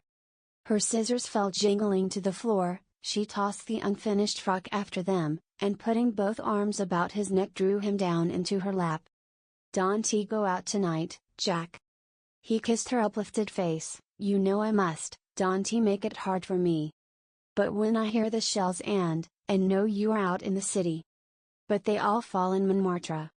They may all fall in the Beaux-Arts, you said yourself that two struck the Quai d'Orsay. Mere accident. Jack, have pity on me. Take me with you. And who will there be to get dinner?" She rose and flung herself on the bed. "Oh, I can get used to it, and I know you must go, but I beg you not to be late to dinner. If you know what I suffer. I cannot help it, and you must be patient with me, dear." He said, "It is as safe there as it is in our own house." She watched him fill for her the alcohol lamp, and when he had lighted it and had taken his hat to go, she jumped up and clung to him in silence. After a moment he said, "Now, Sylvia, remember my courage is sustained by yours. Come, I must go." She did not move, and he repeated, "I must go." Then she stepped back and he thought she was going to speak and waited, but she only looked at him, and, a little impatiently, he kissed her again, saying, "Don't worry, dearest." When he had reached the last flight of stairs on his way to the street, a woman hobbled out of the housekeeper's lodge waving a letter and calling, "Monsieur Jack! Monsieur Jack!" This was left by Monsieur Fallowby. He took the letter, and leaning on the threshold of the lodge, read it. "Dear Jack. I believe Braith is dead broke and I am sure Fallowby is. Braith swears he isn't and Fallowby swears he is, so you can draw your own conclusions. I've got a scheme for a dinner, and if it works, I will let you fellows in. Yours faithfully, West. P.S. Fallowby has shaken Hartman and his gang, thank the Lord. There is something rotten there, or it may be he's only a miser. P.P.S. I am more desperately in love than ever, but I am sure she does not care a straw for me." "All right," said Trent, with a smile, to the concierge, "but tell me, how is Papa Cottard?" The old woman shook her head and pointed to the curtained bed in the lodge. "Père Cottard," he cried cheerily, "how goes the wound today?" He walked over to the bed and drew the curtains. An old man was lying among the tumbled sheets. "Better?" smiled Trent. "Better," repeated the man wearily, and, after a pause, "Have you any news, Monsieur Jack?" "I haven't been out today. I will bring you any rumor I may hear, though goodness knows I've got enough of rumors," he muttered to himself. Then aloud, "Cheer up, you're looking better. And the sortie?" "Oh, the sortie, that's for this week. General Trochu sent orders last night. It will be terrible. It will be sickening," thought Trent as he went out into the street and turned the corner toward the Rue de Seine. "Slaughter, slaughter, phew. I am glad I am not going." The street was almost deserted. A few women muffled in tattered military capes crept along the frozen pavement, and a wretchedly clad gamin hovered over the sewer hole on the corner of the boulevard. A rope around his waist held his rags together. From the rope hung a rat, still warm and bleeding. "There's another in there," he yelled at Trent. "I hit him but he got away." Trent crossed the street and asked, "How much?" 2 francs for a quarter of a fat one, that's what they give at the Saint Germain market. A violent fit of coughing interrupted him, but he wiped his face with the palm of his hand and looked cunningly at Trent. "Last week you could buy a rat for 6 francs, but," and here he swore vilely, "the rats have quit the Rue de Seine and they kill them now over by the new hospital. I'll let you have this for 7 francs, I can sell it for 10 in the Isle St. Louis." "You lie," said Trent, "and let me tell you that if you try to swindle anybody in this quarter the people will make short work of you and your rats." He stood a moment eyeing the gamin, who pretended to snivel. Then he tossed him a franc, laughing. The child caught it, and thrusting it into his mouth wheeled about to the sewer hole. For a second he crouched, motionless, alert, his eyes on the bars of the drain, then leaping forward he hurled a stone into the gutter, and Trent left him to finish a fierce grey rat that writhed squealing at the mouth of the sewer. Suppose Braith should come to that, he thought, poor little chap, and hurrying, He turned in the dirty passage des Beaux-Arts and entered the third house to the left. "Monsieur is at home," quavered the old concierge. Home? A garret absolutely bare, save for the iron bedstead in the corner and the iron basin and pitcher on the floor. West appeared at the door, winking with much mystery, and motioned Trent to enter. Braith, who was painting in bed to keep warm, looked up, laughed, and shook hands. "Any news?" The perfunctory question was answered as usual by, "Nothing but the cannon." Trent sat down on the bed. "Where on earth did you get that?" he demanded, pointing to a half-finished chicken nestling in a wash basin. West grinned. "Are you millionaires, you two? Out with it." Braith, looking a little ashamed, began, "Oh, it's one of West's exploits," but was cut short by West, who said he would tell the story himself. "You see, before the siege, I had a letter of introduction to a type here, a fat banker, German-American variety. You know the species, I see. Well, of course I forgot to present the letter, but this morning, judging it to be a favorable opportunity, I called on him. The villain lives in comfort, fires, my boy. Fires in the ante-rooms. The Buttons finally condescends to carry my letter and card up, leaving me standing in the hallway, which I did not like, so I entered the first room I saw and nearly fainted at the sight of a banquet on a table by the fire. Down comes Buttons, very insolent. No, oh, no, his master, is not at home, and in fact is too busy to receive letters of introduction just now, the siege, and many business difficulties. I deliver a kick to Buttons, pick up this chicken from the table, toss my card onto the empty plate, and addressing Buttons as a species of Prussian pig, march out with the honors of war. Trent shook his head. "I forgot to say that Hartman often dines there, and I draw my own conclusions," continued West. "Now about this chicken, half of it is for Braith and myself, and half for Colette, but of course you will help me eat my part because I am not hungry." "Neither am I," began Braith, but Trent, with a smile at the pinched faces before him, shook his head saying, "What nonsense! You know I am never hungry."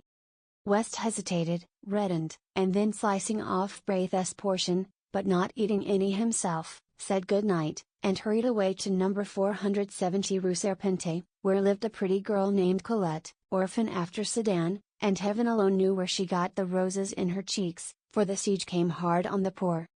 "That chicken will delight her, but I really believe she is in love with West," said Trent. Then walking over to the bed, "See here, old man, no dodging, you know, how much have you left?" The other hesitated and flushed. "Come, old chap," insisted Trent. Braith drew a purse from beneath his bolster, and handed it to his friend with a simplicity that touched him. "7 sons," he counted, "you make me tired. Why on earth don't you come to me? I take it ill, Braith. How many times must I go over the same thing and explain to you that because I have money it is my duty to share it, and your duty and the duty of every American to share it with me? You can take it a cent, the city is blockaded, and the American minister has his hands full with all the German riffraff and deuce knows what. Why don't you act sensibly?" I will, Trent, but it is an obligation that perhaps I can never even in part repay. I am poor and—" "Of course you'll pay me. If I were a usurer I would take your talent for security. When you are rich and famous." "Don't, Trent." "All right, only no more monkey business." He slipped a dozen gold pieces into the purse, and tucking it again under the mattress smiled at Braith. "How old are you?" he demanded. 16. Trent laid his hand lightly on his friend's shoulder. "I am 22, and I have the rights of a grandfather as far as you are concerned. You'll do as I say until you reach 21. The siege will be over then, I hope," said Braith, trying to laugh, but the prayer in their hearts, "How long, O Lord, how long?" was answered by the swift scream of a shell soaring among the storm clouds of that December night. 2. West, standing in the doorway of a house in the Rue Serpentine, was speaking angrily. He said he didn't care whether Hartman liked it or not, he was telling him, not arguing with him. "You call yourself an American," he sneered, Berlin and home are full of that kind of American. You come loafing about Colette with your pockets stuffed with white bread and beef, and a bottle of wine at 30 francs, and you can really afford to give $1 to the American ambulance and public assistance, which Braith does, and he's half-starved. Hartman retreated to the curbstone, but West followed him, his face like a thundercloud. "Don't you dare to call yourself a countryman of mine," he growled. "No, nor an artist either. Artists don't worm themselves into the service of the public defense where they do nothing but feed like rats on the people less food. And I'll tell you now," he continued, dropping his voice, for Hartman had started as though stung, "you might better keep away from that Alsatian brasserie and the smug-faced thieves who haunt it. You know what they do with suspects." "You lie, you hound!" screamed Hartman, and flung the bottle in his hand straight at West's face. West had him by the throat in a second, and forcing him against the dead wall shook him wickedly. "Now you listen to me," he muttered, through his clenched teeth. "You are already a suspect and, I swear, I believe you are a paid spy. It isn't my business to detect such vermin, and I don't intend to denounce you, but understand this. Colette don't like you and I can stand you, and if I catch you in this street again I'll make it somewhat unpleasant. Get out, you sleek Prussian." Hartman had managed to drag a knife from his pocket, but West tore it from him and hurled him into the gutter. A gamin who had seen this burst into a peal of laughter, which rattled harshly in the silent street. Then everywhere windows were raised and rows of haggard faces appeared demanding to know why people should laugh in the starving city. "Is it a victory?" murmured one. "Look at that," cried West as Hartman picked himself up from the pavement. "Look! You miser! Look at those faces!" But Hartman gave him a look which he never forgot, and walked away without a word. Trent, who suddenly appeared at the corner, glanced curiously at West, who merely nodded toward his door saying, "Come in, Fallowby's upstairs." "What are you doing with that knife?" demanded Fallowby, as he and Trent entered the studio. West looked at his wounded hand, which still clutched the knife, but saying, "Cut myself by accident," tossed it into a corner and washed the blood from his fingers. Fallowby, fat and lazy, watched him without comment, but Trent, half divining how things had turned, walked over to Fallowby smiling. "I've a bone to pick with you," he said. "Where is it?" "I am hungry," replied Fallowby with affected eagerness, but Trent, frowning, told him to listen. "How much did I advance you a week ago?" 380 francs, replied the other, with a squirm of contrition. "Where is it?" Fallowby began a series of intricate explanations, which were soon cut short by Trent. "I know, you blew it in, you always blow it in. I don't care a rap what you did before the siege. I know you are rich and have a right to dispose of your money as you wish to, and I also know that, generally speaking, it is none of my business. But now it is my business, as I have to supply the funds until you get some more, which you won't until the siege is ended one way or another. I wish to share what I have, but I want to see it thrown out of the window. Oh, yes, of course I know you will reimburse me, but that isn't the question, and, anyway, it's the opinion of your friends, old man, that you will not be worse off for a little abstinence from fleshly pleasures. You are positively a freak in this famine-cursed city of skeletons." "I am rather stout," he admitted. "Is it true you are out of money?" demanded Trent. "Yes, I am," sighed the other. "That rose-sucking pig on the Rue Saint-Honoré, is it there yet?" continued Trent. At? stammered the feeble one. "Ah, I thought so. I caught you in ecstasy before that sucking pig at least a dozen times." Then laughing, he presented Fallowby with a roll of 20-franc pieces saying, "If these go for luxuries you must live on your own flesh," and went over to aid West, who sat beside the wash basin binding up his hand. West suffered him to tie the knot, and then said, "You remember, yesterday, when I left you and Braith to take the chicken to Colette." "Chicken? Good heavens!" moaned Fallowby. "Chicken," repeated West, enjoying Fallowby's grief. That is, I must explain that things are changed. Colette and I are to be married." What about the chicken?" groaned Fallowby. "Shut up!" laughed Trent, and slipping his arm through West's, walked to the stairway. "The poor little thing," said West, "just think, not a splinter of firewood for a week, and wouldn't he tell me because she thought I needed it for my clay figure. Phew. When I heard it I smashed that smirking clay nymph to pieces, and the rest can freeze and be hanged."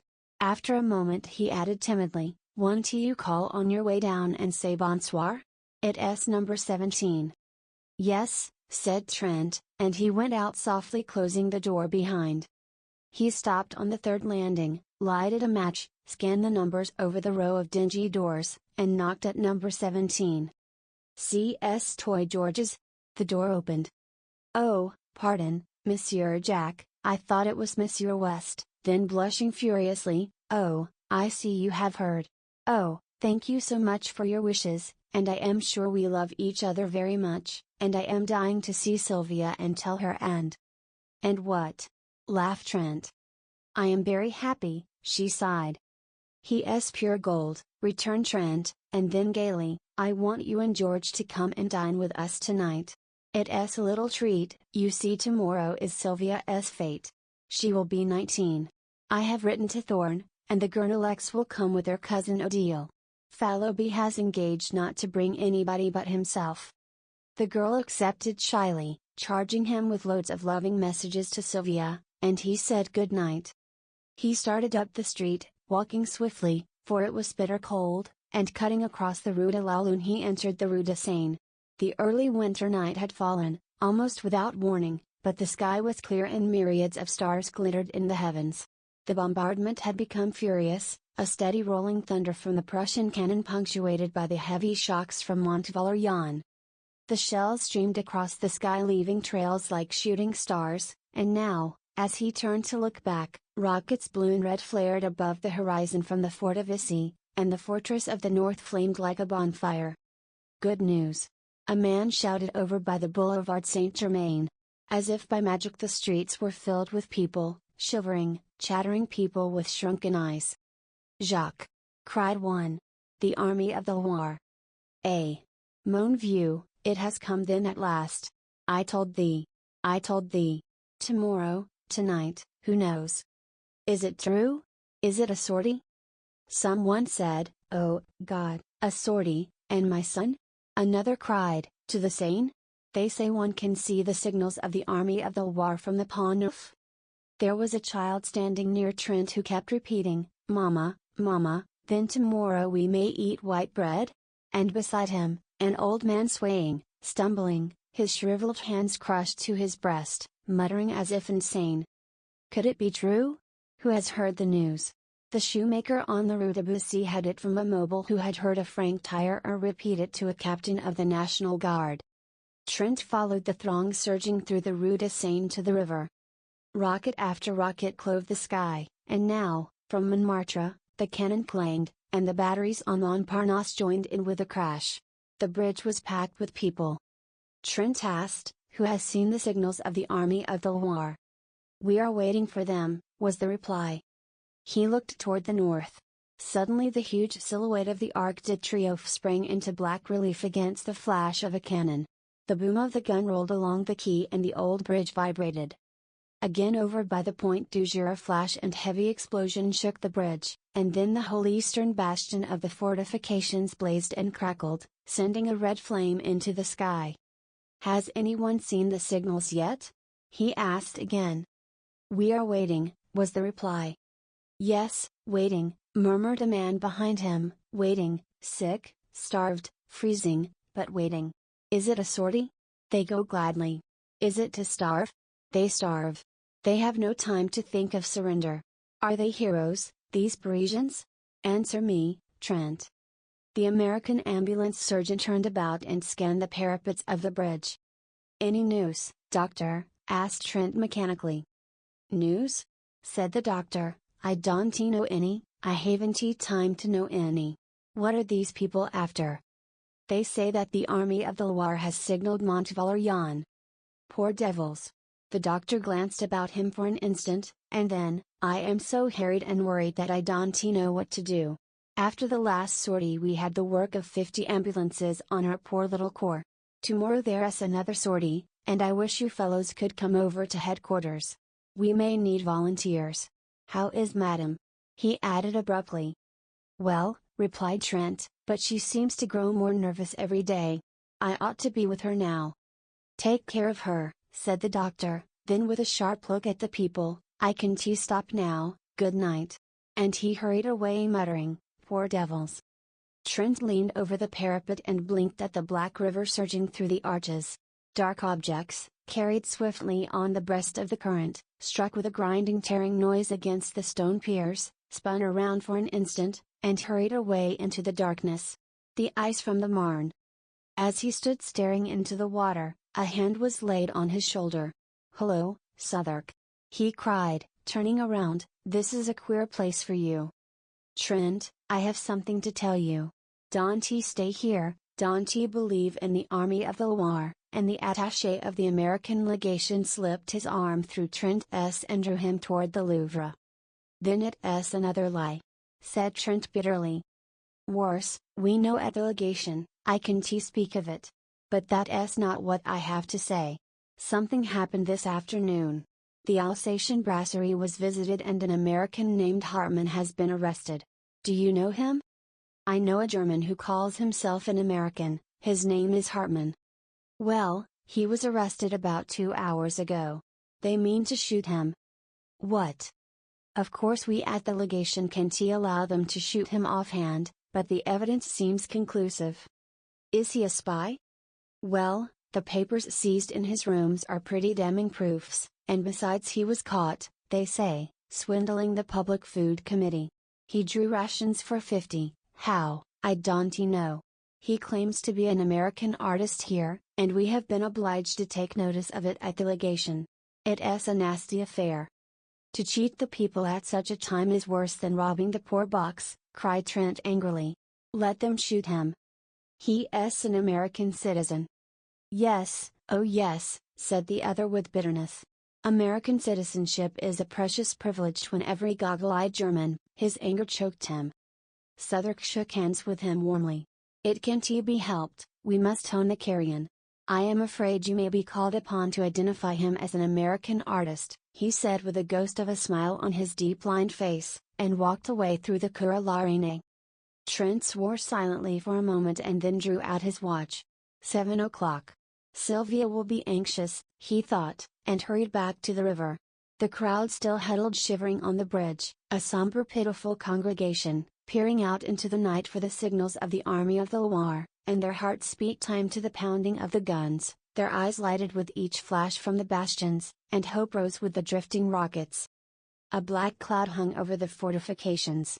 From horizon to horizon the cannon smoke stretched in wavering bands, now capping the spires and domes with cloud, now blowing in streamers and shreds along the streets, now descending from the housetops, enveloping quays, bridges, and river, in a sulphurous mist.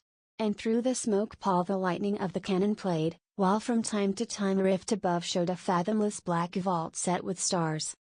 He turned again into the Rue de Seine, that sad abandoned street, with its rows of closed shutters and desolate ranks of unlighted lamps. He was a little nervous and wished once or twice for a revolver, but the slinking forms which passed him in the darkness were too weak with hunger to be dangerous, he thought, and he passed on unmolested to his doorway. But there somebody sprang at his throat. Over and over the icy pavement he rolled with his assailant, tearing at the noose about his neck, and then with a wrench sprang to his feet. "Get up," he cried to the other. Slowly and with great deliberation, a small gamin picked himself out of the gutter and surveyed Trent with disgust. "That's a nice clean trick," said Trent, "a whelp of your age. You'll finish against a dead wall. Give me that cord." The urchin handed him the noose without a word. Trent struck a match and looked at his assailant. It was the rat killer of the day before. I thought so," he muttered. "Tiens, c'est toi?" said the gamin tranquilly. The impudence, the overpowering audacity of the ragamuffin took Trent's breath away. "Do you know, you young strangler," he gasped, "that they shoot thieves of your age?" The child turned a passionless face to Trent. "Shoot, then." That was too much, and he turned on his heel and entered his hotel. Groping up the unlighted stairway, He at last reached his own landing and felt about in the darkness for the door. From his studio came the sound of voices, West's hearty laugh and Fallowby's chuckle, and at last he found the knob and, pushing back the door, stood a moment confused by the light. "Hello, Jack!" cried West, "you real pleasant creature, inviting people to dine and letting them wait. Here's Fallowby weeping with hunger." "Shut up," observed the latter, "perhaps he's been out to buy a turkey." "He's been out garrotting, look at his noose," laughed Guernalec. "So now we know where you get your cash," added West, "vive le coup du père François." Trent shook hands with everybody and laughed at Sylvia's pale face. "I didn't mean to be late, I stopped on the bridge a moment to watch the bombardment. Were you anxious, Sylvia?" She smiled and murmured, "Oh, no." But her hand dropped into his and tightened convulsively. "To the table!" shouted Fallowby, and uttered a joyous whoop. "Take it easy," observed Thorne, with a remnant of manners, "you are not the host, you know." Marie Guernalec, who had been chattering with Colette, jumped up and took Thorne's arm and Monsieur Guernalec drew Odil's arm through his. Trent, bowing gravely, offered his own arm to Colette, West took in Sylvia, and Fallowby hovered anxiously in the rear. "You march round the table 3 times singing the Marseillaise," explained Sylvia, "and Monsieur Fallowby pounds on the table and beats time." Fallowby suggested that they could sing after dinner, but his protest was drowned in the ringing chorus. "O Arma! Forms vos bataillons!" Around the room they marched singing. "Markins! Markins!" with all their might, while Fallowby with very bad grace, hammered on the table, consoling himself a little with the hope that the exercise would increase his appetite. Hercules, the black and tan, fled under the bed, from which retreat he yapped and whined until dragged out by Guernalec and placed in Odil's lap. "And now," said Trent gravely, when everybody was seated, "listen." And he read the menu. Beef soup à la siège de Paris. Fish. Sardines à la Père Lachaise. White wine. Rôti, red wine. Fresh beef à la sortie. Vegetables. Canned beans à la chasse pot. Canned peas gravelotte. Potatoes irlandaises. Miscellaneous. Cold corned beef à la thiès. Stewed prunes à la Garibaldi. Dessert. Dried prunes, white bread. Currant jelly. Tea, café. Liqueurs. Pipes and cigarettes. Fallowby applauded frantically, and Sylvia served the soup. "Isn't it delicious?" sighed Odile. Marie Guernalec sipped her soup in rapture. "Not at all like horse, and I don't care what they say, horse doesn't taste like beef," whispered Colette to West. Fallowby, who had finished, began to caress his chin and eye the tureen. "Have some more, old chap?" inquired Trent. "Monsieur Fallowby cannot have any more," announced Sylvia, "I am saving this for the concierge." Fallowby transferred his eyes to the fish. The sardines, hot from the grill, were a great success. While the others were eating, Sylvia ran downstairs with the soup for the old concierge and her husband, and when she hurried back, flushed and breathless, and had slipped into her chair with a happy smile at Trent, that young man arose, and silence fell over the table. For an instant he looked at Sylvia and thought he had never seen her so beautiful. "You all know," he began, "that today is my wife's 19th birthday." Fallowby, bubbling with enthusiasm, waved his glass in circles about his head to the terror of Odile and Colette, his neighbors, and Thorne. West and Guernalec refilled their glasses 3 times before the storm of applause which the toast of Sylvia had provoked, subsided. 3 times the glasses were filled and emptied to Sylvia, and again to Trent, who protested. "This is irregular," he cried, "the next toast is to the twin republics, France and America?" "To the republics! To the republics!" they cried, and the toast was drunk amid shouts of "Vive la France! Vive l'Amérique! Vive la nation!" Then Trent, with a smile at West, offered the toast, "To a happy pair." And everybody understood, and Sylvia leaned over and kissed Colette, while Trent bowed to West. The beef was eaten in comparative calm, but when it was finished and a portion of it set aside for the old people below, Trent cried, "Drink to Paris! May she rise from her ruins and crush the invader!" And the cheers rang out, drowning for a moment the monotonous thunder of the Prussian guns. Pipes and cigarettes were lighted, and Trent listened an instant to the animated chatter around him, broken by ripples of laughter from the girls or the mellow chuckle of Fallowby. Then he turned to West. "There is going to be a sortie tonight," he said. "I saw the American ambulance surgeon just before I came in and he asked me to speak to you fellows. Any aid we can give him will not come amiss." Then dropping his voice and speaking in English, "As for me, I shall go out with the ambulance tomorrow morning. There is of course no danger, but it's just as well to keep it from Sylvia." West nodded. Thorne and Guernalec, who had heard, broke in and offered assistance, and Fallowby volunteered with a groan. "All right," said Trent rapidly, "no more now, but meet me at ambulance headquarters tomorrow morning at 8. Sylvia and Colette, who were becoming uneasy at the conversation in English, now demanded to know what they were talking about. "What does a sculptor usually talk about?" cried West, with a laugh. Odile glanced reproachfully at Thorne, her fiancé. "You are not French, you know, and it is none of your business, this war," said Odile with much dignity. Thorne looked meek, but West assumed an air of outraged virtue. "It seems," he said to Fallowby, "that a fellow cannot discuss the beauties of Greek sculpture in his mother tongue, without being openly suspected." Colette placed her hand over his mouth and turning to Sylvia, murmured, "They are horridly untruthful, these men." "I believe the word for ambulance is the same in both languages," said Marie Guernalec saucily. "Sylvia, don't you trust Monsieur Trent?" "Jack," whispered Sylvia, "promise me." A knock at the studio door interrupted her. "Come in," cried Fallowby, but Trent sprang up, and opening the door, looked out. Then with a hasty excuse to the rest, he stepped into the hallway and closed the door. When he returned he was grumbling. "What is it, Jack?" cried West. "What is it?" repeated Trent savagely. "I'll tell you what it is. I have received a dispatch from the American minister to go at once and identify and claim, as a fellow countryman and a brother artist, a rascally thief and a German spy." "Don't he go," suggested Fallowby. "If I don't they'll shoot him at once."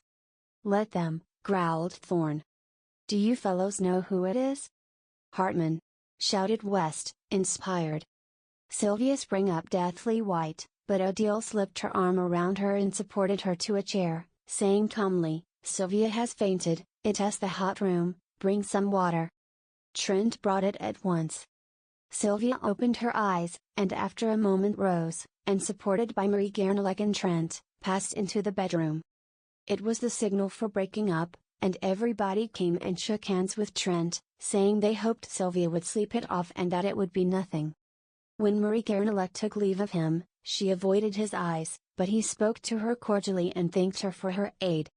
"Anything I can do, Jack?" inquired West, lingering, and then hurried downstairs to catch up with the rest. Trent leaned over the banisters, listening to their footsteps and chatter, and then the lower door banged and the house was silent. He lingered, staring down into the blackness, biting his lips, then with an impatient movement, "I am crazy," he muttered, and lighting a candle, went into the bedroom. Sylvia was lying on the bed. He bent over her, smoothing the curly hair on her forehead. "Are you better, dear Sylvia?" She did not answer, but raised her eyes to his. For an instant he met her gaze, but what he read there sent a chill to his heart and he sat down covering his face with his hands. At last she spoke in a voice, changed and strained, a voice which he had never heard, and he dropped his hands and listened, bolt upright in his chair. "Jack, it has come at last. I have feared it and trembled, ah! How often have I lain awake at night with this on my heart and prayed that I might die before you should ever know of it. For I love you, Jack, and if you go away I cannot live. I have deceived you, it happened before I knew you, but since that first day when you found me weeping in the Luxembourg and spoke to me, Jack, I have been faithful to you in every thought and deed. I loved you from the first, and did not dare to tell you this, fearing that you would go away, and since then my love has grown, and oh! I suffered. But I dared not tell you. And now you know, but you do not know the worst. For him, now, what do I care? He was cruel, oh, so cruel. She hid her face in her arms. Must I go on? Must I tell you, can you not imagine, oh, Jack? He did not stir, his eyes seemed dead. I was so young, I knew nothing, and he said that he loved me. Trent rose and struck the candle with his clenched fist, and the room was dark. The bells of St. Sulpice told the hour, and she started up, speaking with feverish haste. I must finish. When you told me you loved me, you asked me nothing, but then, even then, it was too late, and that other life which binds me to him, must stand forever between you and me. For there is another whom he has claimed, and is good to. He must not die, they cannot shoot him, for that other's sake. Trent sat motionless, but his thoughts ran on in an interminable whirl.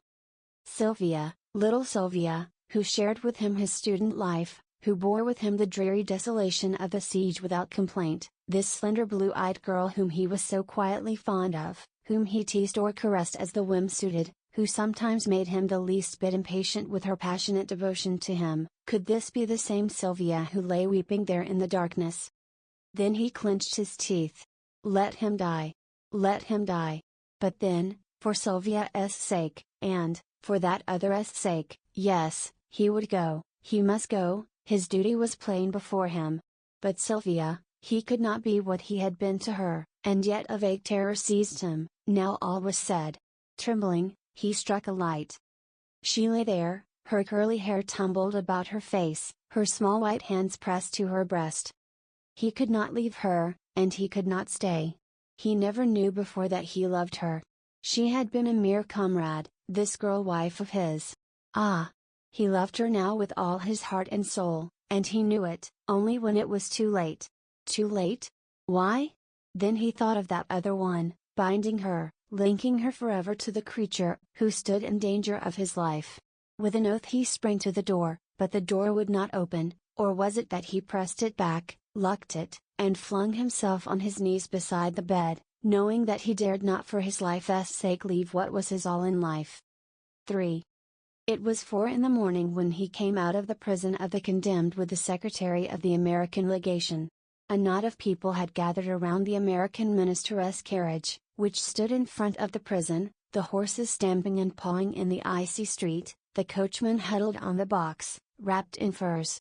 Southwark helped the secretary into the carriage, and shook hands with Trent, thanking him for coming. How the scoundrel did stare, he said. Your evidence was worse than a kick, but it saved his skin for the moment at least, and prevented complications. The secretary sighed. We have done our part. Now let them prove him a spy and we wash our hands of him. Jump in, Captain. Come along, Trent. I have a word to say to Captain Southwark. I want you to detain him, said Trent hastily, and dropping his voice. Southwark, help me now. You know the story from the blackguard. You know the child is at his rooms. Get it, and take it to my own apartment, and if he is shot, I will provide a home for it. I understand, said the captain gravely. Will you do this at once? At once, he replied.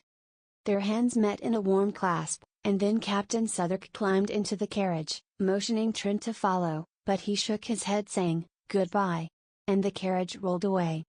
He watched the carriage to the end of the street, then started toward his own quarter, but after a step or two hesitated, stopped, and finally turned away in the opposite direction. Something, perhaps it was the sight of the prisoner he had so recently confronted, nauseated him. He felt the need of solitude and quiet to collect his thoughts. The events of the evening had shaken him terribly, but he would walk it off, forget, bury everything, and then go back to Sylvia. He started on swiftly, and for a time the bitter thoughts seemed to fade, but when he paused at last, breathless, under the Arc de Triomphe, the bitterness and the wretchedness of the whole thing, yes, of his whole misspent life came back with a pang. Then the face of the prisoner, stamped with a horrible grimace of fear, grew in the shadows before his eyes. Sick at heart he wandered up and down under the great arc, striving to occupy his mind, peering up at the sculptured cornices to read the names of the heroes and battles which he knew were engraved there, but always the ashen face of Hartmann followed him, grinning with terror. Or was it terror? Was it not triumph? At the thought he leapt like a man who feels a knife at his throat, but after a savage tramp around the square, came back again and sat down to battle with his misery. The air was cold, but his cheeks were burning with angry shame. Shame? Why? Was it because he had married a girl whom chance had made a mother? Did he love her? Was this miserable bohemian existence, then, his end and aim in life? He turned his eyes upon the secrets of his heart, and read an evil story, the story of the past, and he covered his face for shame, while, keeping time to the dull pain throbbing in his head, his heart beat out the story for the future. Shame and disgrace. Roused at last from a lethargy which had begun to numb the bitterness of his thoughts, he raised his head and looked about. A sudden fog had settled in the streets, the arches of the arc were choked with it. He would go home. A great horror of being alone seized him. But he was not alone. The fog was peopled with phantoms. All around him in the mist they moved, drifting through the arches in lengthening lines, and vanished, while from the fog others rose up, swept past and were engulfed. He was not alone, for even at his side they crowded, touched him, swarmed before him, beside him, behind him, pressed him back, seized, and bore him with them through the mist. Down a dim avenue, through lanes and alleys white with fog, they moved, and if they spoke their voices were dull as the vapor which shrouded them. At last in front, a bank of masonry and earth cut by a massive iron-barred gate towered up in the fog. Slowly and more slowly they glided, shoulder to shoulder and thigh to thigh. Then all movement ceased. A sudden breeze stirred the fog. It wavered and eddied. Objects became more distinct. A pallor crept above the horizon, touching the edges of the watery clouds, and drew dull sparks from 1,000 bayonets. Bayonets, they were everywhere, cleaving the fog or flowing beneath it in rivers of steel. High on the wall of masonry and earth a great gun loomed, and around it figures moved in silhouettes. Below, a broad torrent of bayonets swept through the iron-barred gateway, out into the shadowy plain. It became lighter. Faces grew more distinct among the marching masses and he recognized one. "You, Philippe." The figure turned its head. Trent cried, "Is there room for me?" But the other only waved his arm in a vague adieu and was gone with the rest. Presently the cavalry began to pass, squadron on squadron, crowding out into the darkness, then many cannon, then an ambulance, then again the endless lines of bayonets. Beside him a cuirassier sat on his steaming horse, and in front, among a group of mounted officers he saw a general, with the Astrakhan collar of his dolman turned up about his bloodless face.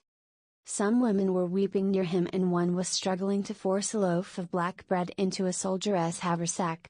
The soldier tried to aid her, but the sack was fastened, and his rifle bothered him, so Trent held it, while the woman unbuttoned the sack and forced in the bread, now all wet with her tears. The rifle was not heavy. Trent found it wonderfully manageable. Was the bayonet sharp? He tried it. Then a sudden longing, a fierce, imperative desire took possession of him. "Chouette!" cried a gamin, clinging to the barred gate, "encore toi mon vieux?" Trent looked up, and the rat killer laughed in his face. But when the soldier had taken the rifle again, and thanking him, ran hard to catch his battalion, he plunged into the throng about the gateway. "Are you going?" he cried to a marine who sat in the gutter bandaging his foot. "Yes." Then a girl, a mere child, caught him by the hand and led him into the café which faced the gate.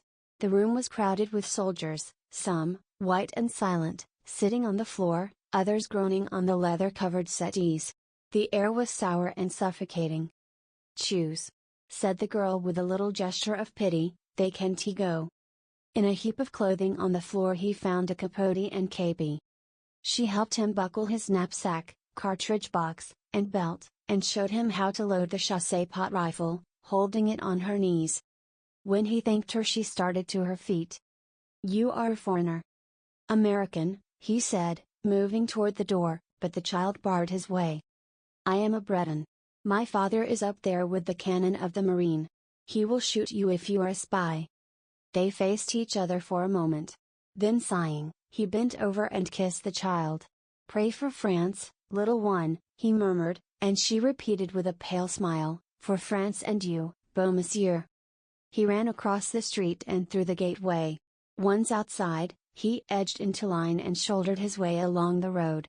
A corporal passed, looked at him, repassed, and finally called an officer. "You belong to the 60th, growled the corporal looking at the number on his kepi. "We have no use for franc tireur," added the officer, catching sight of his black trousers. "I wish to volunteer in place of a comrade," said Trent, and the officer shrugged his shoulders and passed on. Nobody paid much attention to him, one or two merely glancing at his trousers. The road was deep with slush and mud, plowed and torn by wheels and hoofs. A soldier in front of him wrenched his foot in an icy rut and dragged himself to the edge of the embankment groaning. The plain on either side of them was grey with melting snow. Here and there behind dismantled hedgerows stood wagons, bearing white flags with red crosses. Sometimes the driver was a priest in rusty hat and gown, sometimes a crippled mobile. Once they passed a wagon driven by a sister of charity. Silent empty houses with great rents in their walls, and every window blank, huddled along the road. Further on, within the zone of danger, nothing of human habitation remained except here and there a pile of frozen bricks or a blackened cellar choked with snow. For some time Trent had been annoyed by the man behind him, who kept treading on his heels. Convinced at last that it was intentional, he turned to remonstrate and found himself face to face with a fellow student from the Beaux Arts. Trent stared. "I thought you were in the hospital." The other shook his head, pointing to his bandaged jaw. "I see, you can speak. Can I do anything?" The wounded man rummaged in his haversack and produced a crust of black bread. "He can't eat it, his jaw is smashed, and he wants you to chew it for him," said the soldier next to him. Trent took the crust, and grinding it in his teeth morsel by morsel, passed it back to the starving man. From time to time mounted orderlies sped to the front, covering them with slush. It was a chilly, silent march through sodden meadows wreathed in fog. Along the railroad embankment across the ditch, another column moved parallel to their own. Trent watched it, a somber mass, now distinct, now vague, now blotted out in a puff of fog. Once for half an hour he lost it, but when again it came into view, he noticed a thin line detach itself from the flank, and, bellying in the middle, swing rapidly to the west. At the same moment a prolonged crackling broke out in the fog in front. Other lines began to slough off from the column, swinging east and west, and the crackling became continuous. A battery passed at full gallop, and he drew back with his comrades to give it way. It went into action a little to the right of his battalion, and as the shot from the first rifled piece boomed through the mist, the cannon from the fortifications opened with a mighty roar. An officer galloped by shouting something which Trent did not catch, but he saw the ranks in front suddenly part company with his own, and disappear in the twilight. More officers rode up and stood beside him peering into the fog. Away in front the crackling had become one prolonged crash. It was dreary waiting. Trent chewed some bread for the man behind, who tried to swallow it, and after a while shook his head, motioning Trent to eat the rest himself. A corporal offered him a little brandy and he drank it, but when he turned around to return the flask, the corporal was lying on the ground. Alarmed, he looked at the soldier next to him, who shrugged his shoulders and opened his mouth to speak, but something struck him and he rolled over and over into the ditch below. At that moment the horse of one of the officers gave a bound and backed into the battalion, lashing out with his heels. One man was ridden down, another was kicked in the chest and hurled through the ranks. The officer sank his spurs into the horse and forced him to the front again, where he stood trembling. The cannonade seemed to draw nearer. A staff officer, riding slowly up and down the battalion, suddenly collapsed in his saddle and clung to his horse's mane. One of his boots dangled, crimsoned and dripping, from the stirrup. Then out of the mist in front men came running. The roads, the fields, the ditches were full of them, and many of them fell. For an instant he imagined he saw horsemen riding about like ghosts in the vapors beyond, and a man behind him cursed horribly, declaring he too had seen them, and that they were Uhlans, but the battalion stood inactive, and the mist fell again over the meadows. The colonel sat heavily upon his horse, his bullet-shaped head buried in the astrakhan collar of his dolman, his fat legs sticking straight out in the stirrups. The buglers clustered about him with bugles poised, and behind him a staff officer in a pale blue jacket smoked a cigarette and chatted with a captain of hussars. From the road in front came the sound of furious galloping, and an orderly reined up beside the colonel, who motioned him to the rear without turning his head. Then on the left a confused murmur arose which ended in a shout.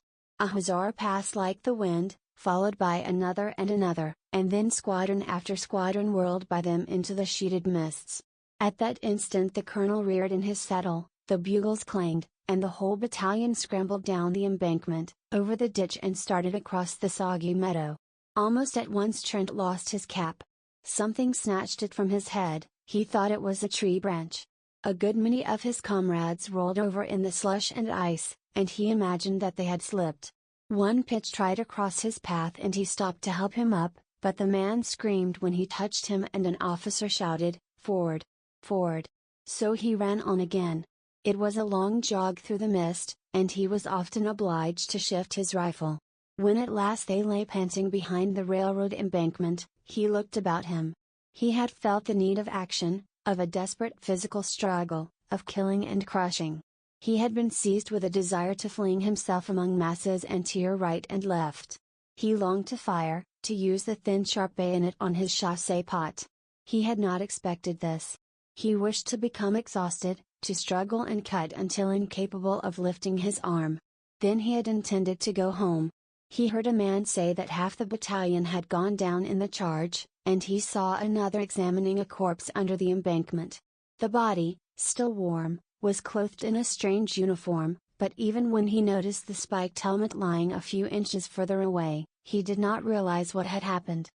The colonel sat on his horse a few feet to the left, his eyes sparkling under the crimson képi.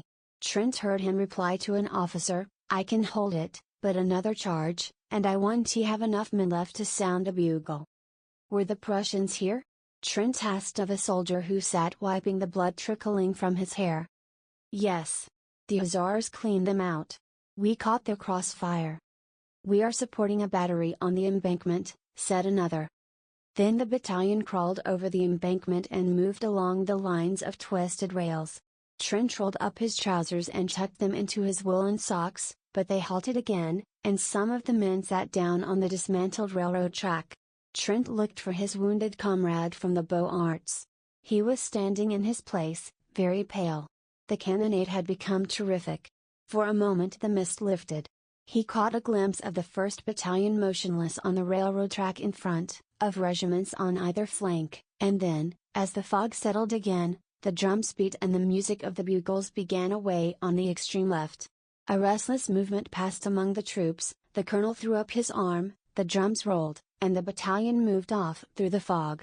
They were near the front now, for the battalion was firing as it advanced. Ambulances galloped along the base of the embankment to the rear, and the hussars passed and repassed like phantoms. They were in the front at last, for all about them was movement and turmoil, while from the fog, close at hand, came cries and groans and crashing volleys. Shells fell everywhere, bursting along the embankment, splashing them with frozen slush. Trent was frightened. He began to dread the unknown, which lay there crackling and flaming in obscurity. The shock of the cannon sickened him. He could even see the fog light up with a dull orange as the thunder shook the earth. It was near, he felt certain, for the colonel shouted forward. And the 1st Battalion was hastening into it. He felt its breath, he trembled, but hurried on. A fearful discharge in front terrified him. Somewhere in the fog men were cheering, and the colonel's horse, streaming with blood, plunged about in the smoke. Another blast and shock, right in his face, almost stunned him, and he faltered. All the men to the right were down. His head swam, the fog and smoke stupefied him. He put out his hand for a support and caught something. It was the wheel of a gun carriage, and a man sprang from behind it, aiming a blow at his head with the rammer, but stumbled back shrieking with a bayonet through his neck, and Trent knew that he had killed. Mechanically he stooped to pick up his rifle, but the bayonet was still in the man, who lay, beating with red hands against the sod. It sickened him and he leaned on the cannon. Men were fighting all around him now, and the air was foul with smoke and sweat. Somebody seized him from behind and another in front, but others in turn seized them or struck them solid blows. The click, click, click of bayonets infuriated him, and he grasped the rammer and struck out blindly until it was shivered to pieces. A man threw his arm around his neck and bore him to the ground, but he throttled him and raised himself on his knees. He saw a comrade seize the cannon, and fall across it with his skull crushed in. He saw the colonel tumble clean out of his saddle into the mud, then consciousness fled. When he came to himself, he was lying on the embankment among the twisted rails. On every side huddled men who cried out and cursed and fled away into the fog, and he staggered to his feet and followed them. Once he stopped to help a comrade with a bandaged jaw, who could not speak but clung to his arm for a time and then fell dead in the freezing mire, and again he aided another, who groaned, "Trent, c'est moi, Philippe," until a sudden volley in the midst relieved him of his charge. An icy wind swept down from the heights, cutting the fog into shreds. For an instant, with an evil leer the sun peered through the naked woods of Vincennes, sank like a blood clot in the battery smoke, lower, lower, into the blood-soaked plain. 4. When midnight sounded from the belfry of Saint-Sulpice, the gates of Paris were still choked with fragments of what had once been an army. They entered with the night, a sullen horde, spattered with slime, faint with hunger and exhaustion. There was little disorder at first, and the throng at the gates parted silently as the troops tramped along the freezing streets. Confusion came as the hours passed. Swiftly and more swiftly, crowding squadron after squadron and battery on battery, horses plunging and caisson jolting, the remnants from the front surged through the gates, a chaos of cavalry and artillery struggling for the right of way. Close upon them stumbled the infantry, here a skeleton of a regiment marching with a desperate attempt at order, their riotous mob of mobiles crushing their way to the streets, then a turmoil of horsemen, cannon, troops without, officers without men, then again a line of ambulances, the wheels groaning under their heavy loads. Dumb with misery the crowd looked on. All through the day the ambulances had been arriving, and all day long the ragged throng whimpered and shivered by the barriers. At noon the crowd was increased tenfold, filling the squares about the gates, and swarming over the inner fortifications.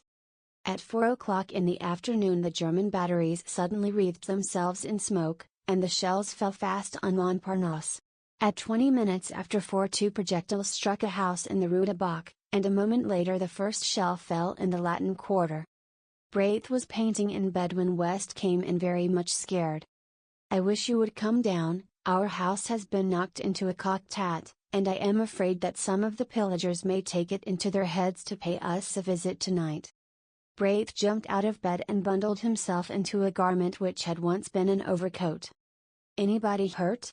he inquired, struggling with a sleeve full of dilapidated lining. "No.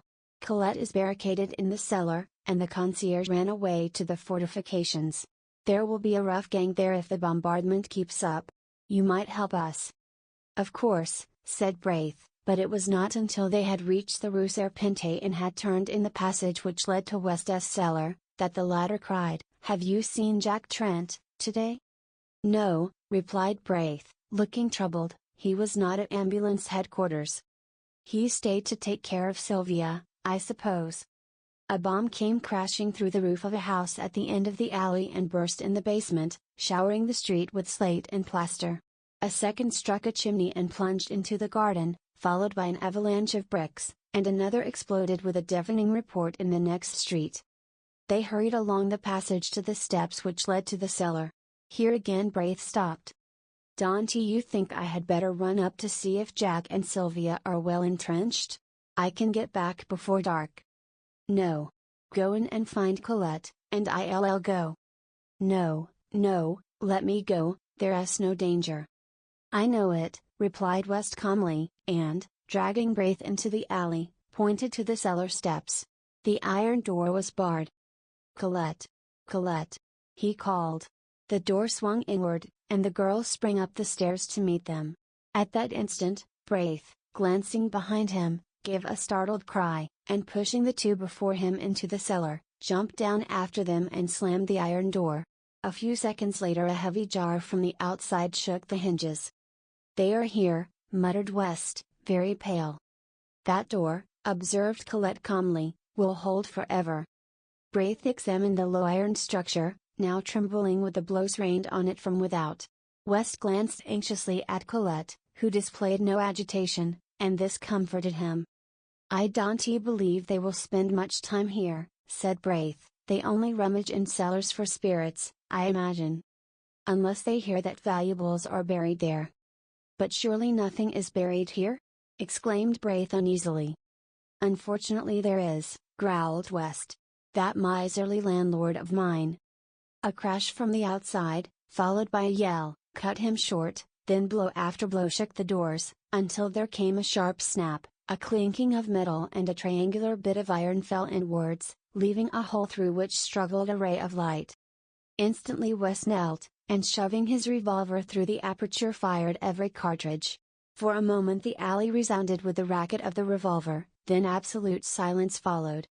Presently a single questioning blow fell upon the door, and a moment later another and another, and then a sudden crack zigzagged across the iron plate. "Here," said West, seizing Colette by the wrist, "you follow me, Braith." And he ran swiftly toward a circular spot of light at the further end of the cellar. The spot of light came from a barred manhole above. West motioned Braith to mount on his shoulders. "Push it over. You must." With little effort Braith lifted the barred cover, scrambled out on his stomach, and easily raised Colette from West's shoulders. "Quick, old chap!" cried the latter. Braith twisted his legs around a fence chain and leaned down again. The cellar was flooded with a yellow light, and the air reeked with the stench of petroleum torches. The iron door still held, but a whole plate of metal was gone, and now as they looked a figure came creeping through, holding a torch. "Quick!" whispered Braith. "Jump!" And West hung dangling until Colette grasped him by the collar, and he was dragged out. Then her nerves gave way and she wept hysterically, but West threw his arm around her and led her across the gardens into the next street, where Braith, after replacing the manhole cover and piling some stone slabs from the wall over it, rejoined them. It was almost dark. They hurried through the street, now only lighted by burning buildings, or the swift glare of the shells. They gave wide berth to the fires, but at a distance saw the flitting forms of pillagers among the debris. Sometimes they passed a female fury crazed with drink shrieking anathemas upon the world, or some slouching lout whose blackened face and hands betrayed his share in the work of destruction. At last they reached the Seine and passed the bridge, and then Braith said, "I must go back. I am not sure of Jack and Sylvia." As he spoke, he made way for a crowd which came trampling across the bridge, and along the river wall by the d'Orsay barracks. In the midst of it West caught the measured tread of a platoon. A lantern passed, a file of bayonets, then another lantern which glimmered on a deathly face behind, and Colette gasped, "Hartman!" And he was gone. They peered fearfully across the embankment, holding their breath. There was a shuffle of feet on the quay, and the gate of the barracks slammed. A lantern shone for a moment at the postern, the crowd pressed to the grill, then came the clang of the volley from the stone parade. One by one the petroleum torches flared up along the embankment, and now the whole square was in motion. Down from the Champs-Élysées and across the Place de la Concorde straggled the fragments of the battle, a company here, and a mob there. They poured in from every street followed by women and children, and a great murmur, borne on the icy wind, swept through the Arc de Triomphe and down the dark avenue, Perdu. Perdu. A ragged end of a battalion was pressing past, the spectre of annihilation. West groaned.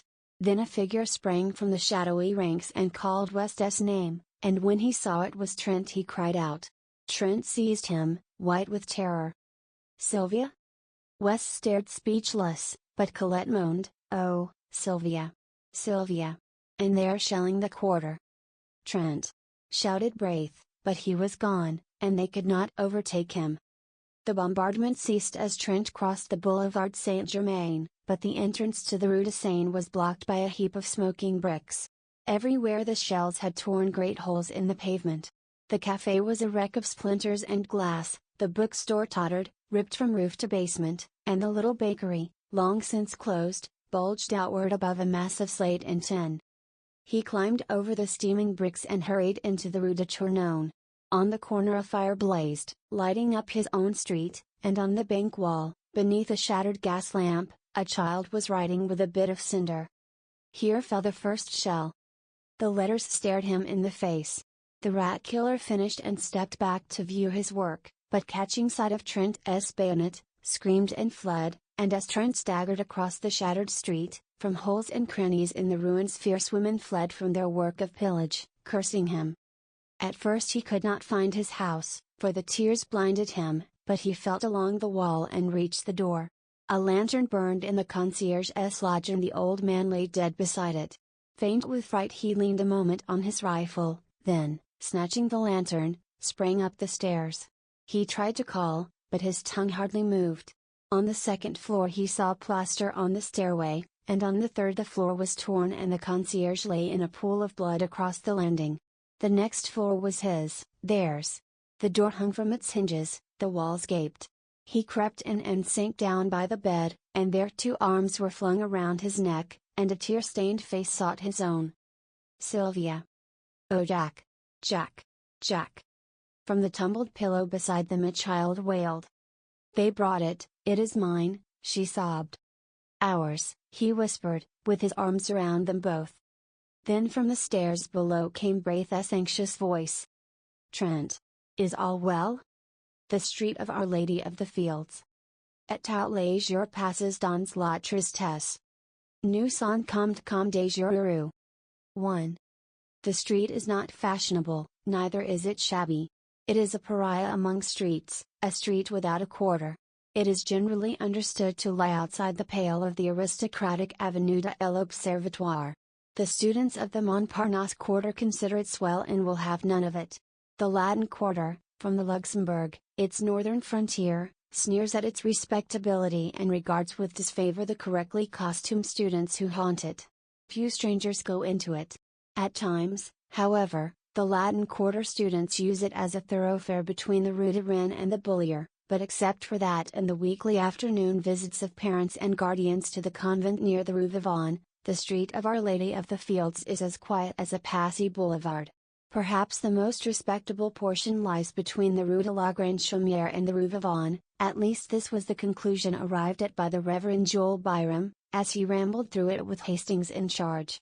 To Hastings the street looked pleasant in the bright June weather, and he had begun to hope for its selection when the Reverend Byram shied violently at the cross on the convent opposite. Jesuits, he muttered. Well, said Hastings wearily, I imagine we won't find anything better. You say yourself that vice is triumphant in Paris, and it seems to me that in every street we find Jesuits or something worse. After a moment he repeated, or something worse, which of course I would not notice except for your kindness in warning me. Dr. Byram sucked in his lips and looked about him. He was impressed by the evident respectability of the surroundings. Then frowning at the convent he took Hastings' arm and shuffled across the street to an iron gateway which bore the number 201 bis painted in white on a blue ground. Below this was a notice printed in English. 1. For porter please press once. 2. For servant please press twice. 3. For parlor please press thrice. Hastings touched the electric button 3 times, and they were ushered through the garden and into the parlor by a trim maid. The dining room door, just beyond, was open, and from the table in plain view a stout woman hastily arose and came toward them. Hastings caught a glimpse of a young man with a big head and several snuffy old gentlemen at breakfast, before the door closed and the stout woman waddled into the room, bringing with her an aroma of coffee and a black poodle. It is a pleasure to you receive, she cried. Monsieur is English? No? American? Of course. My pensionat is for American surtout. Here all speak English, c'est-à-dire, the personnel, the servants to speak, plus ou moi, a little. I am happy to have you come pensionnaires. Madam, began Dr. Byram, but was cut short again. Ah, yes, I know, mon Dieu. You do not speak French but you have come to learn. My husband does speak French with the pensionnaires. We have at the moment a family Americano who learn of my husband French. Here the poodle growled at Dr. Byram and was promptly cuffed by his mistress. Vous too, she cried, with a slap, vous too. Oh, le violon, oh, le violon. Mais, madame, said Hastings, smiling, il n'est pas l'air très féroce. The poodle fled, and his mistress cried, ah, the accent charming. He does speak already French like a Parisian young gentleman. Then Dr. Byram managed to get in a word or two and gathered more or less information with regard to prices. "It is a pension sérieux, my clientele is of the best, indeed a pension de famille where one is at home." Then they went upstairs to examine Hastings' future quarters, test the bed springs and arrange for the weekly towel allowance. Dr. Byram appeared satisfied. Madame Murat accompanied them to the door and rang for the maid, but as Hastings stepped out into the gravel walk, his guide and mentor paused a moment and fixed Madame with his watery eyes. "You understand," he said, "that he is a youth of most careful bringing up, and his character and morals are without a stain. He is young and has never been abroad, never even seen a large city, and his parents have requested me, as an old family friend living in Paris, to see that he is placed under good influences. He is to study art, but on no account would his parents wish him to live in the Latin Quarter if they knew of the immorality which is rife there." A sound like the click of a latch interrupted him and he raised his eyes, but not in time to see the maid slap the big-headed young man behind the parlor door. Madame coughed, cast a deadly glance behind her and then beamed on Dr. Byram. "It is well that he come here. The pension more serious, il n'existe pas, it is not any," she announced with conviction. So, as there was nothing more to add, Dr. Byram joined Hastings at the gate. "I trust," he said, eyeing the convent, "that you will make no acquaintances among Jesuits." Hastings looked at the convent until a pretty girl passed before the grey facade, and then he looked at her. A young fellow with a paint box and canvas came swinging along, stopped before the pretty girl, said something during a brief but vigorous handshake at which they both laughed, and he went his way, calling back, "Ottoman Valentine." As in the same breath she cried, "Ottoman." Valentine, thought Hastings, what a quaint name, and he started to follow the Reverend Joel Byram, who was shuffling towards the nearest tramway station. 2. "And your place was Paris, Monsieur Rostand?" demanded Madame Murat the next morning as Hastings came into the breakfast room of the pension, rosy from his plunge in the limited bath above. "I am sure I shall like it," he replied, wondering at his own depression of spirits. The maid brought him coffee and rolls. He returned the vacant glance of the big-headed young man and acknowledged diffidently the salutes of the snuffy old gentleman. He did not try to finish his coffee, and sat crumbling a roll, unconscious of the sympathetic glances of Madame Murat, who had tact enough not to bother him. Presently a maid entered with a tray on which were balanced 2 bowls of chocolate, and the snuffy old gentleman leered at her ankles. The maid deposited the chocolate at a table near the window and smiled at Hastings. Then a thin young lady, followed by her counterpart in all except years, marched into the room and took the table near the window. They were evidently American, but Hastings, if he expected any sign of recognition, was disappointed. To be ignored by compatriots intensified his depression. He fumbled with his knife and looked at his plate. The thin young lady was talkative enough. She was quite aware of Hastings' presence, ready to be flattered if he looked at her, but on the other hand she felt her superiority, for she had been 3 weeks in Paris and he, it was easy to see, had not yet unpacked his steamer trunk. Her conversation was complacent. She argued with her mother upon the relative merits of the Louvre and the Bon Marché, but her mother's part of the discussion was mostly confined to the observation, "Why, Susie?" The snuffy old gentleman had left the room in a body, outwardly polite and inwardly raging. They could not endure the Americans, who filled the room with their chatter. The big-headed young man looked after them with a knowing cough, murmuring, "Gay old birds." "They look like bad old men, Mr. Bladen," said the girl. To this Mr. Bladen smiled and said, "They've had their day," in a tone which implied that he was now having his. "And that's why they all have baggy eyes," cried the girl. "I think it is a shame for young gentlemen." "Why, Susie," said the mother, and the conversation lagged. After a while Mr. Bladen threw down the petty journal, which he daily studied at the expense of the house, and turning to Hastings, started to make himself agreeable. He began by saying, "I see you are American." To this brilliant and original opening, Hastings, deadly homesick, replied gratefully, and the conversation was judiciously nourished by observations from Miss Susie being distinctly addressed to Mr. Bladen. In the course of events Miss Susie, forgetting to address herself exclusively to Mr. Bladen, and Hastings replying to her general question, the entente cordiale was established, and Susie and her mother extended a protectorate over what was clearly neutral territory. "Mr. Hastings, you must not desert the pension every evening as Mr. Bladen does.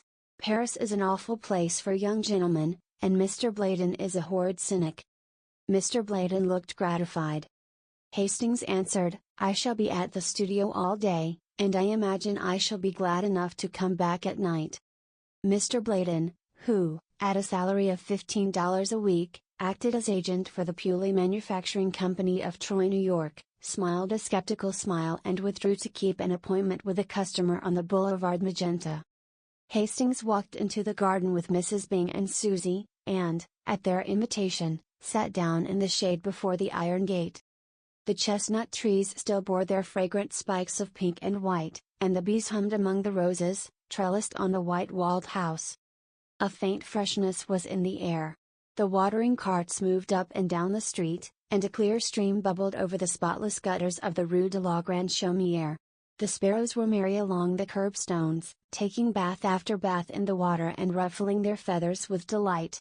In a walled garden across the street a pair of blackbirds whistled among the almond trees. Hastings swallowed the lump in his throat, for the song of the birds and the ripple of water in a Paris gutter brought back to him the sunny meadows of Millbrook. "That's a blackbird," observed Miss Byng, "see him there on the bush with pink blossoms. He's all black except his bill, and that looks as if it had been dipped in an omelette, as some Frenchman says." "Why, Susie," said Mrs. Byng. "That garden belongs to a studio inhabited by two Americans," continued the girl serenely, "and I often see them pass. They seem to need a great many models, mostly young and feminine." "Why, Susie? Perhaps they prefer painting that kind, but I don't see why they should invite 5, with 3 more young gentlemen, and all get into 2 cabs and drive away singing. This street," she continued, "is dull. There is nothing to see except the garden and a glimpse of the Boulevard Montparnasse through the Rue de la Grande Chaumière. No one ever passes except a policeman. There is a convent on the corner." "I thought it was a Jesuit college," began Hastings, but was at once overwhelmed with a Baedeker description of the place, ending with, "On one side stand the palatial hotels of Jean-Paul Laurence and Guillaume Bouguereau, and opposite, in the little passage Stanislas, Carolus Duran paints the masterpieces which charm the world." The blackbird burst into a ripple of golden throaty notes, and from some distant green spot in the city an unknown wild bird answered with a frenzy of liquid trills until the sparrows paused in their ablutions to look up with restless chirps. Then a butterfly came and sat on a cluster of heliotrope and waved his crimson-banded wings in the hot sunshine. Hastings knew him for a friend, and before his eyes there came a vision of tall mulleins and scented milkweed alive with painted wings, a vision of a white house and woodbine-covered piazza, a glimpse of a man reading and a woman leaning over the pansy bed, and his heart was full. He was startled a moment later by Miss Byng. "I believe you are homesick." Hastings blushed. Miss Byng looked at him with a sympathetic sigh and continued, "Whenever I felt homesick at first I used to go with Mama and walk in the Luxembourg Gardens. I don't know why it is, but those old-fashioned gardens seem to bring me nearer home than anything in this artificial city." "But they are full of marble statues," said Mrs. Byng mildly, "I don't see the resemblance myself." "Where is the Luxembourg?" inquired Hastings after a silence. "Come with me to the gate," said Miss Byng. He rose and followed her, and she pointed out the Rue Vivonne at the foot of the street. "You pass by the convent to the right," she smiled, and Hastings went. 3. The Luxembourg was a blaze of flowers. He walked slowly through the long avenues of trees, past mossy marbles and old-time columns, and threading the grove by the bronze lion, came upon the tree-crowned terrace above the fountain. Below lay the basin shining in the sunlight. Flowering almonds encircled the terrace, and, in a greater spiral, groves of chestnuts wound in and out and down among the moist thickets by the western palace wing. At one end of the avenue of trees the observatory rose, its white domes piled up like an eastern mosque. At the other end stood the heavy palace, with every window pane ablaze in the fierce Sunday of June. Around the fountain, children in white-capped nurses armed with bamboo poles were pushing toy boats, whose sails hung limp in the sunshine. A dark policeman, wearing red epaulettes and a dress sword, watched them for a while and then went away to remonstrate with a young man who had unchained his dog. The dog was pleasantly occupied in rubbing grass and dirt into his back while his legs waved into the air. The policeman pointed at the dog. He was speechless with indignation. "Well, Captain," smiled the young fellow. "Well, Monsieur Student," growled the policeman. "What do you come and complain to me for?" "If you don't chain him I'll take him," shouted the policeman. "What is that to me, mon capitaine?" "Wah, isn't he that bulldog yours?" "If it was, don't you suppose I'd chain him?" The officer glared for a moment in silence, then deciding that as he was a student he was wicked, grabbed at the dog, who promptly dodged. Around and around the flower beds they raced, and when the officer came too near for comfort, the bulldog cut across a flower bed, which perhaps was not playing fair. The young man was amused, and the dog also seemed to enjoy the exercise. The policeman noticed this and decided to strike at the fountainhead of the evil. He stormed up to the student and said, "As the owner of this public nuisance I arrest you." "But," objected the other, "I disclaim the dog." That was a poser. It was useless to attempt to catch the dog until 3 gardeners lent a hand, but then the dog simply ran away and disappeared in the Rue de Medici. The policeman shambled off to find consolation among the white-capped nurses, and the student, looking at his watch, stood up yawning. Then catching sight of Hastings, he smiled and bowed. Hastings walked over to the marble, laughing. "Why, Clifford," he said, "I didn't recognize you." "It's my mustache," sighed the other. "I sacrificed it to humor a whim of a friend. What do you think of my dog?" "Then he is yours?" cried Hastings. "Of course. It is a pleasant change for him, this playing tag with policemen, but he is known now and I'll have to stop it. He's gone home. He always does when the gardeners take a hand. It's a pity, he is fond of rolling on lawns." Then they chatted for a moment of Hastings' prospects, and Clifford politely offered to stand his sponsor at the studio. "You see, old Tabby, I mean Dr. Byram, told me about you before I met you," explained Clifford, "and Elliot and I will be glad to do anything we can." Then looking at his watch again, he muttered, "I have just 10 minutes to catch the Versailles train, au revoir," and started to go, but catching sight of a girl advancing by the fountain, took off his hat with a confused smile. "Why are you not at Versailles?" she said, with an almost imperceptible acknowledgement of Hastings' presence. I am going," murmured Clifford. For a moment they faced each other, and then Clifford, very red, stammered, "With your permission I have the honor of presenting to you my friend, Monsieur Hastings." Hastings bowed low. She smiled very sweetly, but there was something of malice in the quiet inclination of her small Parisian head. "I could have wished," she said, "that Monsieur Clifford might spare me more time when he brings with him so charming an American." Must I go, Valentine?" began Clifford. "Certainly," she replied. Clifford took his leave with very bad grace, wincing, when she added, "And give my dearest love to Cecile."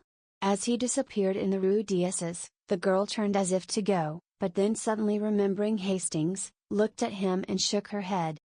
"Monsieur Clifford is so perfectly harebrained," she smiled, "it is embarrassing sometimes.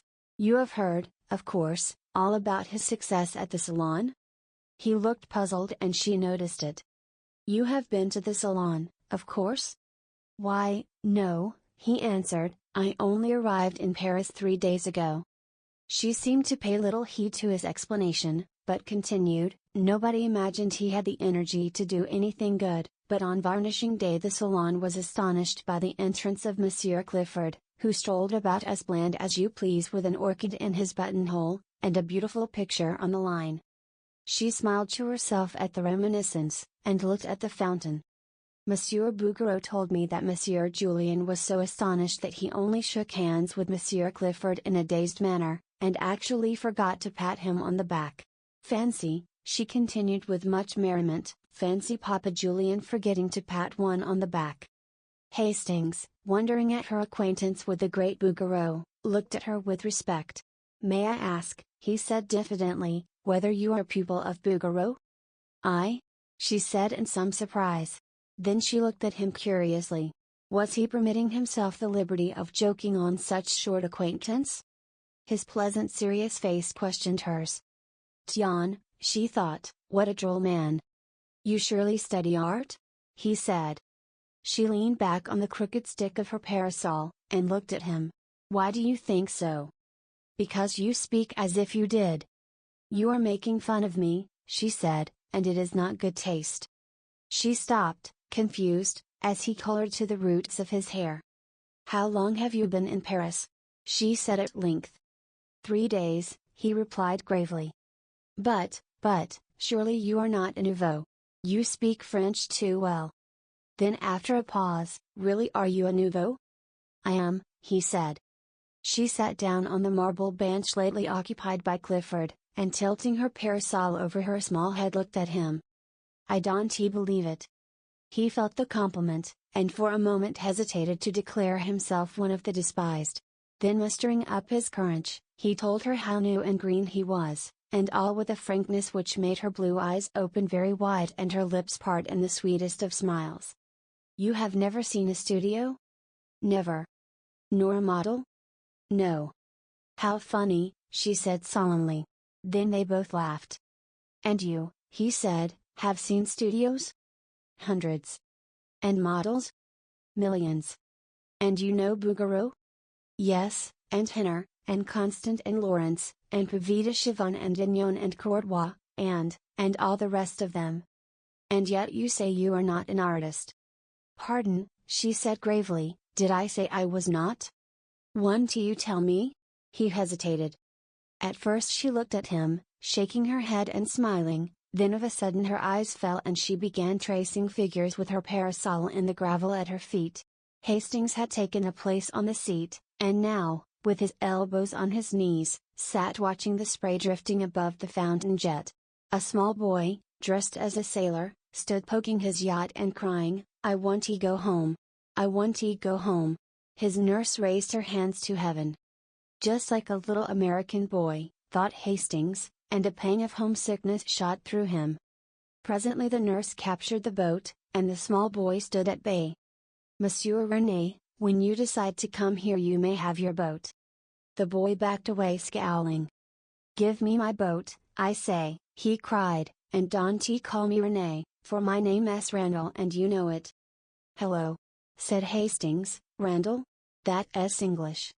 "I am American," announced the boy in perfectly good English, turning to look at Hastings, "and she is such a fool she calls me René because Mama calls me Rennie." Here he dodged the exasperated nurse and took up his station behind Hastings, who laughed, and catching him around the waist lifted him into his lap. "One of my countrymen," he said to the girl beside him. He smiled while he spoke, but there was a queer feeling in his throat. "Don't you see the stars and stripes on my yacht?" demanded Randall. Sure enough, the American colors hung limply under the nurse's arm.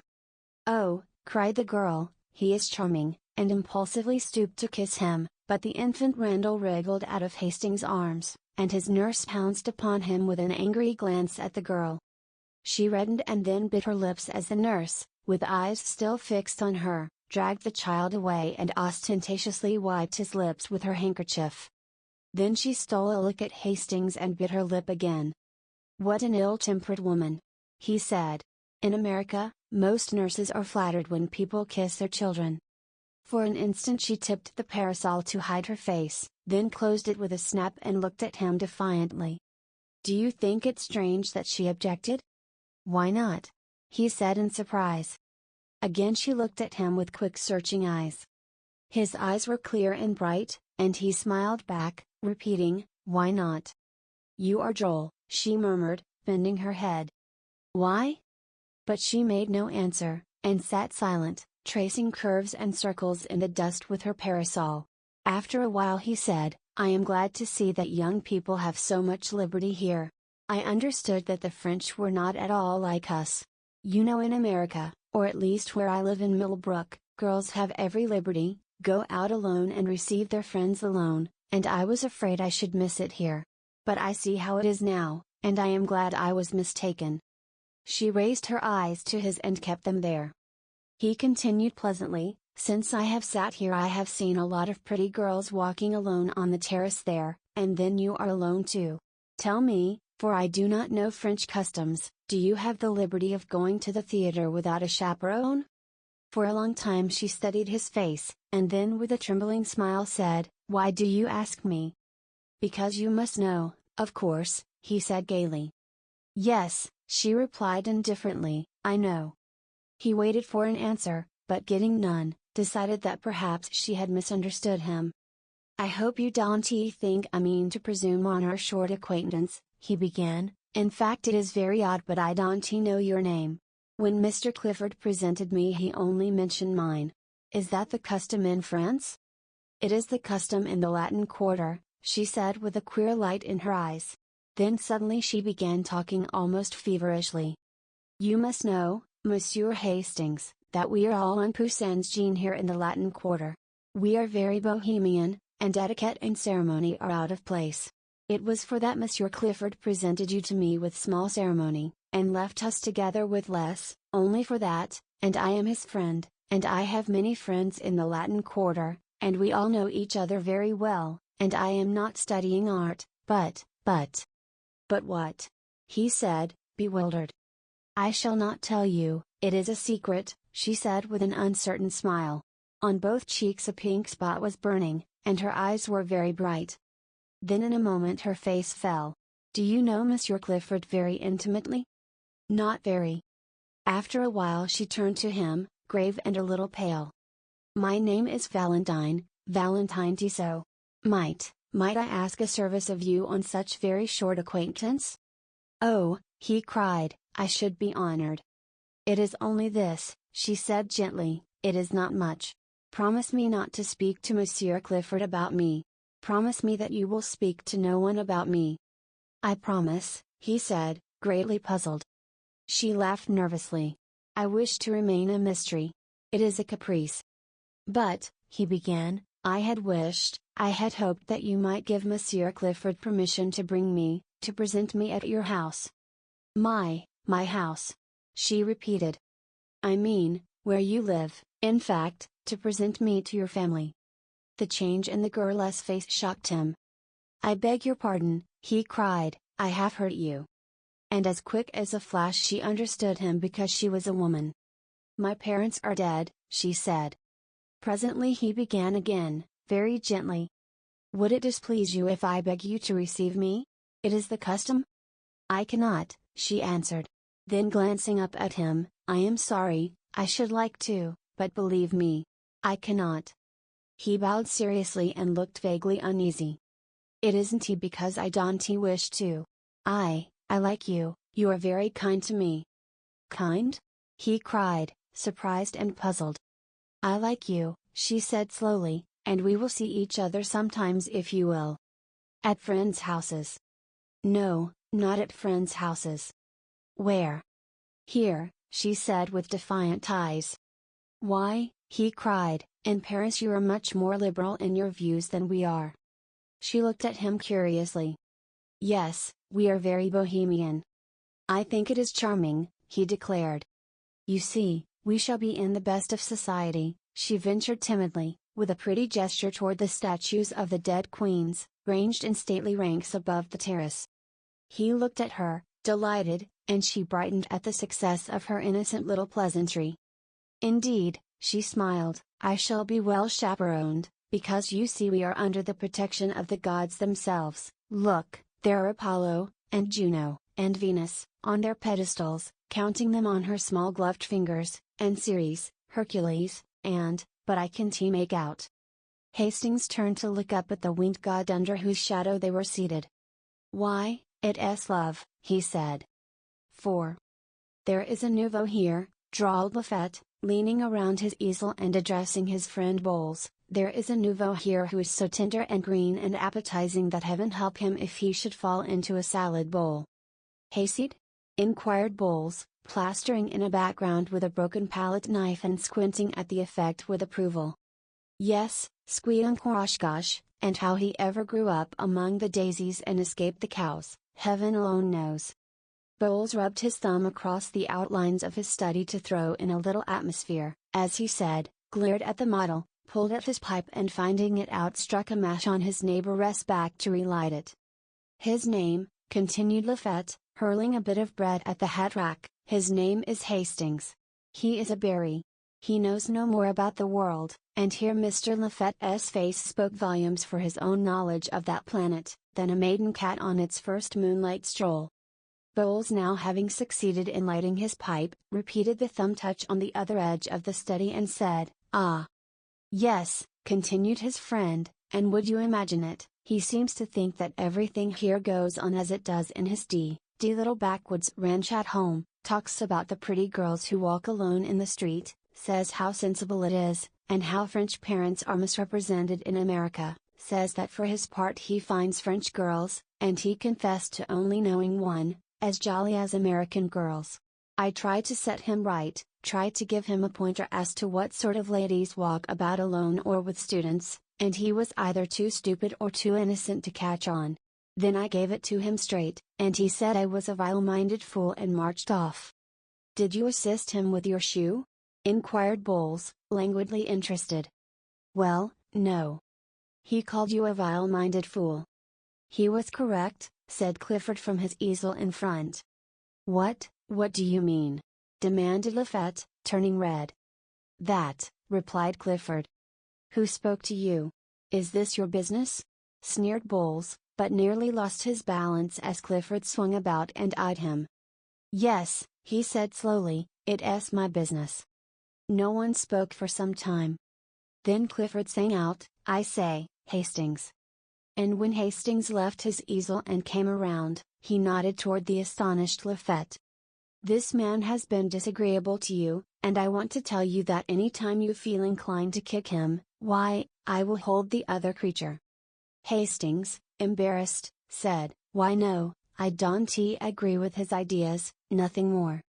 Clifford said naturally, and slipping his arm through Hastings, strolled about with him, and introduced him to several of his own friends, at which all the nouveaux opened their eyes with envy, and the studio were given to understand that Hastings, although prepared to do menial work as the latest nouveau, was already within the charmed circle of the old, respected and feared, the truly great.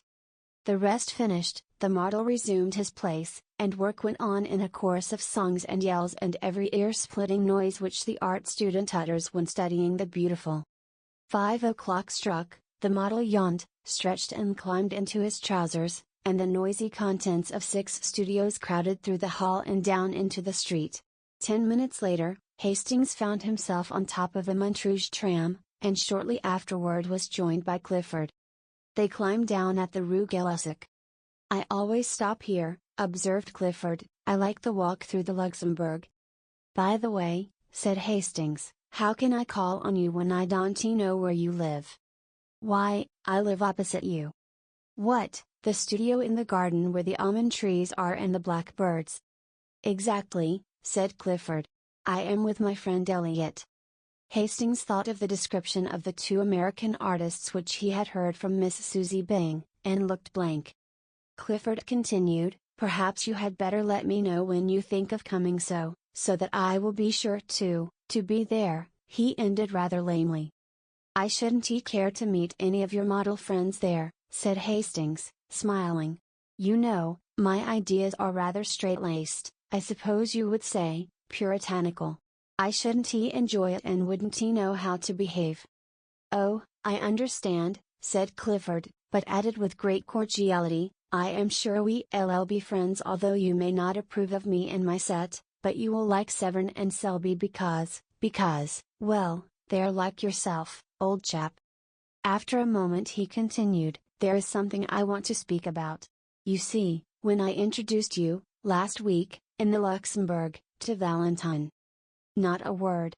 cried Hastings, smiling, "you must not tell me a word of her." "Why?" "No, not a word," he said gaily.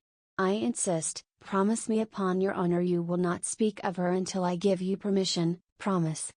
"I promise," said Clifford, amazed. She is a charming girl. We had such a delightful chat after you left, and I thank you for presenting me, but not another word about her until I give you permission." "Oh," murmured Clifford. "Remember your promise," he smiled, as he turned into his gateway. Clifford strolled across the street and, traversing the ivy-covered alley, entered his garden. He felt for his studio key, muttering, I wonder, but of course he doesn't." He entered the hallway, and fitting the key into the door, stood staring at the 2 cards tacked over the panels. Foxhall Clifford. Richard Osborne Elliot. Why the devil doesn't he want me to speak of her? He opened the door, and, discouraging the caresses of 2 brindle bulldogs, sank down on the sofa. Elliot sat smoking and sketching with a piece of charcoal by the window. "Hello," he said without looking around. Clifford gazed absently at the back of his head, murmuring, I am afraid that man is too innocent." "I say, Elliot," he said, at last, "Hastings, you know the chap that old Tabby Byram came around here to tell us about, the day you had to hide Colette in the armoire?" "Yes, what's up?" "Oh, nothing. He's a brick." "Yes," said Elliot, without enthusiasm.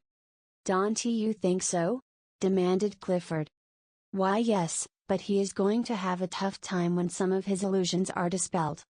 "More shame to those who dispel 'em."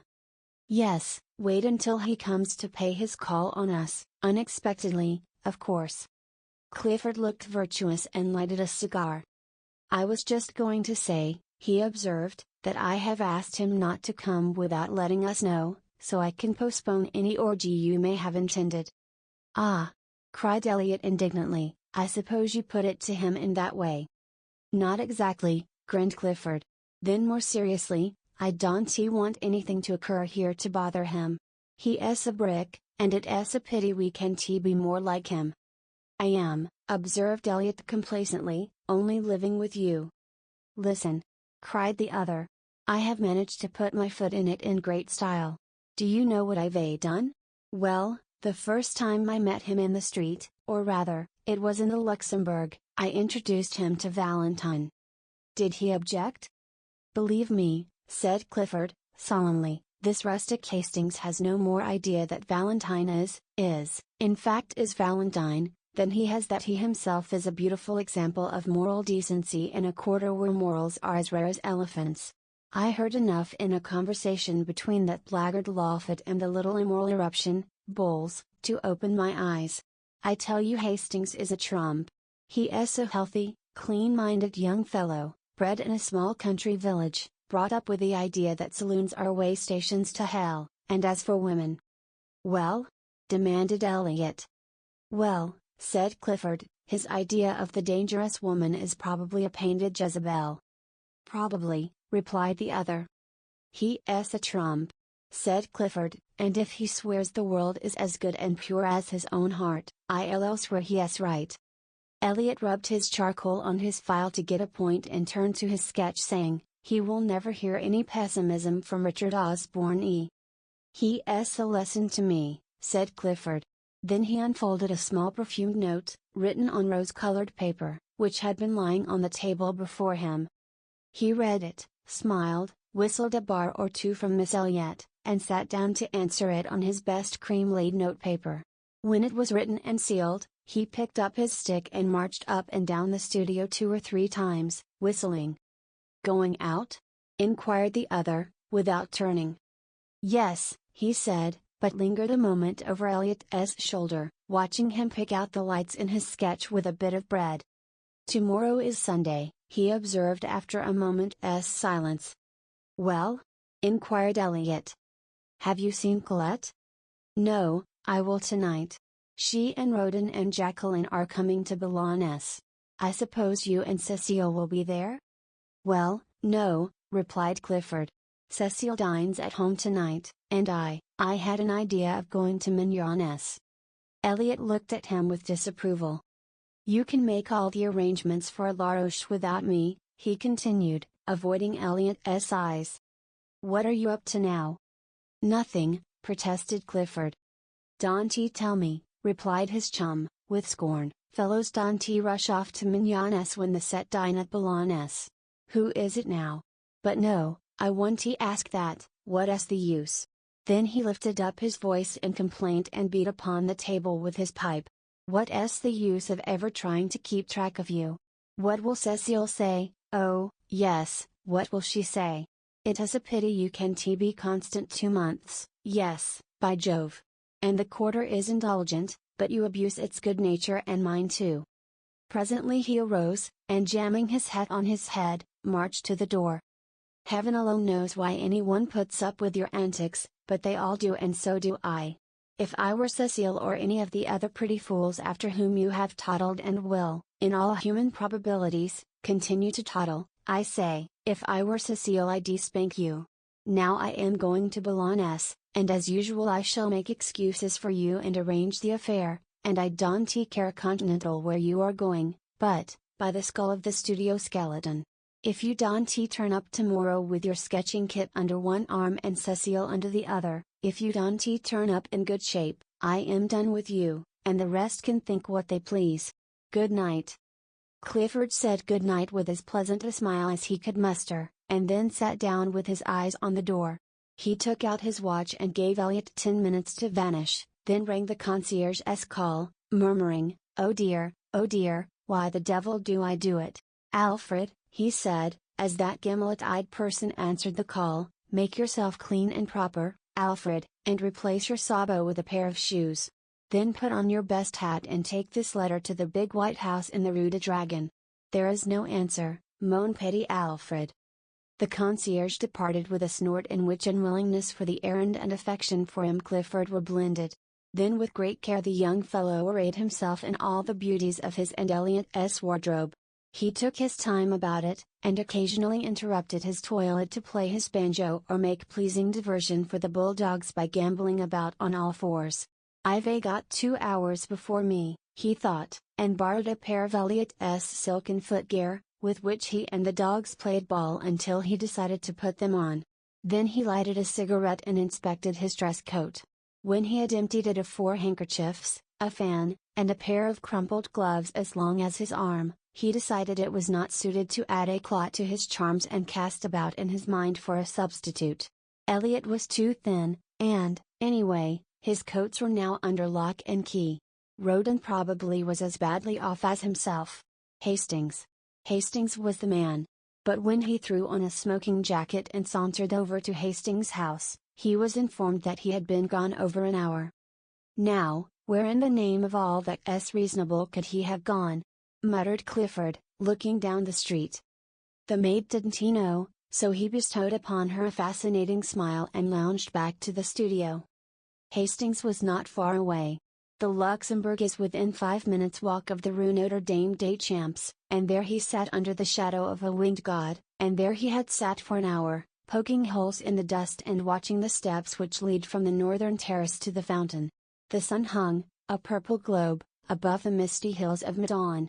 Long streamers of clouds touched with rose swept low on the western sky, and the dome of the distant Invalides burned like an opal through the haze. Behind the palace the smoke from a high chimney mounted straight into the air, purple until it crossed the sun, where it changed to a bar of smoldering fire. High above the darkening foliage of the chestnuts the twin towers of St. Sulpice rose, an ever-deepening silhouette. A sleepy blackbird was carolling in some near thicket, and pigeons passed and repassed with a whisper of soft winds in their wings. The light on the palace windows had died away, and the dome of the Pantheon swam aglow above the northern terrace, a fiery Valhalla in the sky, while below in grim array, along the terrace ranged, the marble ranks of queens looked out into the west. From the end of the long walk by the northern facade of the palace came the noise of omnibuses and the cries of the street. Hastings looked at the palace clock. 6, and as his own watch agreed with it, he fell to poking holes in the gravel again. A constant stream of people passed between the Odeon and the fountain. Priests in black, with silver-buckled shoes, line soldiers, slouchy and rakish, neat girls without hats bearing milliners' boxes, students with black portfolios and high hats, students with brays and big canes, nervous, quick-stepping officers, symphonies in turquoise and silver, ponderous jangling cavalrymen all over dust, pastry cook's boys skipping along with utter disregard for the safety of the basket balanced on the impish head, and then the lean outcast, the shambling Paris tramp, slouching with shoulders bent and little eye furtively scanning the ground for smokers' refuse. All these moved in a steady stream across the fountain circle and out into the city by the Odeon, whose long arcades were now beginning to flicker with gas jets. The melancholy bells of St. Sulpice struck the hour and the clock tower of the palace lighted up. Then hurried steps sounded across the gravel and Hastings raised his head. "How late you are," he said, but his voice was hoarse and only his flushed face told how long had seemed the waiting. She said, "I was kept, indeed, I was so much annoyed, and I may only stay a moment." She sat down beside him, casting a furtive glance over her shoulder at the god upon his pedestal. "What a nuisance, that intruding Cupid still there." "Wings and arrows too," said Hastings, unheeding her motion to be seated. "Wings," she murmured, "oh, yes, to fly away with when he's tired of his play." Of course it was a man who conceived the idea of wings, otherwise Cupid would have been insupportable. "Do you think so?" "Ma foi, it's what men think." "And women?" "Oh," she said, with a toss of her small head, "I really forget what we were speaking of." "We were speaking of love," said Hastings. "I was not," said the girl. Then looking up at the marble god, "I don't care for this one at all. I don't believe he knows how to shoot his arrows. No, indeed, he is a coward, he creeps up like an assassin in the twilight. I don't approve of cowardice," she announced, and turned her back on the statue. "I think," said Hastings quietly, "that he does shoot fairly, yes, and even gives one warning." "Is it your experience, Monsieur Hastings?" He looked straight into her eyes and said, "He is warning me." "Heed the warning then," she cried, with a nervous laugh.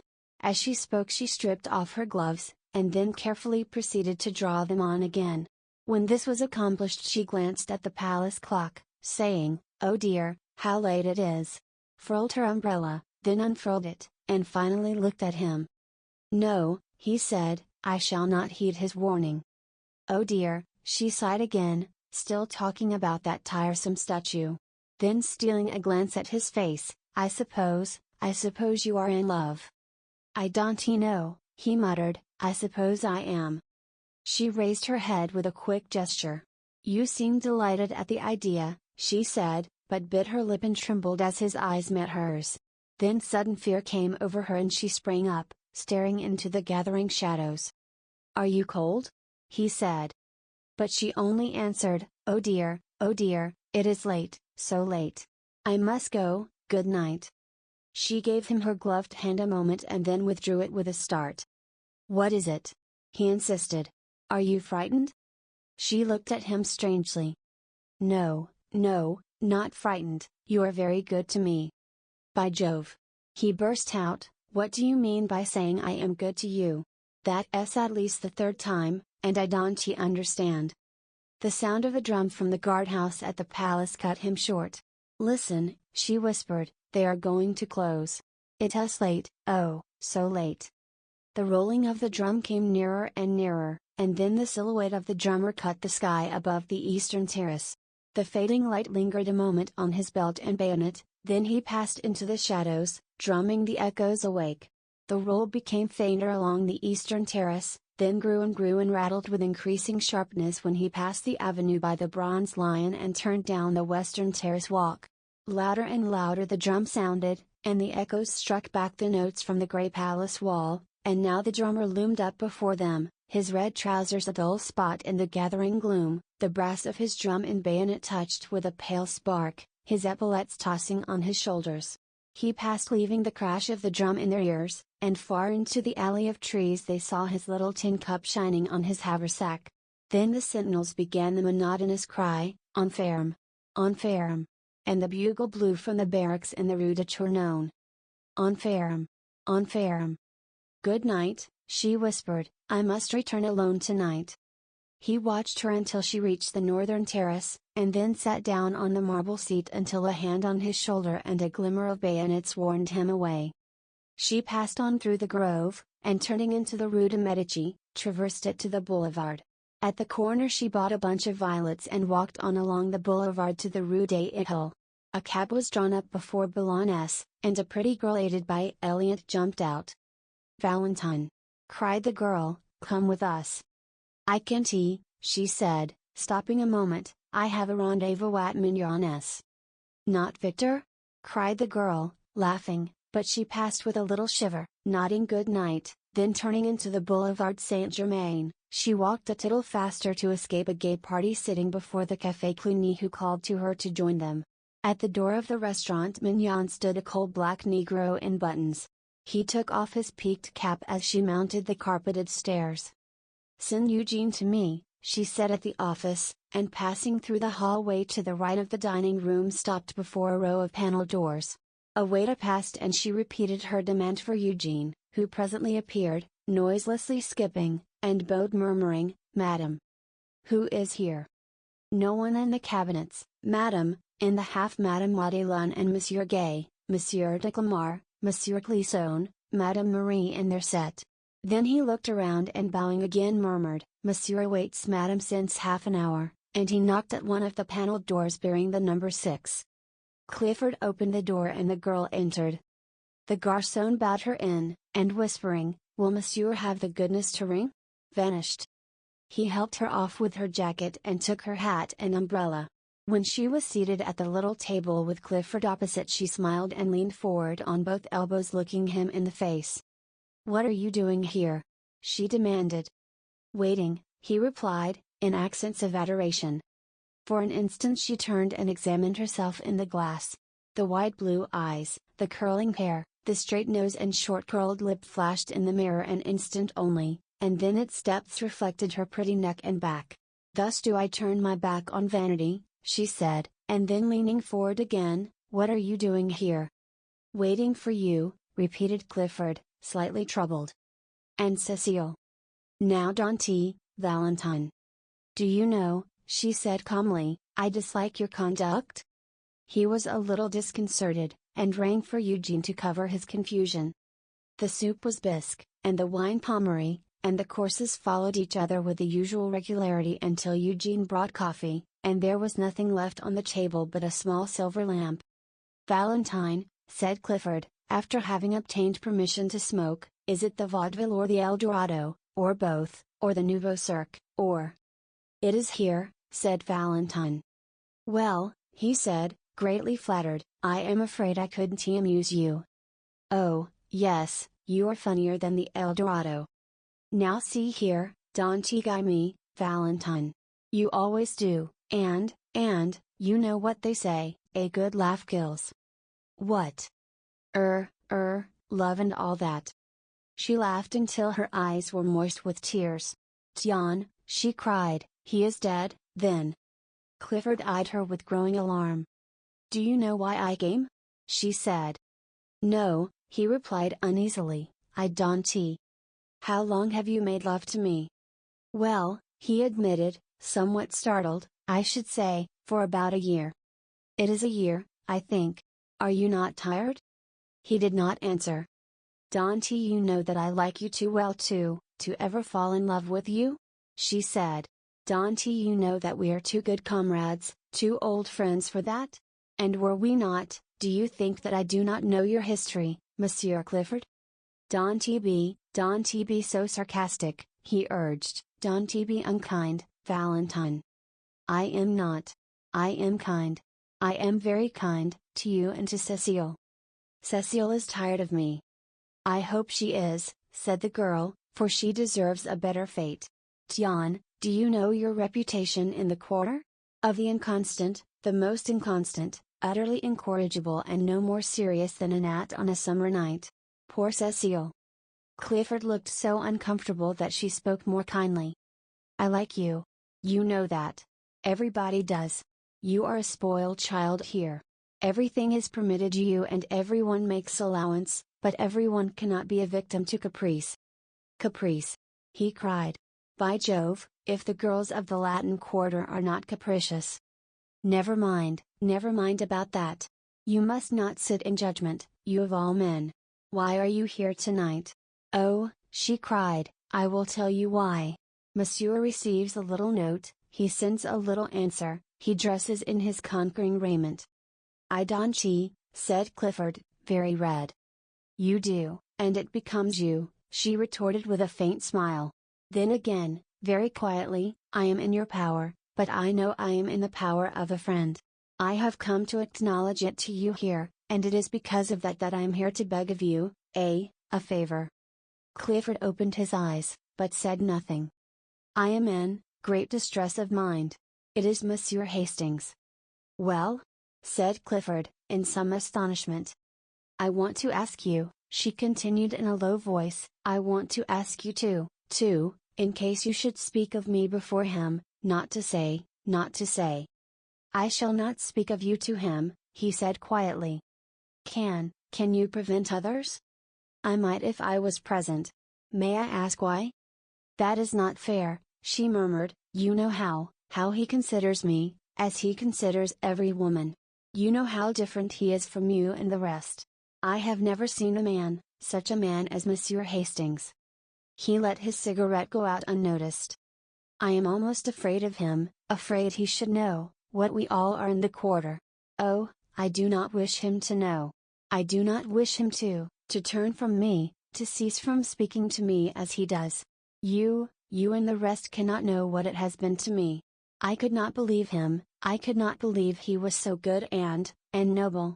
I do not wish him to know, so soon. He will find out, sooner or later, he will find out for himself, and then he will turn away from me." "Why?" she cried passionately, "why should he turn from me and not from you?" Clifford, much embarrassed, eyed his cigarette. The girl rose, very white. "He is your friend, you have a right to warn him." "He is my friend," he said at length. They looked at each other in silence. Then she cried, "By all that I hold to me most sacred, you need not warn him." "I shall trust your word," he said pleasantly. 5. The month passed quickly for Hastings, and left few definite impressions after it. It did leave some, however. One was a painful impression of meeting Mr. Bladen on the Boulevard des Capucines in company with a very pronounced young person whose laugh dismayed him, and when at last he escaped from the café where Mr. Bladen had hauled him to join them in a bock, he felt as if the whole boulevard was looking at him, and judging him by his company. Later, an instinctive conviction regarding the young person with Mr. Bladen sent the hot blood into his cheek, and he returned to the pension in such a miserable state of mind that Miss Byng was alarmed and advised him to conquer his homesickness at once. Another impression was equally vivid.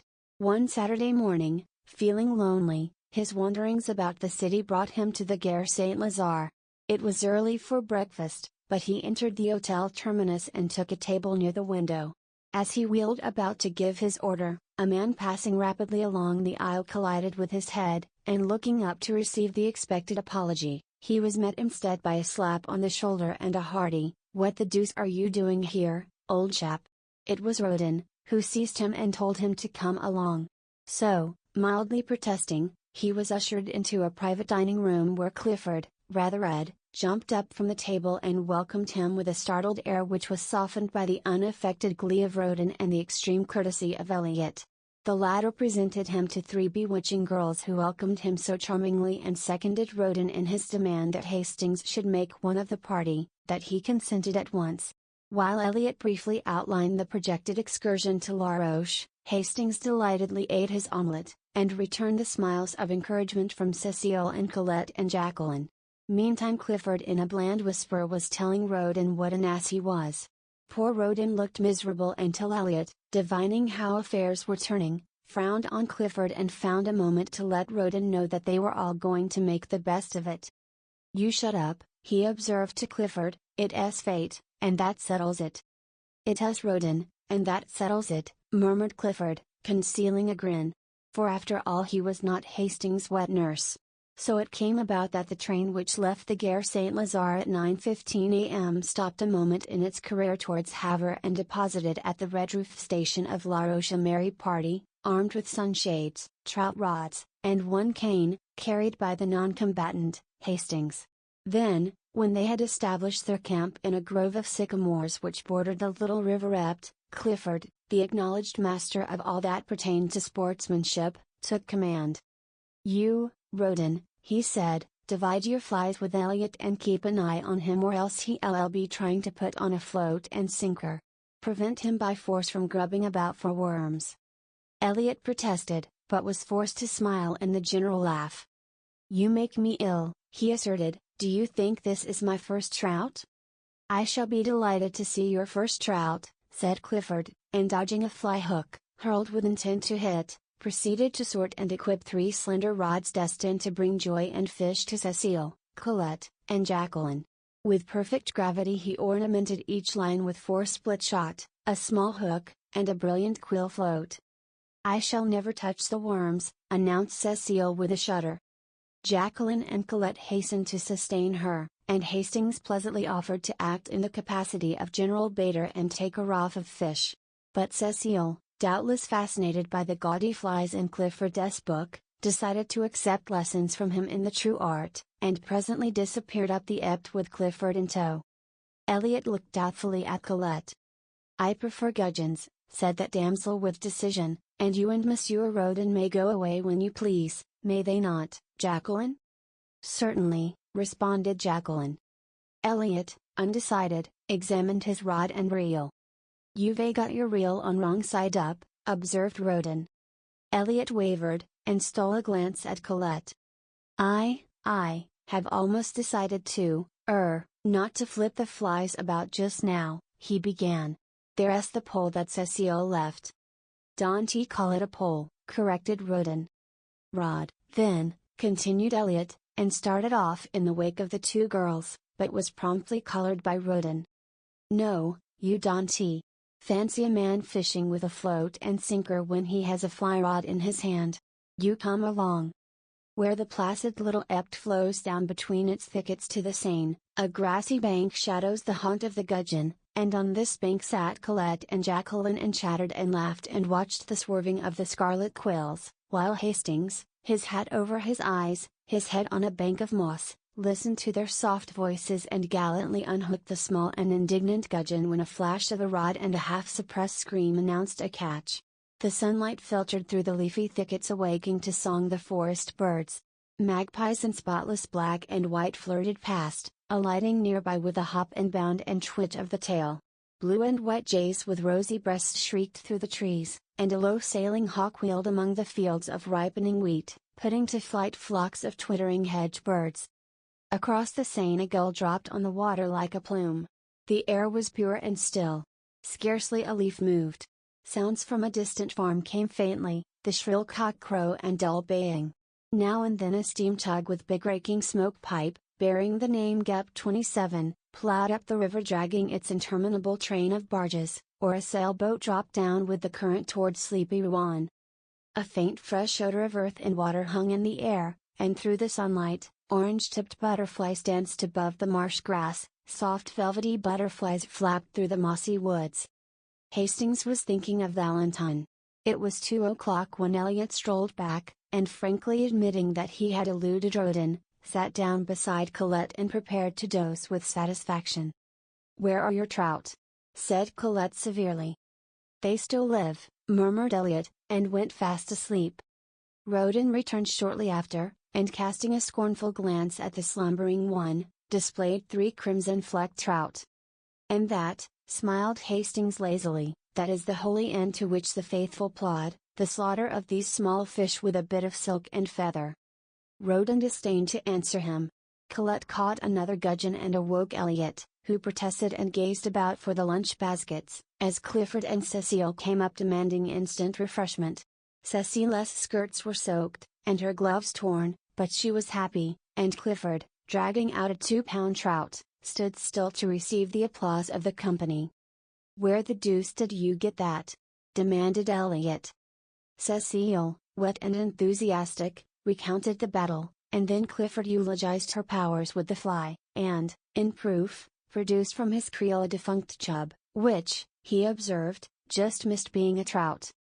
They were all very happy at luncheon, and Hastings was voted charming. He enjoyed it immensely, only it seemed to him at moments that flirtation went further in France than in Millbrook, Connecticut, and he thought that Cecile might be a little less enthusiastic about Clifford, that perhaps it would be quite as well if Jacqueline sat further away from Roden, and that possibly Colette could have, for a moment at least, taken her eyes from Elliot's face. Still he enjoyed it, except when his thoughts drifted to Valentine, and then he felt that he was very far away from her. La Roche is at least an hour and a half from Paris.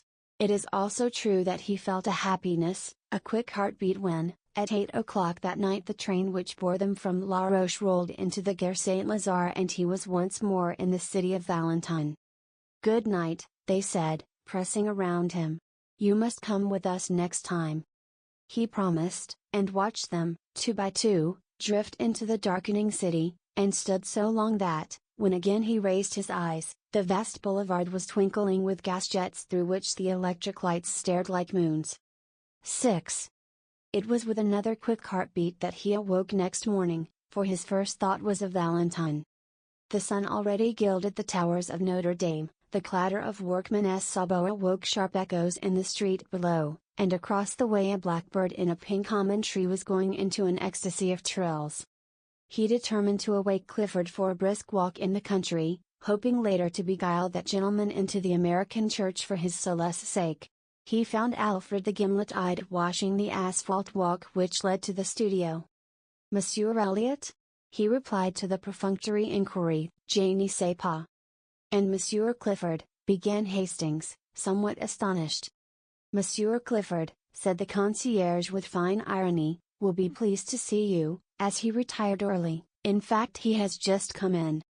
Hastings hesitated while the concierge pronounced a fine eulogy on people who never stayed out all night and then came battering at the lodge gate during hours which even a gendarme held sacred to sleep. He also discoursed eloquently upon the beauties of temperance, and took an ostentatious draught from the fountain in the court. "I do not think I will come in," said Hastings. "Pardon, monsieur," growled the concierge, "perhaps it would be well to see Monsieur Clifford.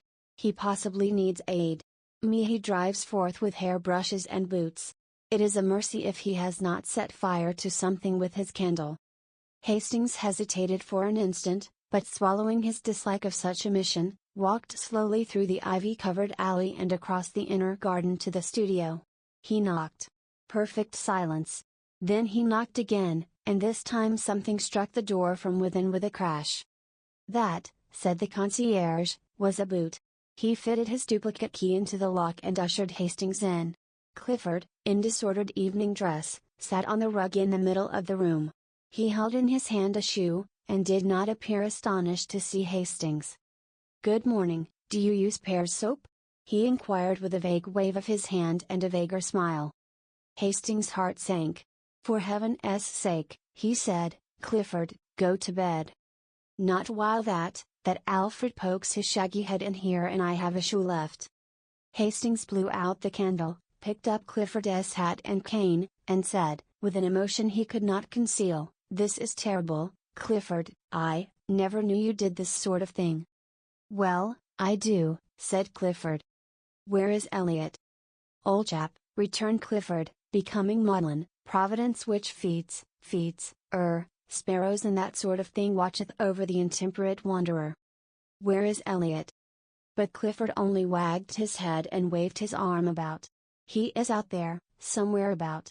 Then suddenly feeling a desire to see his missing chum, lifted up his voice and howled for him. Hastings, thoroughly shocked, sat down on the lounge without a word. Presently, after shedding several scalding tears, Clifford brightened up and rose with great precaution. "Old chap," he observed, "do you want to see a miracle? Well, here goes. I am going to begin." He paused, beaming at vacancy. Miracle," he repeated. Hastings supposed he was alluding to the miracle of his keeping his balance, and said nothing. "I am going to bed," he announced, "poor old Clifford's going to bed, and that's a miracle." And he did with a nice calculation of distance and equilibrium which would have wrung enthusiastic yells of applause from Elliot had he been there to assist en connoisseur. But he was not.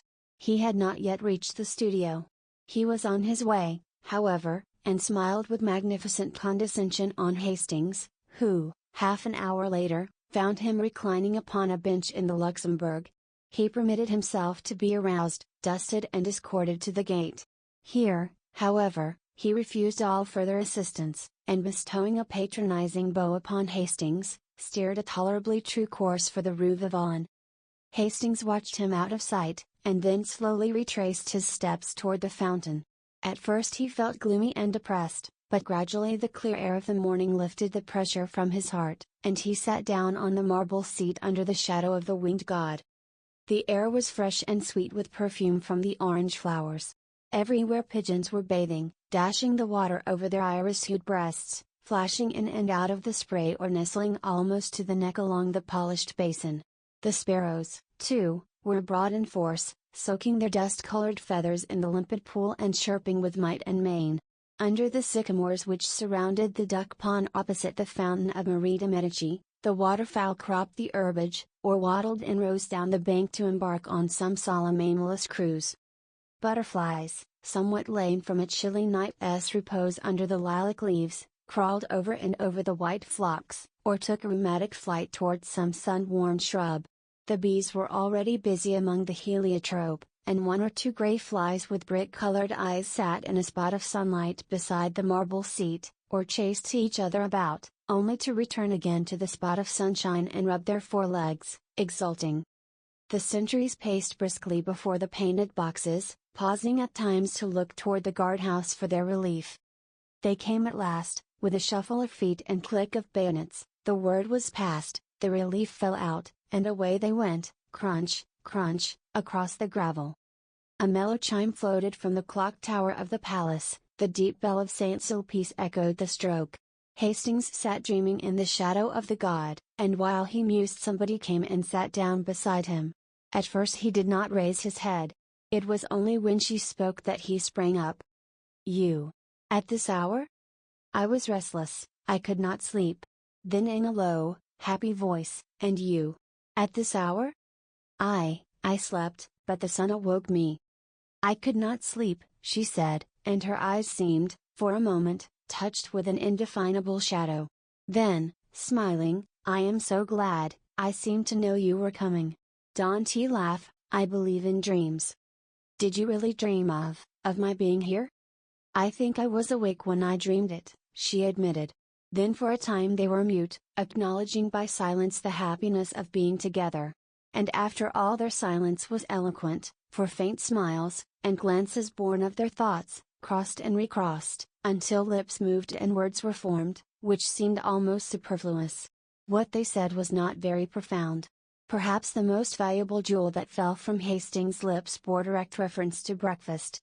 "I have not yet had my chocolate," she confessed, "but what a material man you are." "Valentine," he said impulsively, I do wish that you would, just for this once, give me the whole day, just for this once." "Oh dear," she smiled, "not only material, but selfish." "Not selfish, hungry," he said, looking at her. "A cannibal too, oh dear." "Will you, Valentine?" "But my chocolate." "Take it with me." "But déjeuner." "Together, at St. Cloud." "But I can tea." "Together, all day long, will you, Valentine?" She was silent. "Only for this once." Again that indefinable shadow fell across her eyes, and when it was gone she sighed. "Yes, together, only for this once." "All day?" he said, doubting his happiness. "All day," she smiled, "and oh, I am so hungry." He laughed, enchanted. "What a material young lady it is." On the Boulevard Saint Michel there is a cremerie painted white and blue outside, and neat and clean as a whistle inside.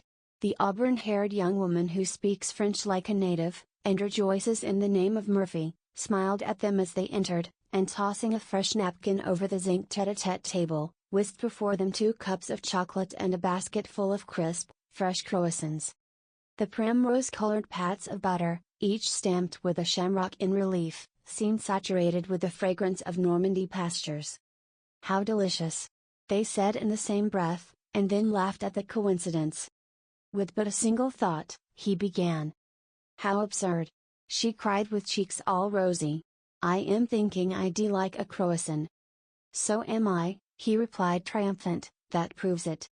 Then they had a quarrel, she accusing him of behavior unworthy of a child in arms, and he denying it, and bringing counter-charges, until Mademoiselle Murphy laughed in sympathy, and the last croissant was eaten under a flag of truce.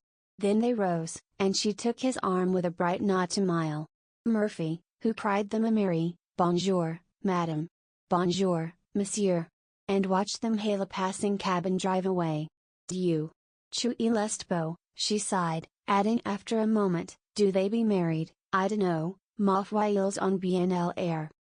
The cab swung around the Rue de Medici, turned into the Rue de Vaugirard, followed it to where it crosses the Rue de Rennes, and taking that noisy thoroughfare, drew up before the Gare Montparnasse.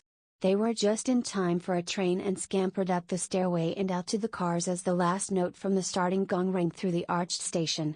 The guard slammed the door of their compartment, a whistle sounded, answered by a screech from the locomotive, and the long train glided from the station, faster, faster, and sped out into the morning sunshine. The summer wind blew in their faces from the open window, and sent the soft air dancing on the girl's forehead. "We have the compartment to ourselves," said Hastings. She leaned against the cushioned window seat, her eyes bright and wide open, her lips parted. The wind lifted her hat, and fluttered the ribbons under her chin. With a quick movement she untied them, and, drawing a long hat pin from her hat, laid it down on the seat beside her. The train was flying. The color surged in her cheeks, and, with each quick drawn breath, her breath rose and fell under the cluster of lilies at her throat. Trees, houses, ponds, danced past, cut by a mist of telegraph poles. "Faster! Faster!" she cried. His eyes never left her, but hers, wide open, and blue as the summer sky, seemed fixed on something far ahead, something which came no nearer, but fled before them as they fled. Was it the horizon, cut now by the grim fortress on the hill, now by the cross of a country chapel? Was it the summer moon, ghost-like, slipping through the vaguer blue above? "Faster! Faster!" she cried. Her parted lips burned scarlet. The car shook and shivered, and the fields streamed by like an emerald torrent. He caught the excitement, and his face glowed. "Oh," she cried, and with an unconscious movement caught his hand, drawing him to the window beside her. "Look! Lean out with me." He only saw her lips move, her voice was drowned in the roar of a trestle, but his hand closed in hers and he clung to the sill. The wind whistled in their ears. "Not so far out, Valentine, take care!" he gasped. Below, through the ties of the trestle, a broad river flashed into view and out again, as the train thundered along a tunnel, and away once more through the freshest of green fields. The wind roared about them. The girl was leaning far out from the window, and he caught her by the waist, crying, "Not too far." But she only murmured, "Faster! Faster! Away out of the city, out of the land, faster, faster! Away out of the world!" "What are you saying all to yourself?" he said, but his voice was broken, and the wind whirled it back into his throat. She heard him, and, turning from the window looked down at his arm about her. Then she raised her eyes to his. The car shook and the windows rattled. They were dashing through a forest now, and the sun swept the dewy branches with running flashes of fire. He looked into her troubled eyes, he drew her to him and kissed the half-parted lips, and she cried out, a bitter, hopeless cry, "Not that, not that!" But he held her close and strong, whispering words of honest love and passion, and when she sobbed, not that, I have promised. You must know, I am, not, worthy," in the purity of his own heart her words were, to him, meaningless then, meaningless forever after. Presently her voice ceased, and her head rested on his breast. He leaned against the window, his ears swept by the furious wind, his heart in a joyous tumult. The forest was past, and the sun slipped from behind the trees, flooding the earth again with brightness. She raised her eyes and looked out into the world from the window. Then she began to speak, but her voice was faint, and he bent his head close to hers and listened. "I cannot turn from you, I am too weak. You were long ago my master, master of my heart and soul. I have broken my word to one who trusted me, but I have told you all, what matters the rest?" He smiled at her innocence and she worshipped his. She spoke again, "Take me or cast me away, What matters it? Now with a word you can kill me, and it might be easier to die than to look upon happiness as great as mine. He took her in his arms. Hush, what are you saying? Look out at the sunlight, the meadows and the streams. We shall be very happy in so bright a world. She turned to the sunlight. From the window, the world below seemed very fair to her. Trembling with happiness, she sighed, "Is this the world? Then I have never known it." "Nor have I, God forgive me," he murmured. Perhaps it was our gentle Lady of the Fields who forgave them both. Rubaret. For let philosopher and doctor preach of what they will and what they will not, each is but one link in an eternal chain that none can slip nor break nor overreach. Crimson nor yellow roses nor the savor of the mounting sea are worth the perfume I adore that clings to thee. The languid-headed lilies tire, the changeless waters weary me. I ache with passionate desire of thine and thee. There are but these things in the world: thy mouth of fire, thy breasts, thy hands, thy hair upcurled, and my desire. 1. One morning at Julian S., a student said to Selby, that is Foxhall Clifford, pointing with his brushes at a young man who sat before an easel, doing nothing.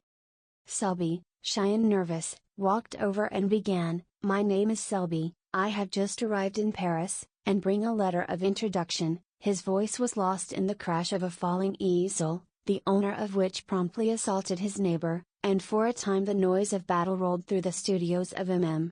Boulanger and Lefebvre, presently subsiding into a scuffle on the stairs outside. Selby, apprehensive as to his own reception in the studio, looked at Clifford, who sat serenely watching the fight. "It's a little noisy here," said Clifford, "but you will like the fellows when you know them." His unaffected manner delighted Selby. Then with a simplicity that won his heart, he presented him to half a dozen students of as many nationalities. Some were cordial, all were polite. Even the majestic creature who held the position of Monsieur, unbent enough to say, "My friend, when a man speaks French as well as you do, and is also a friend of Monsieur Clifford, he will have no trouble in this studio. You expect, of course, to fill the stove until the next new man comes?" "Of course." "And you don't mind, chef?" "No," replied Selby, who hated it. Clifford, much amused, put on his hat, saying, "You must expect lots of it at first." Selby placed his own hat on his head and followed him to the door. As they passed the model stand there was a furious cry of "Chapeau! Chapeau!" and a student sprang from his easel menacing Selby, who reddened but looked at Clifford. "Take off your hat for them," said the latter, laughing. A little embarrassed, he turned and saluted the studio. "Et moi?" cried the model. "You are charming," replied Selby, astonished at his own audacity, but the studio rose as one man, shouting, "He has done well. He's all right," while the model, laughing, kissed her hand to him and cried, "A mon beau homme." All that week Selby worked at the studio unmolested. The French students christened him l'enfant prodigue, which was freely translated, the prodigious infant, the Kid Selby, and Kidby. But the disease soon ran its course from Kidby to kidney, and then naturally to Titbits, where it was arrested by Clifford's authority and ultimately relapsed to Kid. Wednesday came, and with it M. Boulanger. For 3 hours the students writhed under his biting sarcasms, among the others Clifford, who was informed that he knew even less about a work of art than he did about the art of work. Selby was more fortunate. The professor examined his drawing in silence, looked at him sharply, and passed on with a non-committal gesture. He presently departed arm in arm with Bouguereau, to the relief of Clifford, who was then at liberty to jam his hat on his head and depart.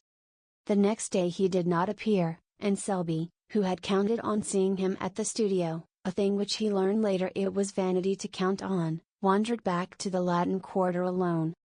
Paris was still strange and new to him. He was vaguely troubled by its splendor. No tender memories stirred his American bosom at the Place du Châtelet, nor even by Notre Dame.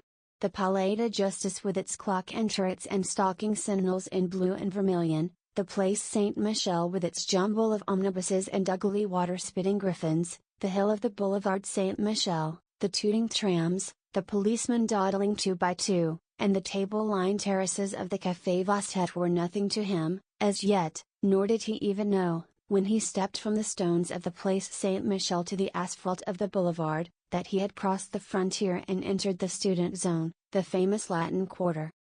A cabman hailed him as bourgeois, and urged the superiority of driving over walking. A gamin, with an appearance of great concern, requested the latest telegraphic news from London, and then, standing on his head, invited Selby to feats of strength. A pretty girl gave him a glance from a pair of violet eyes. He did not see her, but she, catching her own reflection in a window, wondered at the color burning in her cheeks. Turning to resume her course, she met Foxhall Clifford, and hurried on. Clifford, open-mouthed, followed her with his eyes, then he looked after Selby, who had turned into the Boulevard Saint-Germain toward the Rue de Seine. Then he examined himself in the shop window. The result seemed to be unsatisfactory. "I am not a beauty," he mused, "but neither am I a hobgoblin. What does she mean by blushing at Selby? I never before saw her look at a fellow in my life, neither has anyone in the quarter. Anyway, I can swear she never looks at me, and goodness knows I have done all that respectful adoration can do." He sighed, and murmuring a prophecy concerning the salvation of his immortal soul swung into that graceful lounge which at all times characterized Clifford. With no apparent exertion, he overtook Selby at the corner, and together they crossed the sunlit boulevard and sat down under the awning of the Café du Cercle. Clifford bowed to everybody on the terrace, saying, "You shall meet them all later, but now let me present you to two of the sights of Paris, Mr. Richard Elliot and Mr. Stanley Roden." The sights looked amiable, and took vermouth. "You cut the studio today," said Elliot, suddenly turning on Clifford, who avoided his eyes. "To commune with nature?" observed Roden. "What is her name this time?" asked Elliot, and Roden answered promptly, "Name, Yvette, nationality, Breton." "Wrong," replied Clifford blandly, "it's Rue Barré." The subject changed instantly, and Selby listened in surprise to names which were new to him, and eulogies on the latest Prix de Rome winner. He was delighted to hear opinions boldly expressed and points honestly debated, although the vehicle was mostly slang, both English and French. He longed for the time when he too should be plunged into the strife for fame. The bells of St. Sulpice struck the hour, and the Palace of the Luxembourg answered chime on chime. With a glance at the sun, dipping low in the golden dust behind the Palais Bourbon, they rose, and turning to the east, crossed the Boulevard Saint-Germain and sauntered toward the École de Médecine. At the corner a girl passed them, walking hurriedly. Clifford smirked, Elliot and Roden were agitated, but they all bowed, and, without raising her eyes, she returned their salute. But Selby, who had lagged behind, fascinated by some gay shop window, looked up to meet two of the bluest eyes he had ever seen. The eyes were dropped in an instant, and the young fellow hastened to overtake the others. "By Jove," he said, "do you fellows know I have just seen the prettiest girl?" An exclamation broke from the trio, gloomy, foreboding, like the chorus in a Greek play. "Rue Barré." "What?" cried Selby, bewildered. The only answer was a vague gesture from Clifford. 2 hours later, during dinner, Clifford turned to Selby and said, "You want to ask me something, I can tell by the way you fidget about." "Yes, I do," he said, innocently enough, "it's about that girl. Who is she?" In Roden's smile there was pity, in Elliot's bitterness.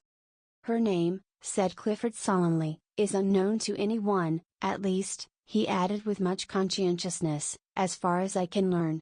Every fellow in the quarter bows to her and she returns the salute gravely, but no man has ever been known to obtain more than that. Her profession, judging from her music roll, is that of a pianist.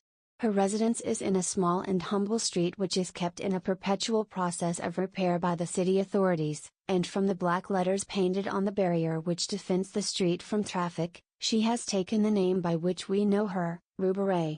Mr. Roden, in his imperfect knowledge of the French tongue, called our attention to it as Rue Barré." "I didn't," said Roden hotly. "And Rue Barré, or Rue Barré, is today an object of adoration to every Ripon in the quarter." "We are not Ripons," corrected Elliot. "I am not," returned Clifford, "and I beg to call to your attention, Selby, that these two gentlemen have at various and apparently unfortunate moments, offered to lay down life and limb at the feet of Rue Barré. The lady possesses a chilling smile which she uses on such occasions and," here he became gloomily impressive, "I have been forced to believe that neither the scholarly grace of my friend Eliot nor the buxom beauty of my friend Roden have touched that heart of ice." Eliot and Roden, boiling with indignation, cried out, "And you?" "I," said Clifford blandly, "do fear to tread where you rush in." 2. 24 hours later Selby had completely forgotten Rue Barré. During the week he worked with might and main at the studio, and Saturday night found him so tired that he went to bed before dinner and had a nightmare about a river of yellow ochre in which he was drowning. Sunday morning, apropos of nothing at all, he thought of Rue Barré, and 10 seconds afterwards he saw her. It was at the flower market on the Marble Bridge. She was examining a pot of pansies. The gardener had evidently thrown heart and soul into the transaction, but Rue Barré shook her head. It is a question whether Selby would have stopped then and there to inspect a cabbage rose had not Clifford unwound for him the yarn of the previous Tuesday. It is possible that his curiosity was piqued, for with the exception of a hen turkey, a boy of 19 is the most openly curious biped alive. From 20 until death he tries to conceal it. But, to be fair to Selby, it is also true that the market was attractive. Under a cloudless sky the flowers were packed and heaped along the marble bridge to the parapet. The air was soft, the sun spun a shadowy lacework among the palms and glowed in the hearts of 1,000 roses. Spring had come, was in full tide. The watering carts and sprinklers spread freshness over the boulevard, the sparrows had become vulgarly obtrusive, and the credulous Seine angler anxiously followed his gaudy quill floating among the soapsuds of the lavoirs. The white spiked chestnuts clad in tender green vibrated with the hum of bees. Shoddy butterflies flaunted their winter rags among the heliotrope. There was a smell of fresh earth in the air, an echo of the woodland brook in the ripple of the Seine, and swallows soared and skimmed among the anchored river craft. Somewhere in a window a caged bird was singing its heart out to the sky. Selby looked at the cabbage rose and then at the sky. Something in the song of the caged bird may have moved him, or perhaps it was that dangerous sweetness in the air of May. At first he was hardly conscious that he had stopped, then he was scarcely conscious why he had stopped, then he thought he would move on, then he thought he wouldn't, then he looked at Rue Barré. The gardener said, "Mademoiselle, this is undoubtedly a fine pot of pansies." Rue Barré shook her head. The gardener smiled. She evidently did not want the pansies. She had bought many pots of pansies there, 2 or 3 every spring, and never argued. What did she want then? The pansies were evidently a feeler toward a more important transaction. The gardener rubbed his hands and gazed about him. "These tulips are magnificent," he observed, "and these hyacinths," he fell into a trance at the mere sight of the scented thickets. "That," murmured Rue, pointing to a splendid rose bush with her frilled parasol, but in spite of her, her voice trembled a little. Selby noticed it, more shame to him that he was listening, and the gardener noticed it, and, burying his nose in the roses, scented a bargain. Still, to do him justice, he did not add a centime to the honest value of the plant, for after all, Rue was probably poor, and anyone could see she was charming. 50 francs, mademoiselle. The gardener's tone was grave. Rue felt that argument would be wasted. They both stood silent for a moment. The gardener did not eulogize his prize, the rose tree was gorgeous and anyone could see it. "I will take the pansies," said the girl, and drew 2 francs from a worn purse. Then she looked up. A teardrop stood in the way refracting the light like a diamond, but as it rolled into a little corner by her nose a vision of Selby replaced it, and when a brush of the handkerchief had cleared the startled blue eyes, Selby himself appeared, very much embarrassed. He instantly looked up into the sky, apparently devoured with a thirst for astronomical research, and as he continued his investigations for fully 5 minutes, the gardener looked up too, and so did a policeman. Then Selby looked at the tips of his boots, the gardener looked at him and the policeman slouched on. Rue Barré had been gone some time. "What," said the gardener, "may I offer monsieur?" Selby never knew why, but he suddenly began to buy flowers. The gardener was electrified. Never before had he sold so many flowers, never at such satisfying prices, and never with such absolute unanimity of opinion with a customer. But he missed the bargaining, the arguing, the calling of heaven to witness. The transaction lacked spice. "These tulips are magnificent." "They are," cried Selby warmly. "But alas, they are dear." "I will take them." "Do you?" murmured the gardener in a perspiration, "he's smarter than most Englishmen. This cactus is gorgeous. Alas! Send it with the rest." The gardener braced himself against the river wall.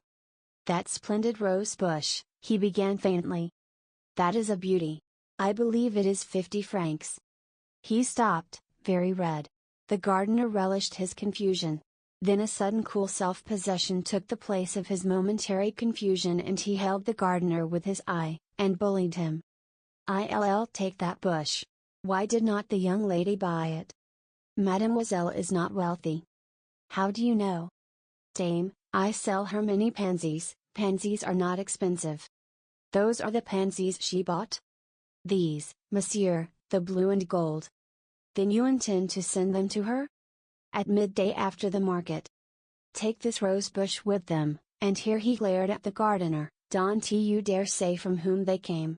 The gardener's eyes were like saucers, but Selby, calm and victorious, said, "Send the others to the Hôtel du Sénat, 7 Rue de Tournon. I will leave directions with the concierge." Then he buttoned his glove with much dignity and stalked off, but when well around the corner and hidden from the gardener's view, the conviction that he was an idiot came home to him in a furious blush. 10 minutes later he sat in his room in the Hôtel du Sénat repeating with an imbecile smile, "What an ass I am, what an ass!" An hour later found him in the same chair, in the same position, his hat and gloves still on, his stick in his hand, but he was silent, apparently lost in contemplation of his boot toes, and his smile was less imbecile and even a bit retrospective. 3. About 5 o'clock that afternoon, the little sad-eyed woman who fills the position of concierge at the Hôtel du Sénat held up her hands in amazement to see a wagon-load of flower-bearing shrubs draw up before the doorway.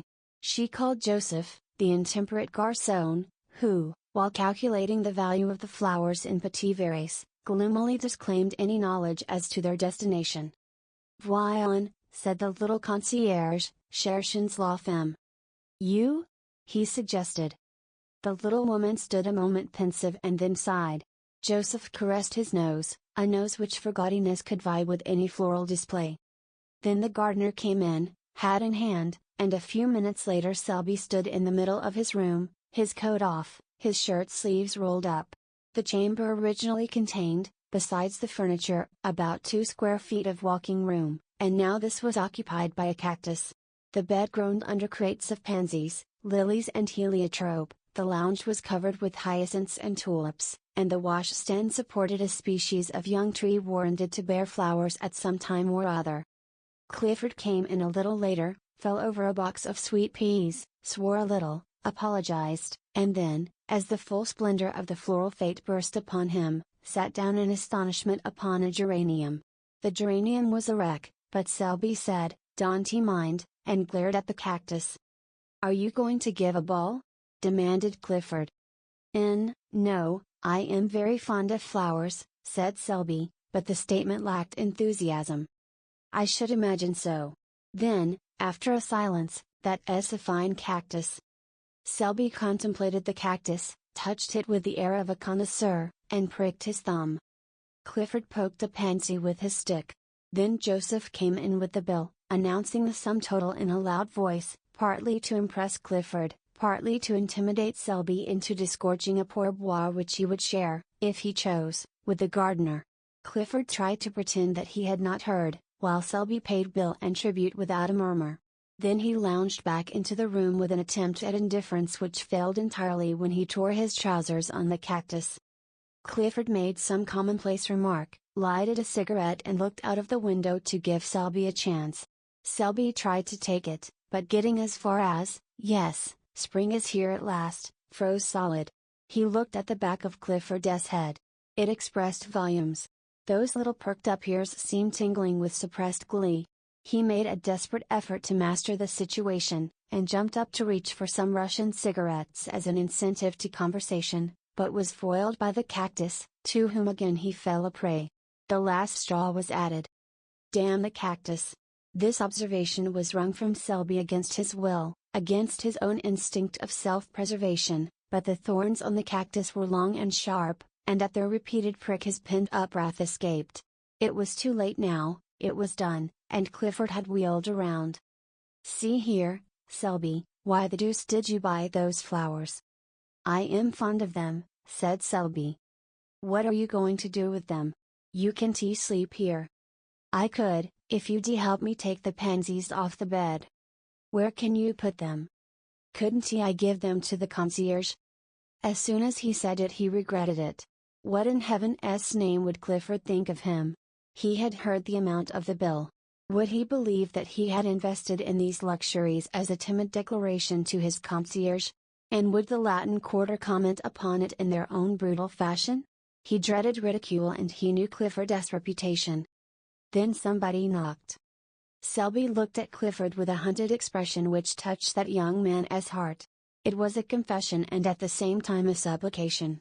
Clifford jumped up, threaded his way through the floral labyrinth, and putting an eye to the crack of the door, said, "Who the devil is it?" This graceful style of reception is indigenous to the Quarter. "It's Elliot," he said, looking back, "and Roden too, and their bulldogs." Then he addressed them through the crack. "Sit down on the stairs, Selby and I are coming out directly." Discretion is a virtue. The Latin Quarter possesses few, and discretion seldom figures on the list. They sat down and began to whistle.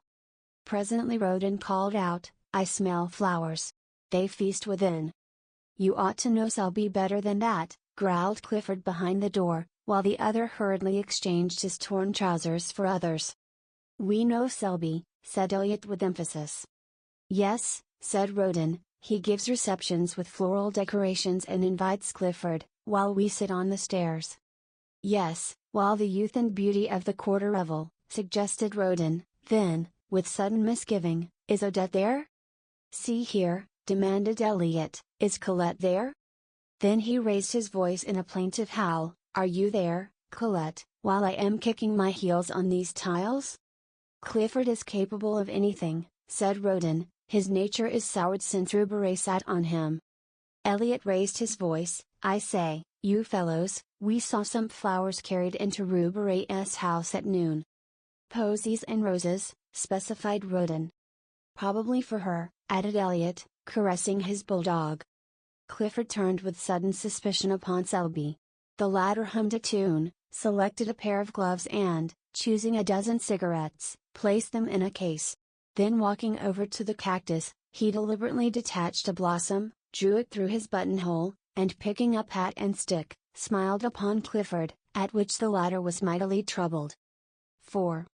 Monday morning at Julian's, students fought for places, students with prior claims drove away others who had been anxiously squatting on coveted taborets since the door was opened in hopes of appropriating them at roll call, students squabbled over palettes, brushes, portfolios, or rent the air with demands for chichery and bread. The former, a dirty ex-model, who had in Palmyre days posed as Judas, now dispensed stale bread at 1 sou and made enough to keep himself and cigarettes. Monsieur Julien walked in, smiled a fatherly smile and walked out. His disappearance was followed by the apparition of the clerk, a foxy creature who flitted through the battling hordes in search of prey. 3 men who had not paid dues were caught and summoned. A 4th was scented, followed, outflanked, his retreat towards the door cut off, and finally captured behind the stove. About that time, the revolution assuming an acute form, howls rose for Jules. Jules came, umpired 2 fights with a sad resignation in his big brown eyes, shook hands with everybody and melted away in the throng, leaving an atmosphere of peace and goodwill. The lions sat down with the lambs, the Massiers marked the best places for themselves and friends, and, mounting the model stands, opened the roll calls. The word was passed, "They begin with C this week." They did. Clisson. Clisson jumped like a flash and marked his name on the floor in chalk before a front seat. Karen. Karen galloped away to secure his place. Bang!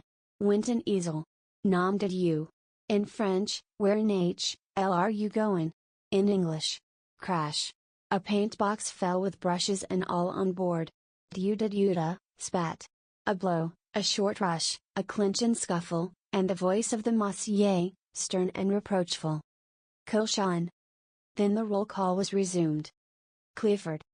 The monsieur paused and looked up, one finger between the leaves of the ledger. Clifford. Clifford was not there. He was about 3 miles away in a direct line and every instant increased the distance. Not that he was walking fast, on the contrary, he was strolling with that leisurely gait peculiar to himself. Elliot was beside him and 2 bulldogs covered the rear. Elliot was reading the Gil Blas, from which he seemed to extract amusement, but deeming boisterous mirth unsuitable to Clifford's state of mind, subdued his amusement to a series of discreet smiles. The latter, moodily aware of this, said nothing, but leading the way into the Luxembourg Gardens installed himself upon a bench by the northern terrace and surveyed the landscape with disfavor. Elliot, according to the Luxembourg regulations, tied the 2 dogs and then, with an interrogative glance toward his friend, resumed the Gil Blas and the discreet smiles. The day was perfect. The sun hung over Notre Dame, setting the city in a glitter. The tender foliage of the chestnuts cast a shadow over the terrace and flecked the paths and walks with tracery so blue that Clifford might here have found encouragement for his violent impressions had he but looked, but as usual in this period of his career, his thoughts were anywhere except in his profession. Around about, the sparrows quarreled and chattered their courtship songs, the big rosy pigeons sailed from tree to tree, the flies whirled in the sunbeams and the flowers exhaled 1,000 perfumes which stirred Clifford with languorous wistfulness. Under this influence he spoke. "Elliot, you are a true friend." "You make me ill," replied the latter, folding his paper. "It is just as I thought, you are tagging after some new petticoat again. And," he continued wrathfully, "if this is what you've kept me away from Julian's for, if it is to fill me up with the perfections of some little idiot." "Not idiot," remonstrated Clifford gently. "See here," cried Elliot, "have you the nerve to try to tell me that you are in love again?" "Again?" "Yes, again and again and again and, by George have you?" "This," observed Clifford sadly, "is serious." For a moment Elliot would have laid hands on him, then he laughed from sheer helplessness. "Oh, go on, let us see. There's Clemens and Marie Tulloch and Cosette and Fifine, Colette, Marie Vernier. All of whom are charming, most charming, but I never was serious." "So help me, Moses," said Elliot, solemnly, "each and every one of those named have separately and in turn torn your heart with anguish and have also made me lose my place at Julian's in this same manner, each and every one, separately and in turn. Do you deny it? What you say may be founded on facts, in a way, but give me the credit of being faithful to one at a time." Until the next came along. "But this is really very different. Elliot, believe me, I am all broken up." Then there being nothing else to do, Elliot gnashed his teeth and listened. It is Roubaret." "Well," observed Elliot, with scorn, "if you are moping and moaning over that girl, the girl who has given you and myself every reason to wish that the ground would open and engulf us, well, go on." "I am going on, I don't care, timidity has fled." "Yes, your native timidity." "I am desperate, Elliot. Am I in love? Never did I feel so and miserable. I can sleep, honestly, I am incapable of eating properly." Same symptoms noticed in the case of Colette. "Listen, will you? Hold on a moment, I know the rest by heart. Now let me ask you something. Is it your belief that Roubaret is a pure girl?" "Yes," said Clifford, turning red. "Do you love her, not as you dangle and tiptoe after every pretty inanity, I mean, do you honestly love her?" "Yes," said the other doggedly, "I would." "Hold on a moment, would you marry her?" Clifford turned scarlet. "Yes," he muttered. "Pleasant news for your family," growled Elliot in suppressed fury. "Dear father, I have just married a charming grisette whom I am sure you'll welcome with open arms, in company with her mother, a most estimable and cleanly washed lady. Good heavens! This seems to have gone a little further than the rest. Thank your stars, young man, that my head is level enough for us both. Still, in this case, I have no fear. Roubaret sat on your aspirations in a manner unmistakably final. Roubaret, began Clifford, drawing himself up, but he suddenly ceased, for there where the dappled sunlight glowed in spots of gold, along the sun-flecked path, tripped Roubaret. Her gown was spotless, and her big straw hat, tipped a little from the white forehead, threw a shadow across her eyes. Elliot stood up and bowed. Clifford removed his head covering with an air so plaintive, so appealing, so utterly humble that Roubaret smiled. The smile was delicious, and when Clifford, incapable of sustaining himself on his legs from sheer astonishment, toppled slightly, she smiled again in spite of herself. A few moments later she took a chair on the terrace and, drawing a book from her music roll, turned the pages, found the place, and then placing it open downwards in her lap, sighed a little, smiled a little, and looked out over the city. She had entirely forgotten Foxhall Clifford. After a while she took up her book again, but instead of reading began to adjust a rose in her corsage. The rose was big and red. It glowed like fire there over her heart, and like fire it warmed her heart, now fluttering under the silken petals. Roubaret sighed again. She was very happy. The sky was so blue, the air so soft and perfumed, the sunshine so caressing, and her heart sang within her, sang to the rose in her breast. This is what it sang: out of the throng of passers-by, out of the world of yesterday, out of the millions passing, one has turned aside to me. So her heart sang under his rose on her breast. Then two big mouse-colored pigeons came whistling by and alighted on the terrace, where they bowed and strutted and bobbed and turned until Roubaret laughed in delight, and looking up beheld Clifford before her. His hat was in his hand and his face was wreathed in a series of appealing smiles which would have touched the heart of a Bengal tiger. For an instant Roubaret frowned, then she looked curiously at Clifford, then when she saw the resemblance between his bows and the bobbing pigeons, in spite of herself, her lips parted in the most bewitching laugh. Was this Roubaret?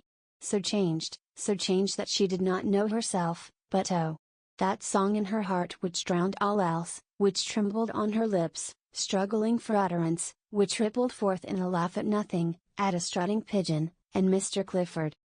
And you think, because I return the salute of the students in the quarter, that you may be received in particular as a friend? I do not know you, monsieur, but vanity is man's other name. Be content, Monsieur Vanity, I shall be punctilious, oh, most punctilious in returning your salute. But I beg, I implore you to let me render you that homage which has so long.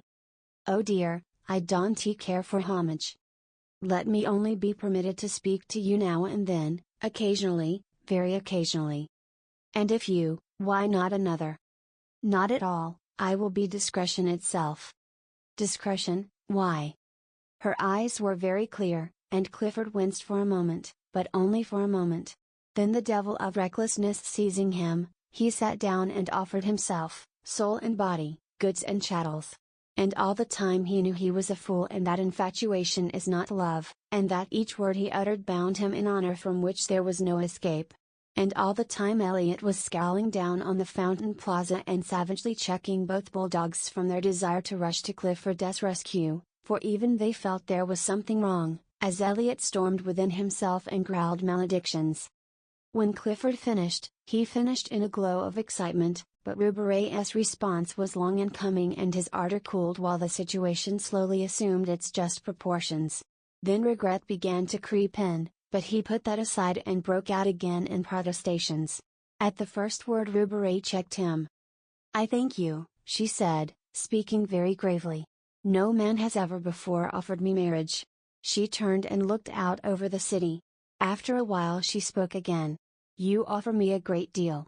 I am alone, I have nothing, I am nothing. She turned again and looked at Paris, brilliant, fair, in the sunshine of a perfect day. He followed her eyes. Oh, she murmured, it is hard to work always alone with never a friend you can have in honor, and the love that is offered means the streets, the boulevard, when passion is dead. I know it, we others who have nothing, have no one, and who give ourselves, unquestioning, when we love, Yes, unquestioning, heart and soul, knowing the end. She touched the rose at her breast. For a moment she seemed to forget him, then quietly, "I thank you, I am very grateful." She opened the book and, plucking a petal from the rose, dropped it between the leaves. Then looking up she said gently, "I cannot accept." 5. It took Clifford a month to entirely recover, although at the end of the first week he was pronounced convalescent by Elliot, who was an authority, and his convalescence was aided by the cordiality with which Ruberay acknowledged his solemn salutes. 40 times a day he blessed Ruberay for her refusal, and thanked his lucky stars, and at the same time, oh, wondrous heart of ours! He suffered the tortures of the blighted. Elliot was annoyed, partly by Clifford's reticence, partly by the unexplainable thaw in the frigidity of Ruberay. At their frequent encounters, when she, tripping along the Rue de Seine, with music roll and big straw hat would pass Clifford and his familiars steering an easterly course to the Café Vaquette, and at the respectful uncovering of the band would color and smile at Clifford, Elliot's slumbering suspicions awoke. But he never found out anything, and finally gave it up as beyond his comprehension, merely qualifying Clifford as an idiot and reserving his opinion of Ruberay. And all this time Selby was jealous. At first he refused to acknowledge it to himself, and cut the studio for a day in the country, but the woods and fields of course aggravated his case, and the brooks babbled of Ruberay and the mowers calling to each other across the meadow ended in a quavering Rubarie. That day spent in the country made him angry for a week, and he worked sulkily at Julian's, all the time tormented by a desire to know where Clifford was and what he might be doing. This culminated in an erratic stroll on Sunday which ended at the flower market on the Pawn O'Change, began again, was gloomily extended to the morgue, and again ended at the Marble Bridge. It would never do, and Selby felt it, so he went to see Clifford, who was convalescing on mint juleps in his garden. They sat down together and discussed morals and human happiness, and each found the other most entertaining, only Selby failed to pump Clifford, to the other's unfeigned amusement. But the juleps spread balm on the sting of jealousy, and trickled hope to the blighted, and when Selby said he must go, Clifford went too, and when Selby, not to be outdone, insisted on accompanying Clifford back to his door, Clifford determined to see Selby back halfway, and then finding it hard to part, they decided to dine together and flit. To flit, a verb applied to Clifford's nocturnal prowls, expressed, perhaps, as well as anything, the gaiety proposed. Dinner was ordered at Mignon's, and while Selby interviewed the chef, Clifford kept a fatherly eye on the butler. The dinner was a success, or was of the sort generally termed a success. Toward the dessert Selby heard someone say as at a great distance, "Kit Selby, drunk as a lord." A group of men passed near them. It seemed to him that he shook hands and laughed a great deal, and that everybody was very witty. There was Clifford opposite swearing undying confidence in his chum Selby, and there seemed to be others there, either seated beside them or continually passing with the swish of skirts on the polished floor. The perfume of roses, the rustle of fans, the touch of rounded arms and the laughter grew vaguer and vaguer. The room seemed enveloped in mist. Then, all in a moment each object stood out painfully distinct, only forms and visages were distorted and voices piercing. He drew himself up, calm, grave, for the moment master of himself, but very drunk. He knew he was drunk, and was as guarded and alert, as keenly suspicious of himself as he would have been of a thief at his elbow.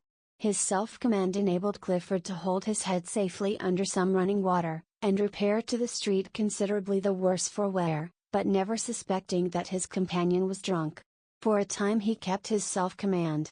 His face was only a bit paler, a bit tighter than usual, he was only a trifle slower and more fastidious in his speech. It was midnight when he left Clifford peacefully slumbering in somebody's armchair, with a long suede glove dangling in his hand and a plumy boa twisted about his neck to protect his throat from drafts. He walked through the hall and down the stairs, and found himself on the sidewalk in a quarter he did not know. Mechanically he looked up at the name of the street. The name was not familiar. He turned and steered his course towards some lights clustered at the end of the street. They proved farther away than he had anticipated, and after a long quest he came to the conclusion that his eyes had been mysteriously removed from their proper places and had been reset on either side of his head like those of a bird. It grieved him to think of the inconvenience this transformation might occasion him, and he attempted to cock up his head, hen-like, to test the mobility of his neck. Then an immense despair stole over him, tears gathered in the tear ducts, his heart melted, and he collided with a tree. This shocked him into comprehension. He stifled the violent tenderness in his breast, picked up his hat and moved on more briskly. His mouth was white and drawn, his teeth tightly clenched. He held his course pretty well and strayed but little, and after an apparently interminable length of time found himself passing a line of cabs. The brilliant lamps, red, yellow, and green annoyed him, and he felt it might be pleasant to demolish them with his cane, but mastering this impulse he passed on.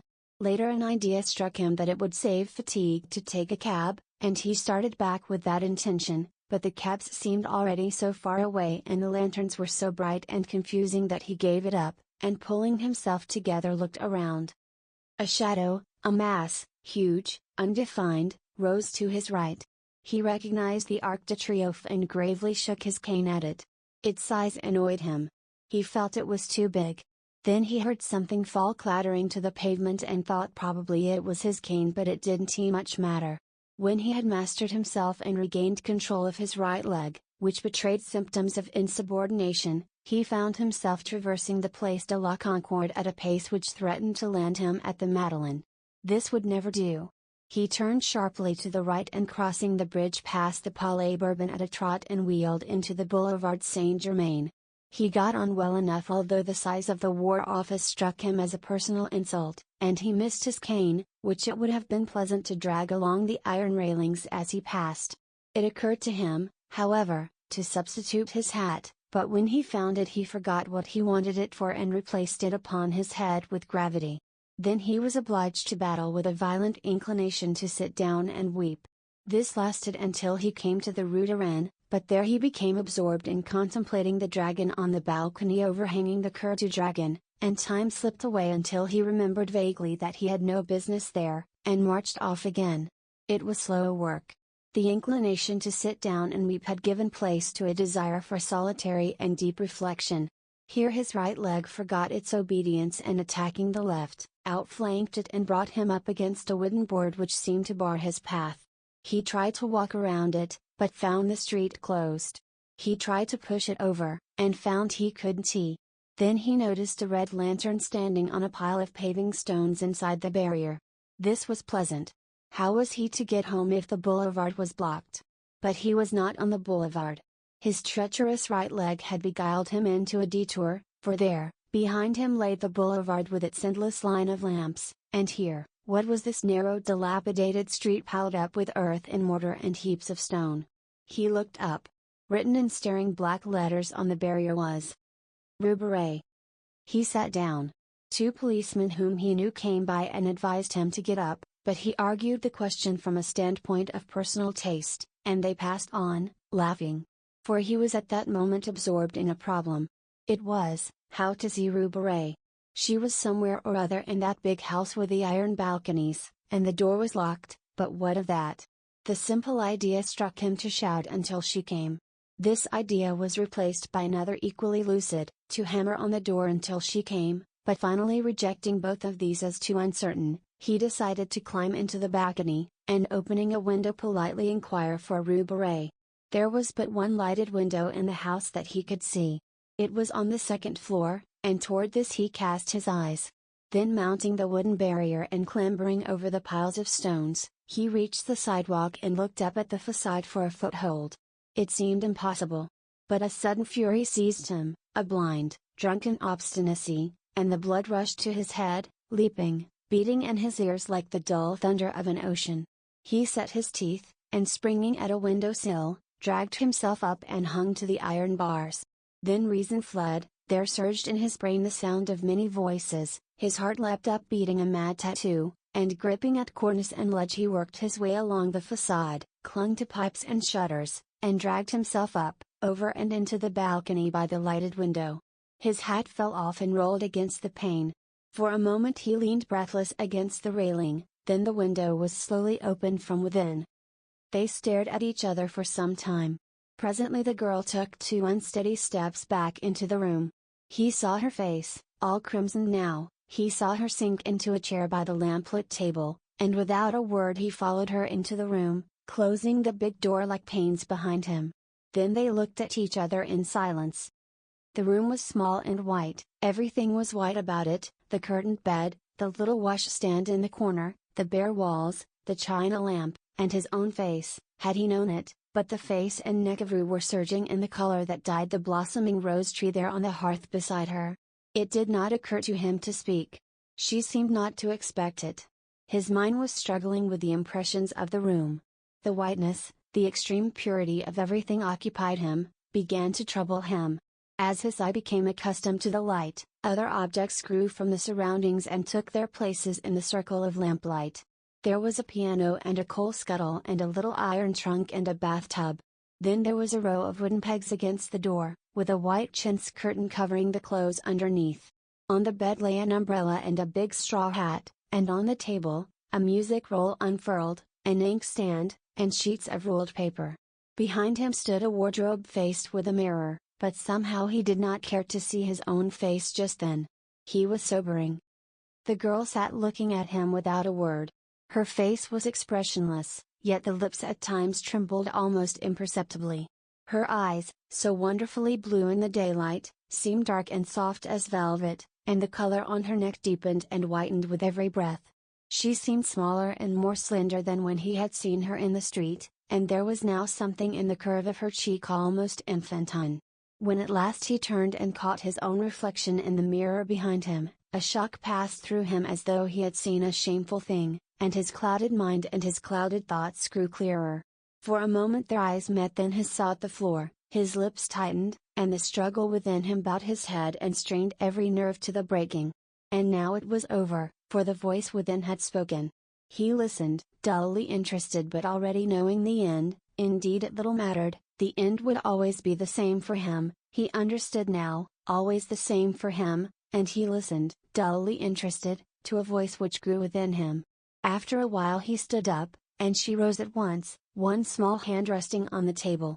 Presently he opened the window, picked up his hat, and shut it again. Then he went over to the rose bush and touched the blossoms with his face. One was standing in a glass of water on the table, and mechanically the girl drew it out, pressed it with her lips and laid it on the table beside him. He took it without a word and crossing the room, opened the door. The landing was dark and silent, but the girl lifted the lamp and gliding past him slipped down the polished stairs to the hallway. Then unchaining the bolts, she drew open the iron wicket. Through this he passed with his rose. The end.